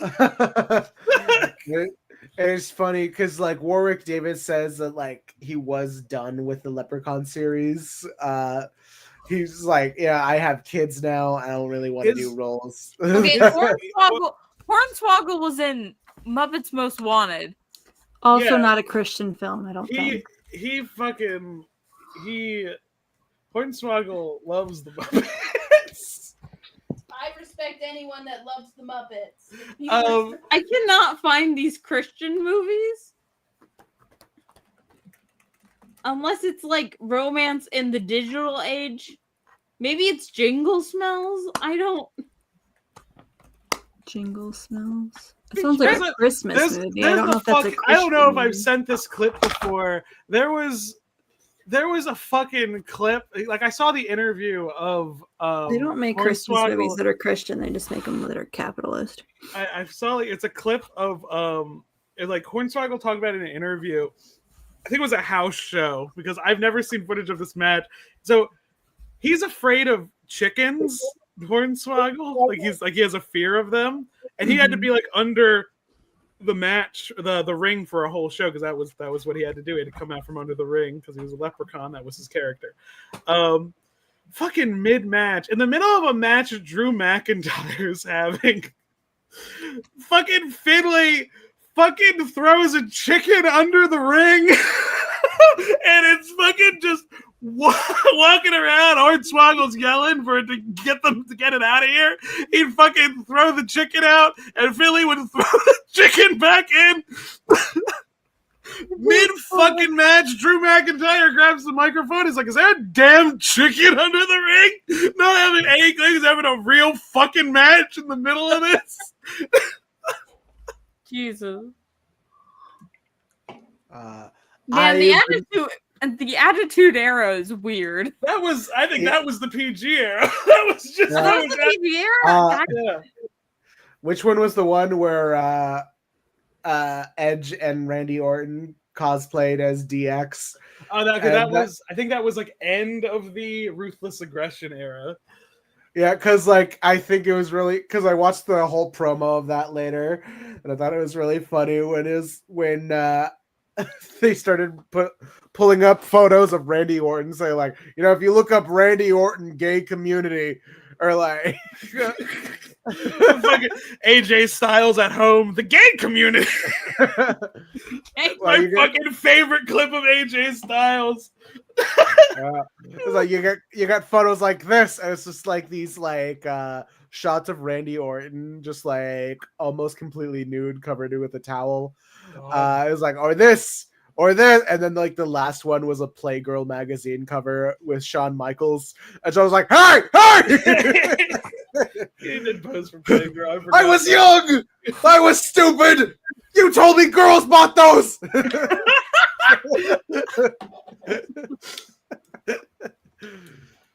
Oh fuck! It's so fucking funny. A lot of like, again, like a lot of from like the PG era. A lot of the really funny moments are like behind the scenes stories, like fucking Ryback accidentally dumping Punk on the concrete floor, like for like the third fucking week in a row, and then Punk going back and confronting him is like, now you can't tell me you didn't do that on purpose. So either tell me you did that on purpose or say you're dumb as fuck. And Ryback's like, I'm dumb as fuck. I'm sorry. And Punk's like, well, what can I fucking do? That's the answer. I've also been trying to get into CM Punk's lore with the WWE. Because like all I know is that a lot of his promos were like completely ruthless in the sense that he just like talks shit about the company in general. It was very funny because he's in like an era where like a lot of promos were a little toothless, but then he's like immediately like, I want to fucking quit so bad. Yeah, but unfortunately, this is a monopoly. Yeah, hold on. That's why I think WWE sucked in the 2010s, because they were functionally a monopoly. They didn't need to listen to anything. Yeah, I think like one of the best promos I saw with him was like, this isn't CM Punk talking to Triple H. This is Phil Brooks talking to Paul Levesque. And it was like, wow! Can he do that? Is this allowed? It's so... I saw someone talking about that. I was like, Paul? That's his name? That's not an H anywhere in there. It's funny because people in real life still call him Hunter. It's funny because his real name's Paul Levesque, but like Sean calls him Hunter in real life. Oh, it seems like Stephanie's the only fucking person who calls him Paul. Wait, Triple H? Yeah. What's the H stand for? Oh yeah, everyone calls him Hunter Hunter. Hearst Helmsley, yeah. Which is not his. These wrestlers choose really bad fake names. So I don't think it was his choice, because his original thing was they played really into the fact that he was fucking from Connecticut when he first started. He was like an aristocratic kind of asshole character. And then when it was like he redid his character because they realized, oh, you're Shawn Michaels' friend. You and Sean are just going to do whatever you want. He's like, okay, I'm Triple H now. Degenerate into something else. Degeneration. No, the DX song is really fun. If this is supposed to have sound, you can't hear it. Oh wait, it's officially Pride Month. Happy birthday, guys. Ayaan, you have to apologize for every crime you've committed during this live stream. Okay. Oh. Yeah. Oh. Come back. Ayaan, you can come out. You can come back. You can come out, Ayaan. It's fine. It's legal now for now. Ayaan, you will be converted to HDMI. I think put Nemesis' message on screen. I might fucking take credit for that, but it's really funny. I like HDMI Pride Month. I like that a lot. What was the tweet that was going around? It was just like, DC supports HGTV or something like that. The HGTV community. There's some fucking pull up the clip of AJ Styles saying the gay community. Hold on. Let me see if I can Gay find community. The gay community. The gay community. I'm just saying there's some stuff about it. The I don't think you're ready for it. You had the fucking clip in our Discord. You had it fucking ready. Oh, It's wait, just the yeah. first audio clip. Why did you close? Why did you switch to mine? Yeah, You it's go to funny. Discord and you just have the one clip of him going the gay community. Just go to the Discord and open it. Hold on. Ash. I think go Squid to the could meme. recreate the audio clip just Oh, as I well. found it. I found it. The gay community. That's Is there context to that, or Fucking, he's on a radio community. show, Yeah. and They for said some that- reason, someone calls it. It's like, oh, you got a lot of fans in the gay community, like out of nowhere, no lead up. The person just says that. I don't know if AJ Styles is homophobic. He's very Christian though, so it's a possibility. I don't know what's in his heart, but he is a flat earther, and there is a surprising Venn diagram. It's also a straight diagram earther. of fucking homophobes and flat earthers. But he's a I think he's a good wrestler. He's just I don't need to listen to his social opinions ever, especially because it seems like everyone gives him shit backstage about everything. the gay community. That's, It's really funny. It's a fucking Alright, horse. That's Stack. That's Alright. Stack and It's a Sheldon. fucking horse. What is you? Look, you have the same hair.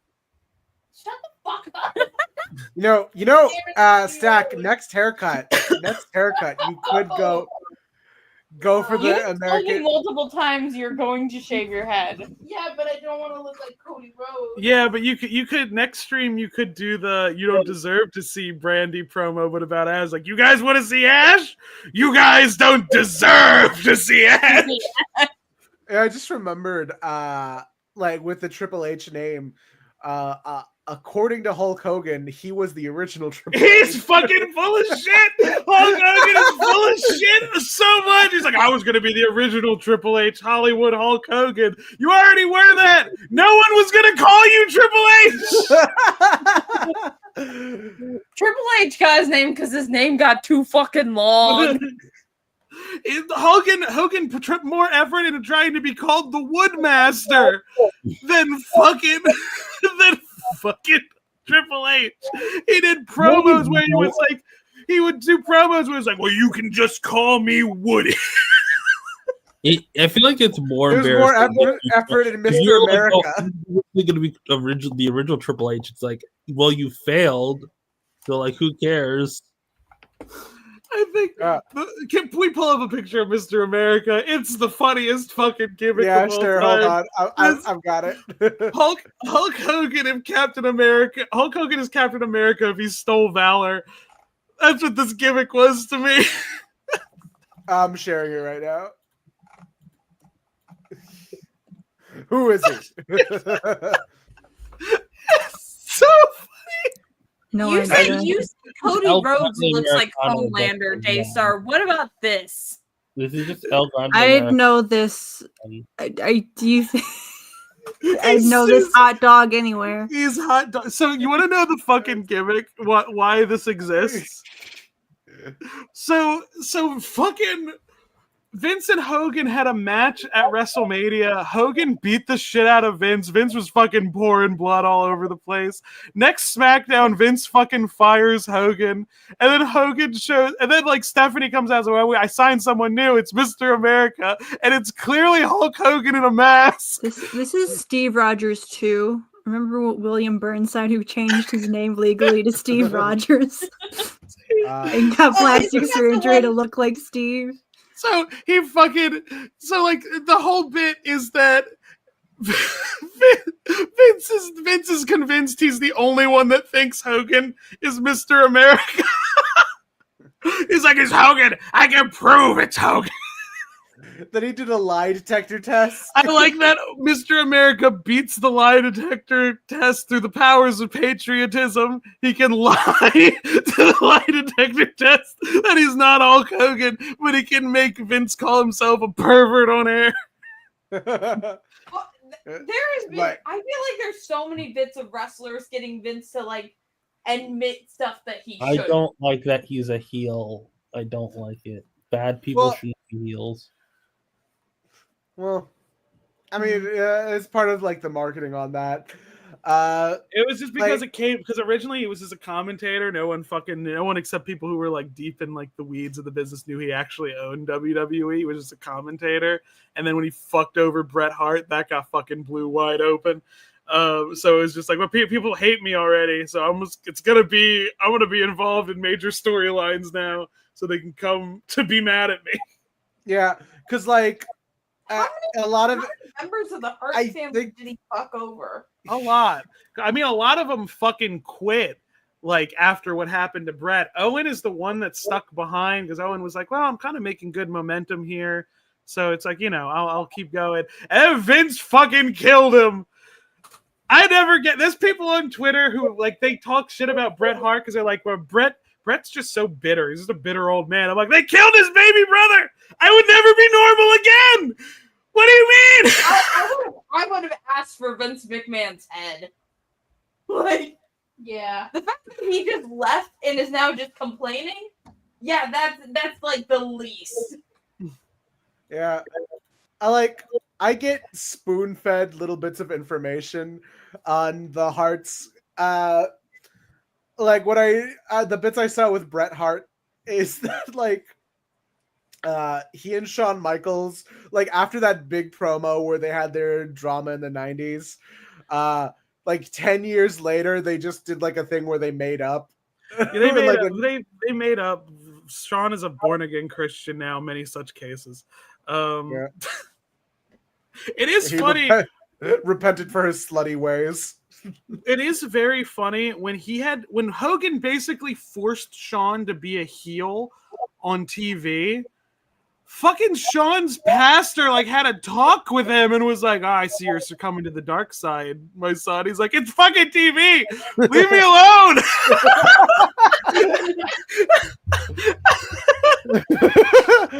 Fucking another thing Shawn can blame Hogan for being questioned by his pastor. I saw this nightmare thing where people are questioning because more stuff is happening with the Vince McMahon case. They said like, you think because Donald Trump and Vince McMahon were tight like that there's like a horrifying reality in which Vince McMahon gets pardoned? So here's the thing right now is that the FBI stopped their investigation. What's currently ongoing is a civil case. And right now, a lot of people are switching from the defendant side, from the Vince's side to the plaintiff's side. That's the right word, right? Yeah. So it doesn't look great for Vince. This is a good pick. It's a good pick. That was what made Stone Cold a household name. Everyone fucking dreams about beating the shit out of their boss, like Stone Cold. Oh, what about that one where he beat him up in a hospital? That's like still a trending gift. The fucking sound when the bedpan bounces off of Vince's head is so fun. I read Stone Cold's book because Vince was like, we need to get a good sound, really lay it in. And all this is like, yeah, I'll fucking lay it in. We'll fucking see. It's such a good noise where it goes, ting! It fucking smacks him in the head. Yeah, it's so good. Kevin Owens headbutted Vince so hard in a promo it busted Vince open, and that wasn't planned. That's another one of my favorite stories. Yeah, I'll give him this. He's willing to commit. It's the many such cases of if he wasn't the worst person to ever exist, he would be the funniest person on the planet. I think just like every expression I see out of his face, it's just like He's Like, more like a cartoon character than a human. yeah, it's like like every expression looks Insane. This is not a real man. This is Vince is the personification of an AI generated expression. Like I don't know how this. sometimes it's just terrifying looking. His fucking How is eyes. that? What? Is that real? Yeah, that's what he looks like. Can we look up undashing Cody Rhodes? We Yeah, should put- get rid of him. let's get him off the screen. No, Put just up put him in undashing general. Cody Rhodes. Yeah. It's so fun. It's such a fucking funny gimmick. Phantom of the Ring. God. They still make action figures of this one. I think the only Cody Rhodes that does not have an action figure right now Probably is Stardust. Stardust. Yeah. It's just Stardust. Yeah, because he really doesn't like that one. I think Mattel made it. He mentioned it before. That they're like No, yeah, he like was- they remade figures of undashing Cody Rhodes. because like I remember Cody was very specific, like telling them of a specific Stardust costume, because he was worried he was putting on too much weight at the time, and he was worried on how the toy would look itself. So I'm talking about it. There was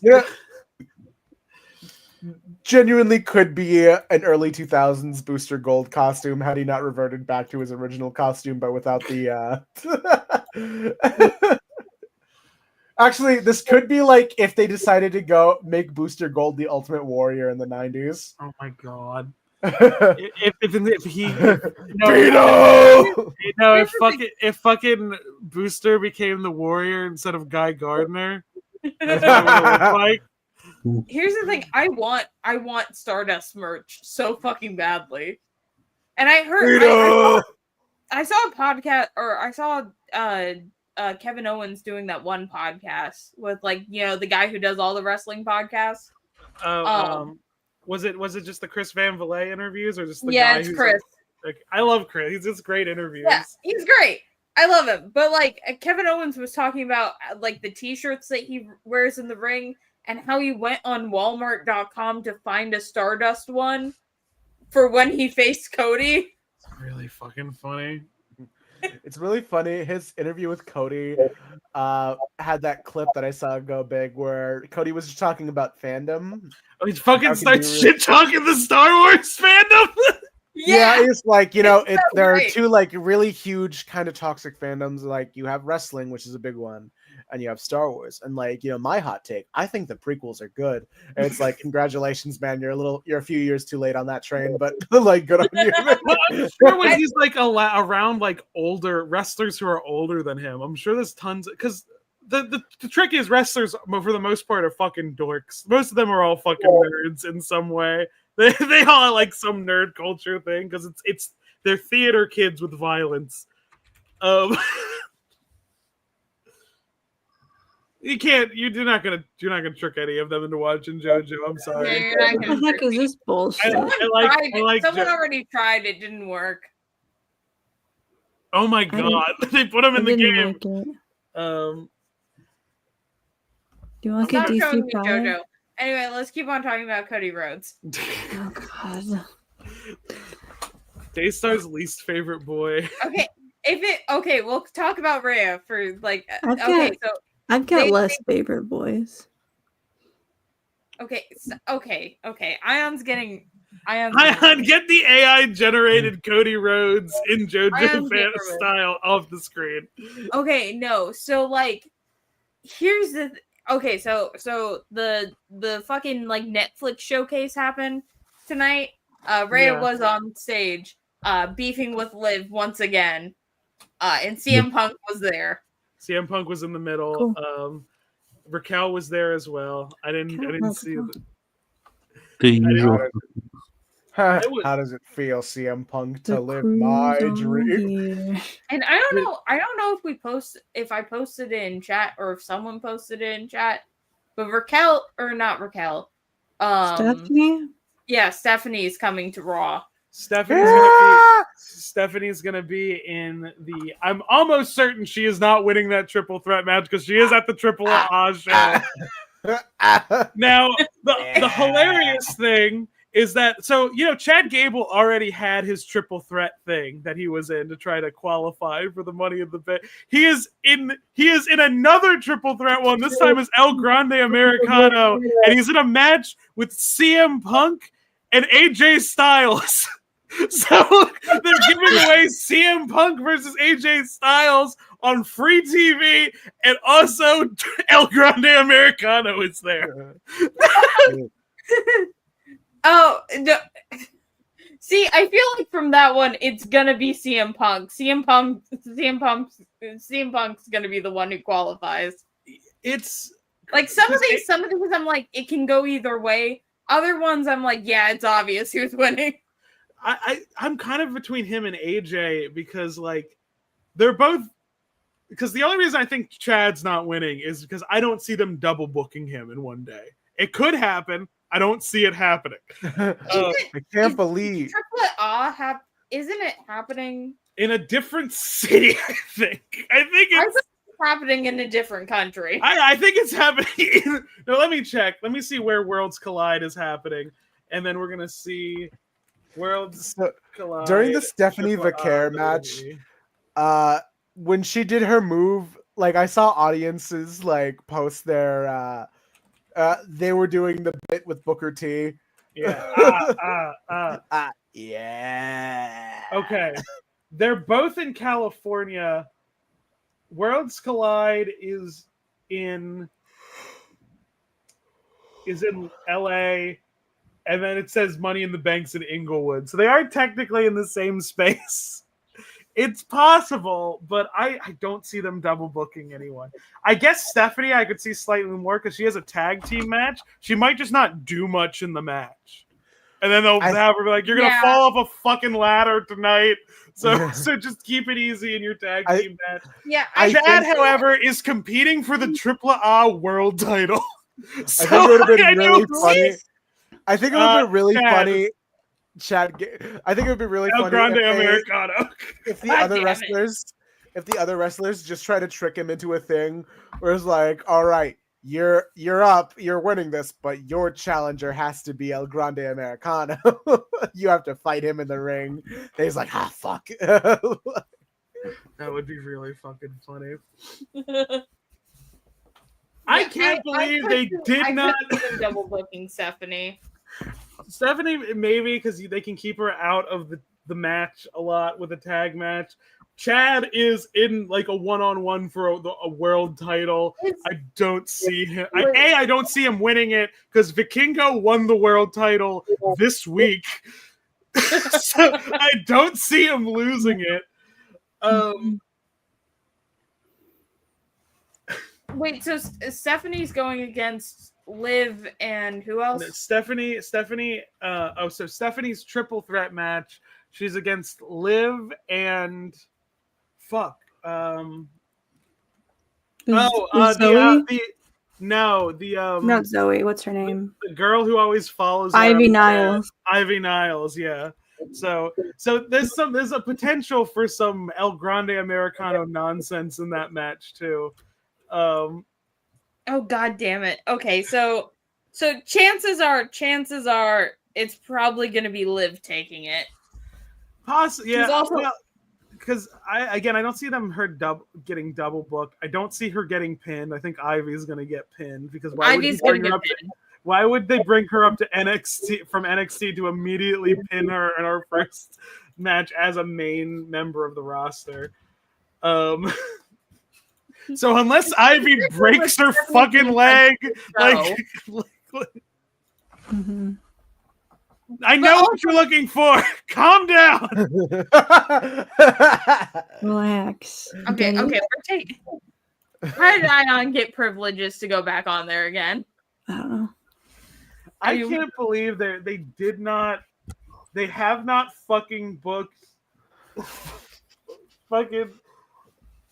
Oh god, I'm looking at who they're booked for Worlds Collide, and in every fucking promo they've shown Laparca, and Laparca is not on this fucking show. I can't fucking believe.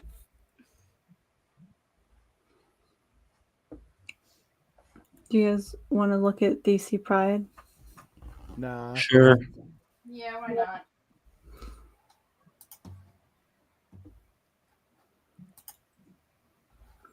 I'm confused who this fucking guy is. Gay. Is Ethan? Is he trying to hook up with this dude and he's just dumb? Perhaps. He's from the army. Another what's a good way to like combine the word gay and also soldier? How many gay soldiers do they got? They got Alan Scott. Because like I did militaires be in and cops They be in. got Ethan. She's a cop, so there's that. But so it's like this guy, and he's just like explaining the lore. Oh, of the law propaganda. to him. And it's like, oh, what's the fucking his fucking boyfriend? They came here and graffitied the wall in the 30s. And then the other guy's like, whoa, you're old as shit. I don't know who the heck this guy is. I ever tell you about my Russian boyfriend back in the 1940s? But Like, he's all right, the Grandma, let's main get you back to bed. character, Let's give you yes. medicine. And he puts the little I guess.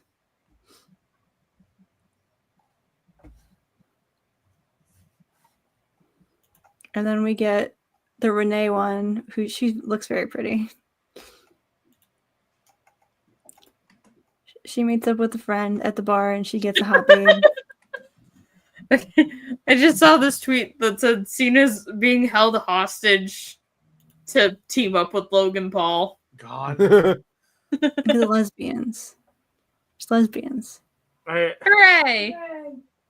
The WWE could use more of this. Did you see the clip of R-Truth I fucking posted before the stream started? No, I did not.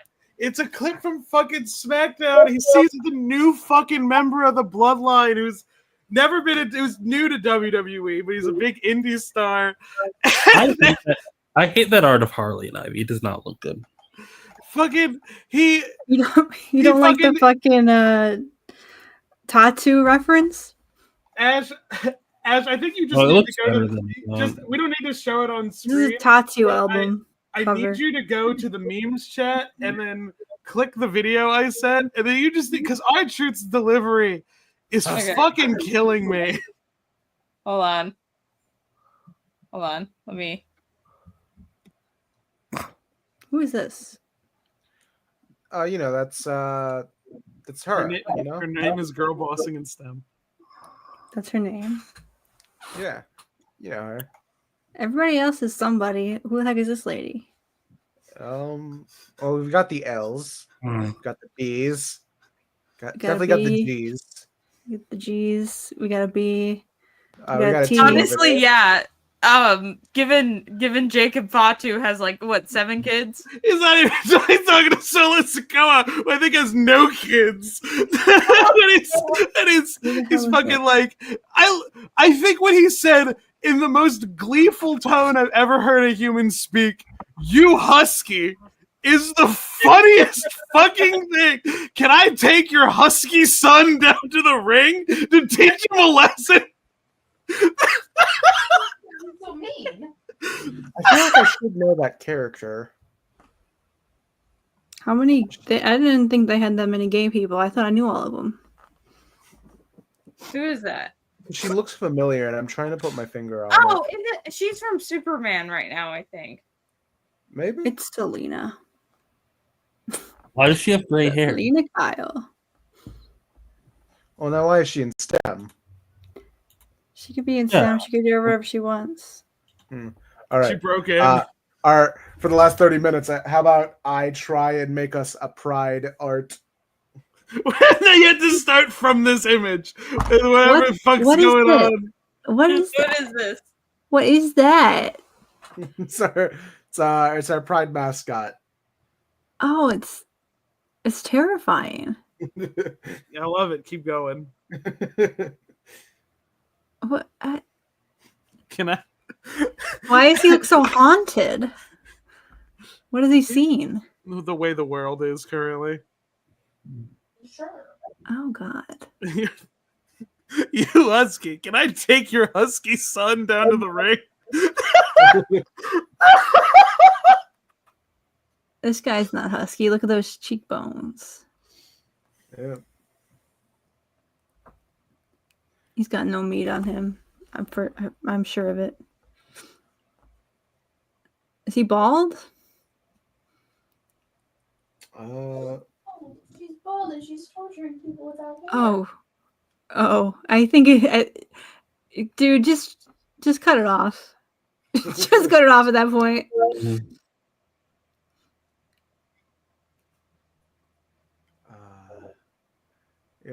Is this for this is just pride in general?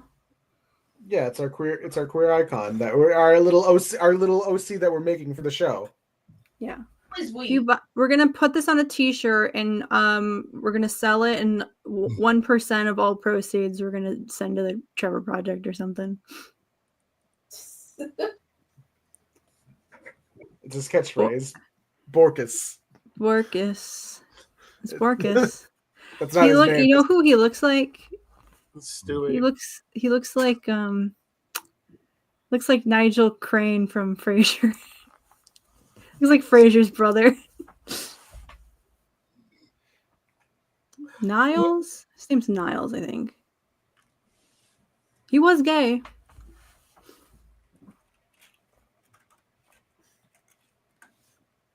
Oh, what's his outfit gonna be?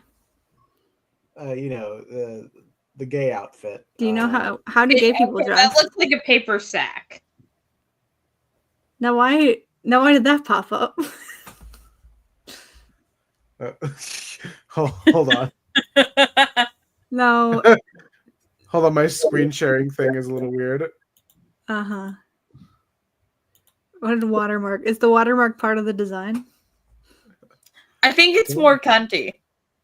This is actual. I think name, Ayaan should keep it. All right. There we go.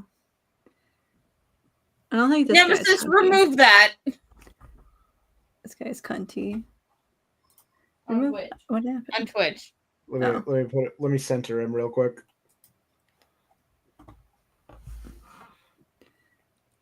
Hey, it's me. No, that's not his voice. Squid, give him a voice. Now, what's going to be downtown? Is it going to be Mermaid Tail? Oh. Ooh, I don't know about. Oh. It's like a drumstick. Take your husky son down to the ring and teach him a lesson. He's got some thick thighs. Well, they actually. They got some thick thighs. I've decided that they're non-binary. Can I take your husky non-binary child down to the ring? They just got a little. Okay. Okay. What are the things that gay people like? I'm gonna put a frog on their shirt. Sure. What do Gay people like Kermit the Frog. No, gay people do like frogs too, unfortunately. Gay people like that one clip of AJ Styles saying the gay community. The gay community? This is like Leapfrog. It's a fucking horse! It's a fucking... No, is All their right. name Borkus? Or All right, they just That's say just that? their catchphrase. All right, Kenny, get your own fucking dog.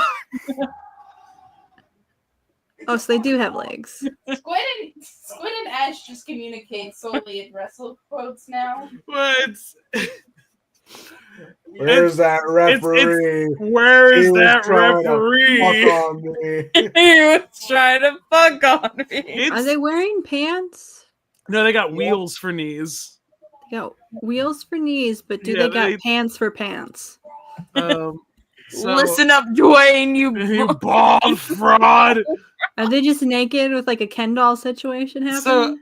I've said this in chat. That's but what non-binary the people got fucking- down there. The Deadlock podcast, the Deadlock Wrestling podcast, has altered my fucking vocabulary forever for like different things that I say. Egregious has become a word I use more often. But now, again, the main thing is every time I see someone smoking a cigar, the only phrase I can think of is smoking penises. Because that's every time someone's smoking cigars, they just say it like, hey, smoking big penises. Yeah, it's cool. Like, they just say it. Is that what it is? Like, it's a normal thing. It's a normal thing to say. No, it What happened to the frog? Is it coming back? That's enough. Can it get your own fucking dog? Gay people like there we go. It's There was Kermit. something I kept on saying throughout the day, and you said you gotta stop doing that. It's the odd. Cody. Oh yeah, there's melanin in my soul. There's melanin in my soul. Something, Cody Rhodes. I actually don't know the real lyrics to Kingdom. Yes, you do. No, I don't. Then in my soul, every fight out of control. Do it all. Yeah, get the them culture off of my the G. beat. I listen to that like regularly, so I do know the word. But the one part I sing along with is like, my father said when I was younger, hard times bring better men. Better men. It took it all away. It took it all. Could take my freedom. I do like. I felt like I think Ayaan found the comment where it was like somehow Cody became a top guy despite gaining inheriting none of his father's charisma. I think it makes him better. I think it makes it much funnier. Like, I like that because like Dusty could say fucking anything. He could say there's one of the like. It's like there are clips of him saying shit, and I'm like, there's a fucking wrestling game where like the final boss of it is Cody. It's like Randy Orton's storyline. When you beat Cody, Dusty comes out to fight you at WrestleMania. And the first words out of Dusty's mouth is, I'm still feeling funky like a monkey, baby. And I'm like, oh yeah, hell yeah, man, you said it. He inherited all of the weirdness, none of the charisma, and I think that makes him the best fucking. I think the funniest best thing fucking mic person ever. Like when you listen closely to Cody's voice, you can hear Dusty's lisp. You can like hear it if like you're listening closely enough. You hear the same way Dusty would lisp in Cody's voice. Especially when like he's fucking doing his podcast and he's like the recent one because it's sponsored by a vodka company, so they're drinking the entire time, and he just slowly just like loses it after a while. That's another fucking funny clip I love. You feel him, sir. That's the beginning of that when he says, "We've had a few libations on the bus." Like dead serious. Is that Deb? Oh yeah, that's the gay ghost that surrounds him. It's sort of like his Obi-Wan Kenobi. Oh, it's not Deb. It's not Deb. She's got a beak. I decided I wanted her to have a beak. You're making a JoJo OC. You can't fucking trick me. All right, let's see what's on Daystar's screen. What? Tell me this is not Borkus. Tell me this ain't Borkus, though. Tell me this isn't what Ayaan just drew. All right, switch back. No, we need to see. We have to compare and contrast. Tell us if this looks like Borkus. Pull up Borkus. Yeah, switch back Pull to Borkus back up. Where's Borkus? It's Ayaan. Ayaan drew Borkus. Ayaan drew Borkus. Okay. Now switch back to me real quick. Keep we have Borkus to in your keep mind. switching. Keep Borkus in your mind. Tell me that's not Borkus. What are you talking about? No, new mascot for the Ash and their Fantastic Friends Pride. This is Borkus. They are a I've decided their name is Borkus. They have two brothers that are both psychologists. One has a radio show. Yeah, they are non-binary and also pansexual, so we can cover all our bases. That's all of them. Also, Nemesis, I will never get you mad at you for making a Jorkinit joke. Jorkit. The ghost behind him is the bird ghost. Ghost of Gay's past, actually. I see. Yeah. I'm just gonna pull up this Nemesis comment. All right, let me just Ayaan, you'll never know what the gay community likes. Let me just gauge the gay community. We fucking with Borkus or I'm fucking with Niles Crane. I'm thinking about it because of the Jorkin joke. I'm thinking of because again I was watching Deadlock while I was working. Fucking clip of them fight, like there's a woman out and they just do King's voice. They're like, "Oh, I lost my keys." He's fucking jerking it through his pockets. Him and the dad were both gay on Frasier. What the fuck are we talking about? You ever seen Frasier? The dad and the brother are both played by gay actors. I'm still Cody pills. That's right why that now. show is still Borkus so is gay. giving me a hernia. Put that on screen. Borkus, stop! We gotta stop. Borkus. Okay, Ayaan, you gotta pitch us a new one. I had a hernia What is once. this? Did you fix it? I got a hernia carrying a ferret cage up the stairs. Did you fix the hernia? Well, I had to be bedbound for a little. I couldn't breathe for a while. So It's funny. I went into fucking work and I'm on the phone. I'm coughing every 3 seconds, like I'm muting it. And my fucking boss, Rob, comes up behind me. He's like, "You need to go home." And I'm like, "But?" And he's like, "I don't give a shit. Go home." How do you... Ayaan, you know some gay people. Do you have birds? Squid, do you have birds? What do you think a ferret is?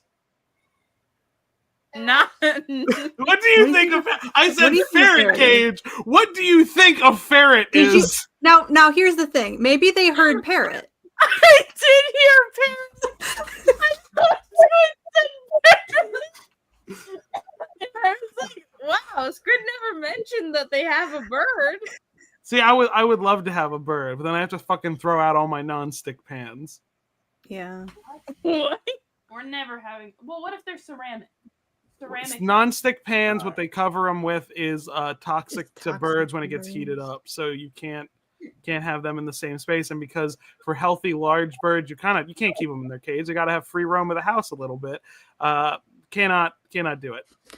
They're very. Okay, what if it's ceramic? I don't know. I don't know that much. It's the tough one. We have ceramic. We don't want a bird. We want a lizard. I want a bearded dragon. I want a lizard too. We were looking at lizards today, actually. We used to pet sit my cousin's bearded dragon, and we had to go buy it fucking. I was about to buy it. We don't have the cage or the space for it. What fell? I think. Oh my God, Johnny! Fuck him. Rest in peace. That was my favorite Johnny. What? Oh no, that's my favorite Johnny. Where did he go? Ow. Oh, I feel like we have to talk about it in the last fucking 15 minutes. Ash, I'm assuming you watched the Io Sky versus Penta match as well as the Chelsea Green versus Penta match. No, I've been busy, unfortunately. I forgot you said them. I was gonna send a fucking third match because after the podcast, I need to show you La Parka because I keep fucking talking about La Parka. The honorable chairman of the WCW, La Parka, is called as such because he fucking hits people with a chair and then does a little dance. This is like, I feel like the sillier and goofier the people are, the more I'm interested in them. Like Penta de Sierra Miero, or what? Sierra Miero, yeah. Yeah, Sierra Miero. Which is zero fear. So it's Io Sky puts a trash can on her head and jumps off of things. She hasn't done it yet, but I've seen She hasn't done it her a little. doing it. We wait till War Games, which is in fucking November, where I'm sure something insane will happen. Okay, wait. Do we know where War Games is going to be held? Let's see. War Games 2025. Now, who is? It's Rena. It looks like this year's it looks like it's gonna be in San Diego. Fuck. Now I don't even know if they're gonna do the War Games match because fucking for the past couple years they've been calling it Survivor Series War Games, and they're just calling the 2025 one Survivor Series. There's no fucking way they're not doing a War Games match. Especially when War Games is a match type that was invented by Dusty Rhodes, and Cody Rhodes is your fucking top guy. There's no fucking shot you're not doing a War Games match. You have to do a War Games match, or else I'm going to fight you for Cody Rhodes. It's the Royal Rumble, but in a cage and teams. I saw the War Games from, I think it might have been in the Super Eye Patch World CM video. Punk was with the CM Punk was with the Bloodline. Yeah.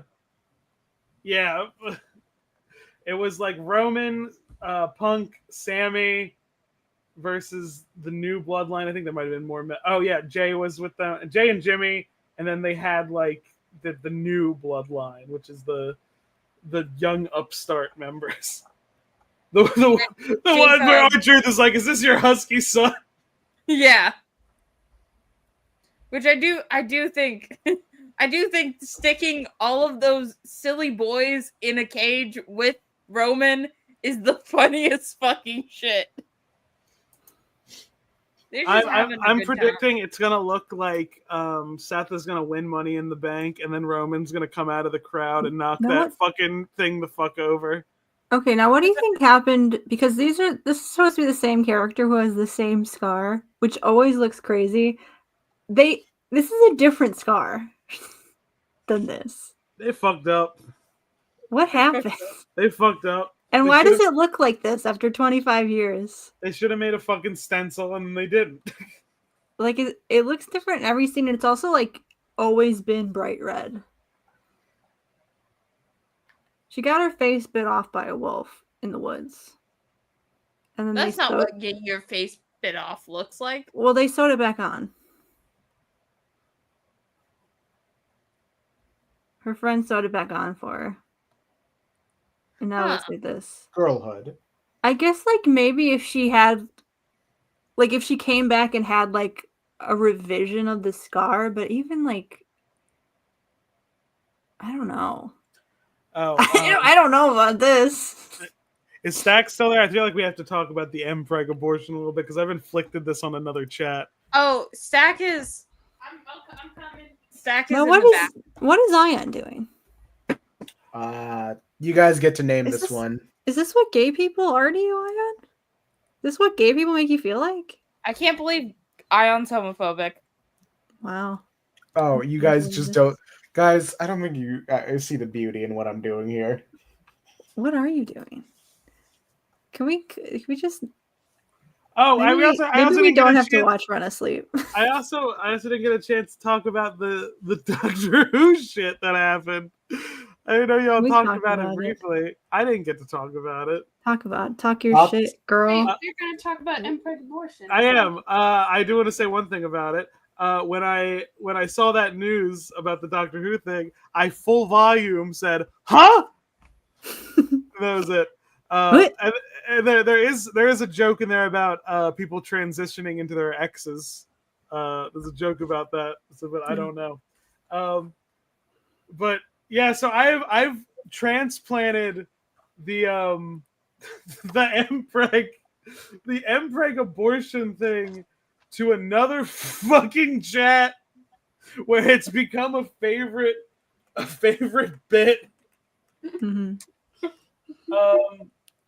Where it first was, I just ran a fucking poll. I forget why. Chris Pratt came up somehow. I don't know why, but I just started a poll without fucking saying anything. I was like, if Chris Pratt got pregnant, option 1, he keeps it. Number 2, gets rid of that thing. Of which, get rid of that thing got 86% of the vote. It's not true. Oh, He's like a super Christian. He's definitely I don't know. No, but that's the whole fucking thing. It's like, do we think Christians will hold steadfast to their beliefs if it inconveniences them? I don't think he would. Okay. Compelling argument. That's a whole fucking thing. That's a whole. I think his ego's too big to give up that. I think he would be like, by the grace of God, I am the next Virgin Mary. I think he could make it a publicity stunt. Yeah. And then we would do some Bible commercials about it. We talked about some of the ones that you talked about with the Destiel and Cass, and that was the first one that I was like, I just kind of repeated what I cited you as the expert, Stag. I'm like, this is what the experts are saying, and I was like, this is what happens. And then we did talk about F Preg, and we talked about Supergirl and Lena, and then I brought up your Loki point. Someone's trying to argue with me about that, and it's like, no. Loki is getting abortions for fun. And these are recreational. And the next fucking day, they revealed King of the Hill, and I fucking posted that image that I fucking posted out chat where I was citing which. I've never seen King of the Hill, so I can't offer much insight here. Yeah, but we had a fucking full-ass discussion I about... saw people thirsting for adult Bobby, though, on Twitter. It's pretty funny. People want to fuck adult Bobby. That site ain't right. Computer, show me adult Bobby from King of the Hill. Yeah, fucking someone pull up adult Bobby. Ash, can you pull up adult Bobby? I don't... Pull up adult Bobby from King of the Hill. Computer? But yeah, so I like that me saying that Boomhauer would 100% get an abortion, and then Bill would want to keep it, but the actual context is dependent on the episode. Got no argument.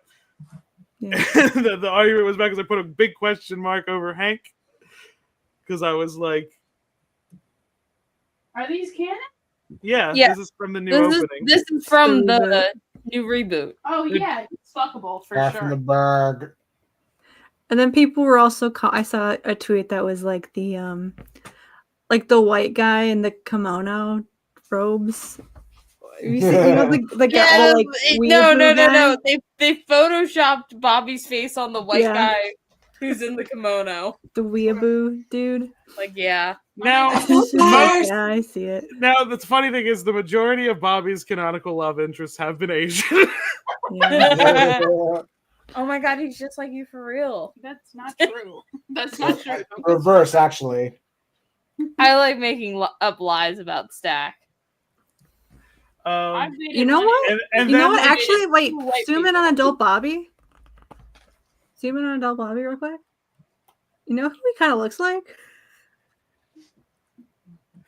Kind of looks like Stack a little bit. He kind of looks like who? Stack. No. Stack, come over here. Stack, you look like the yellow M&M. This is like Stack when he like a month on T. This is gonna be Stack. God, wait. So then the next one I did, we were in the middle of talking about the One Piece live action show, and then I sent a picture of Sanji, and then I said, would he carry a baby to term or no? In which case they ignored it, and they instead started talking about how they're certain that Sanji's a trans woman that's closeted and does kisses with Zoro. So that was sidelined entirely. And then in food chat, people started arguing about tomatoes, and I somehow segued it over to I don't think Larry the Cucumber has the strength to carry it to term.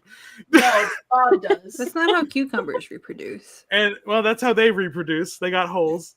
And it was that, and they were like, people try to be like, well, what does the internal doctrine of VeggieTales say about abortion? And I'm like, no, you don't understand. This will cause a schism. Schism? This will cause the VeggieTales schism. That's already happened. Larry, Bob and Larry break up because Larry gets an abortion.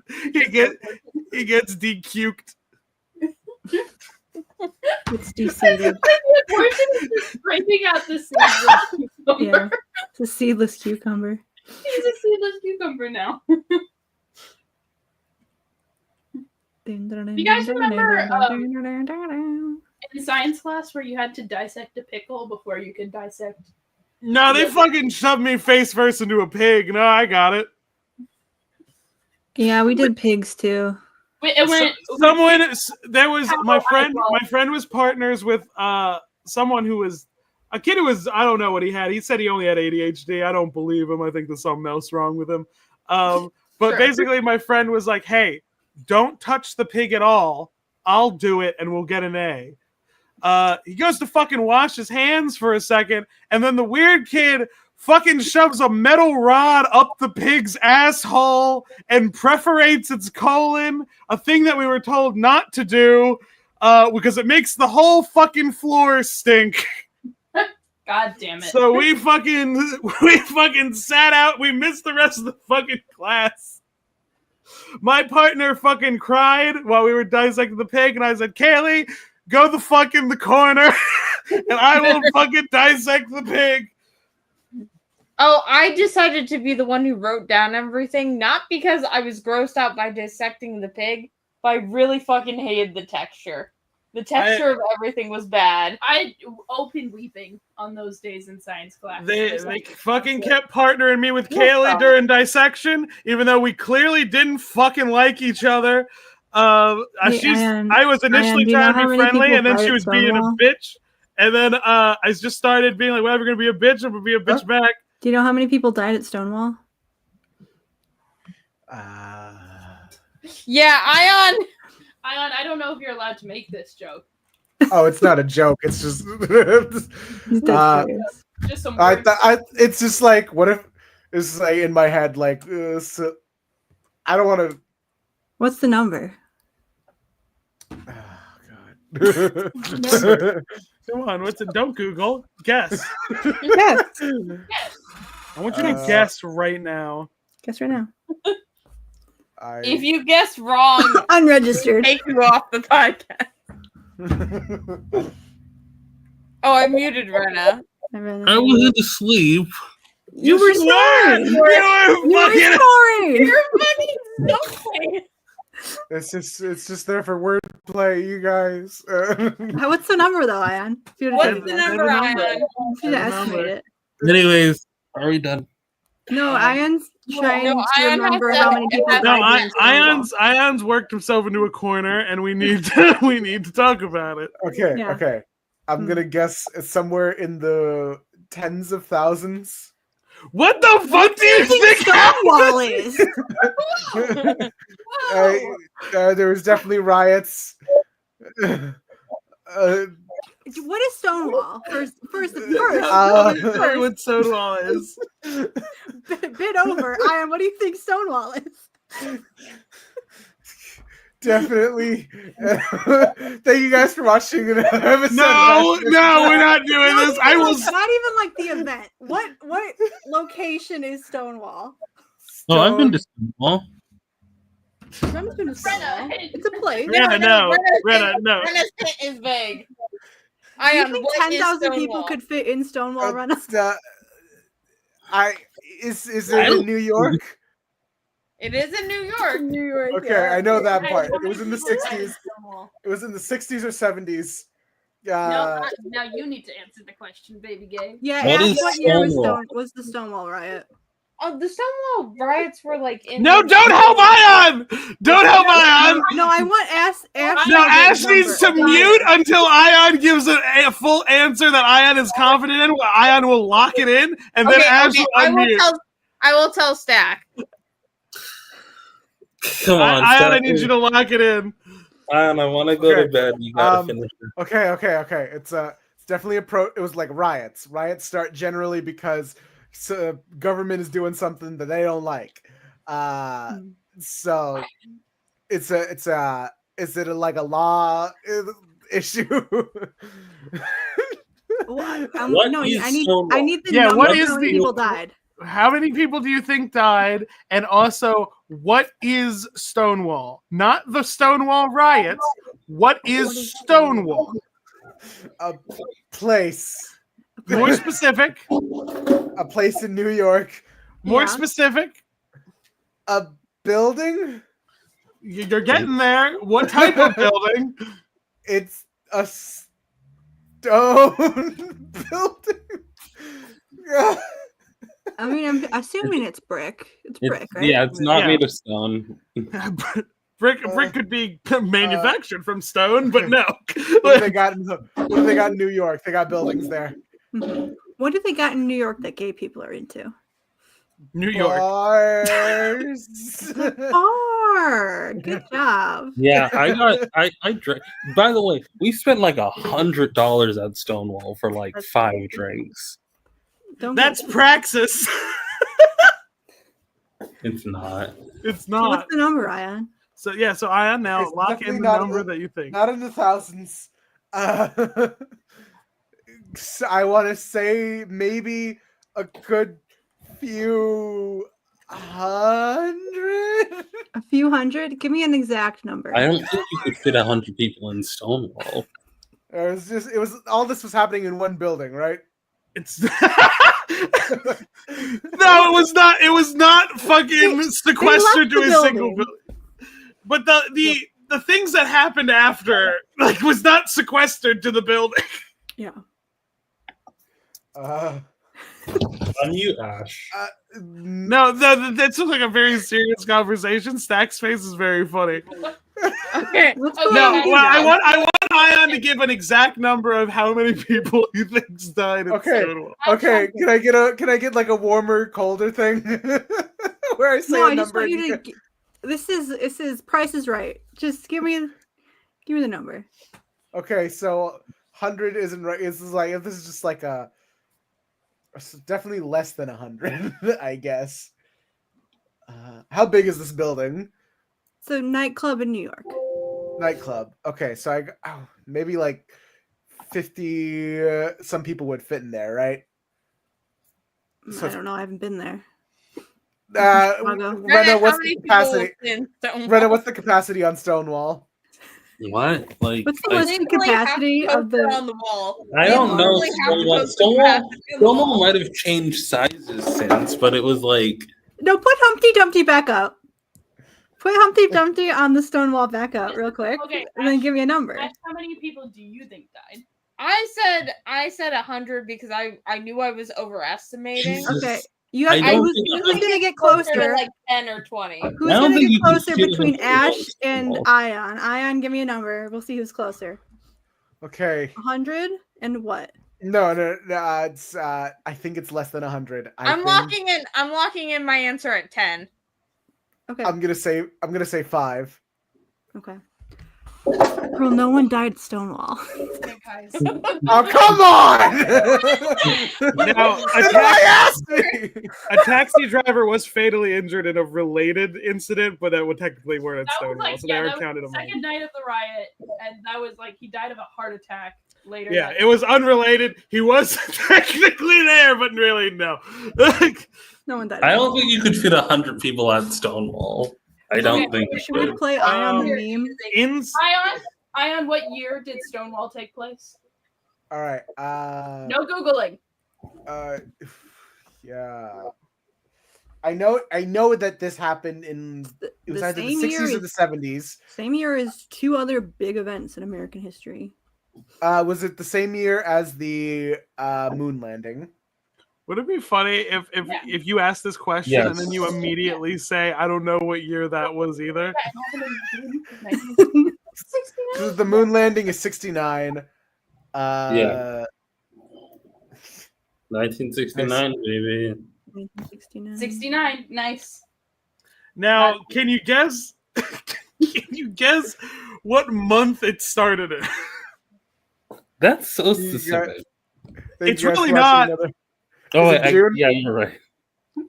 I What- just what told month- you the answer. What Ash. month did you say, Ayaan? Oh my god! I just told it to you. Is it June? Yes, it's June. It started it. It was Is that why I was we have this? I feel like I I'm should sure that's give one of the less reasons. crack to Ayaan because I am What from was the Midwest, and also what was Ash's answers for this? Did Ash have any funny answers? Ash originally thought it happened in the 80s. I was off on years. I had to remember. What did you You think? know, Stonewall? because Ash is not history brain is very mad. I could see Ash being like, "Well, those were the Reagan years, so that's when stuff must have been." What do you think? I understand the thought process. What did Ash think Stonewall was? Ash got that one right. I know that immediately knew. I know that Stonewall's a gay club. I thought I It's was not a making, good like, a little- place. It's not. Don't go to Stonewall. It's I not. thought I was fun. making like a little trans positive little artwork. And I fucked up. Yeah. Wonder's probably happy if I crack. Oh, that's This is cute. like How did this start? Because I was asleep. Yeah, that is actually cute. I feel like we Cute. I'm going. I know no one else will give Ayaan an apology, but this is cute. Ayaan, I am sorry. for I putting wasn't you- clowning on Ayaan. What? I'm so confused. Wait, so like what? Because while Ayaan was drawing this, Daystar just piped up and said how many people died at Stonewall, knowing Ayaan wouldn't know, and then be deeply uncomfortable and being like, oh no, I fucked up really bad again. Like the multiple times I've I was accidentally confused. said a slur on this podcast because I stop a sentence short. I was confused too. I had to look it up because I was like, no one died at Stonewall, right?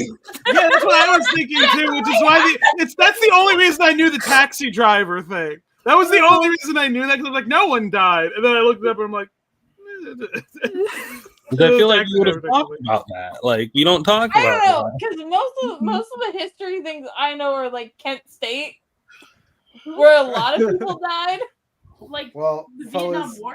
Why did you say 100 people died at Stonewall? Why did you say in the tens of thousands first? In the tens of thousands was hilarious. I want to know when you said before we end it, I do want to know before we led you in the direction. This is no shame at this point. This is because we've gotten there.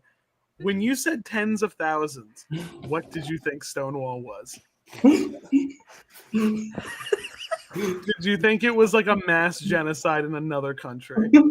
No, I thought it was like a big like protest movement in the 1960s. So you thought it was like a movement across multiple locations that was just happened to be called Stonewall. Yeah, I thought it was like a Tiananmen Square type thing.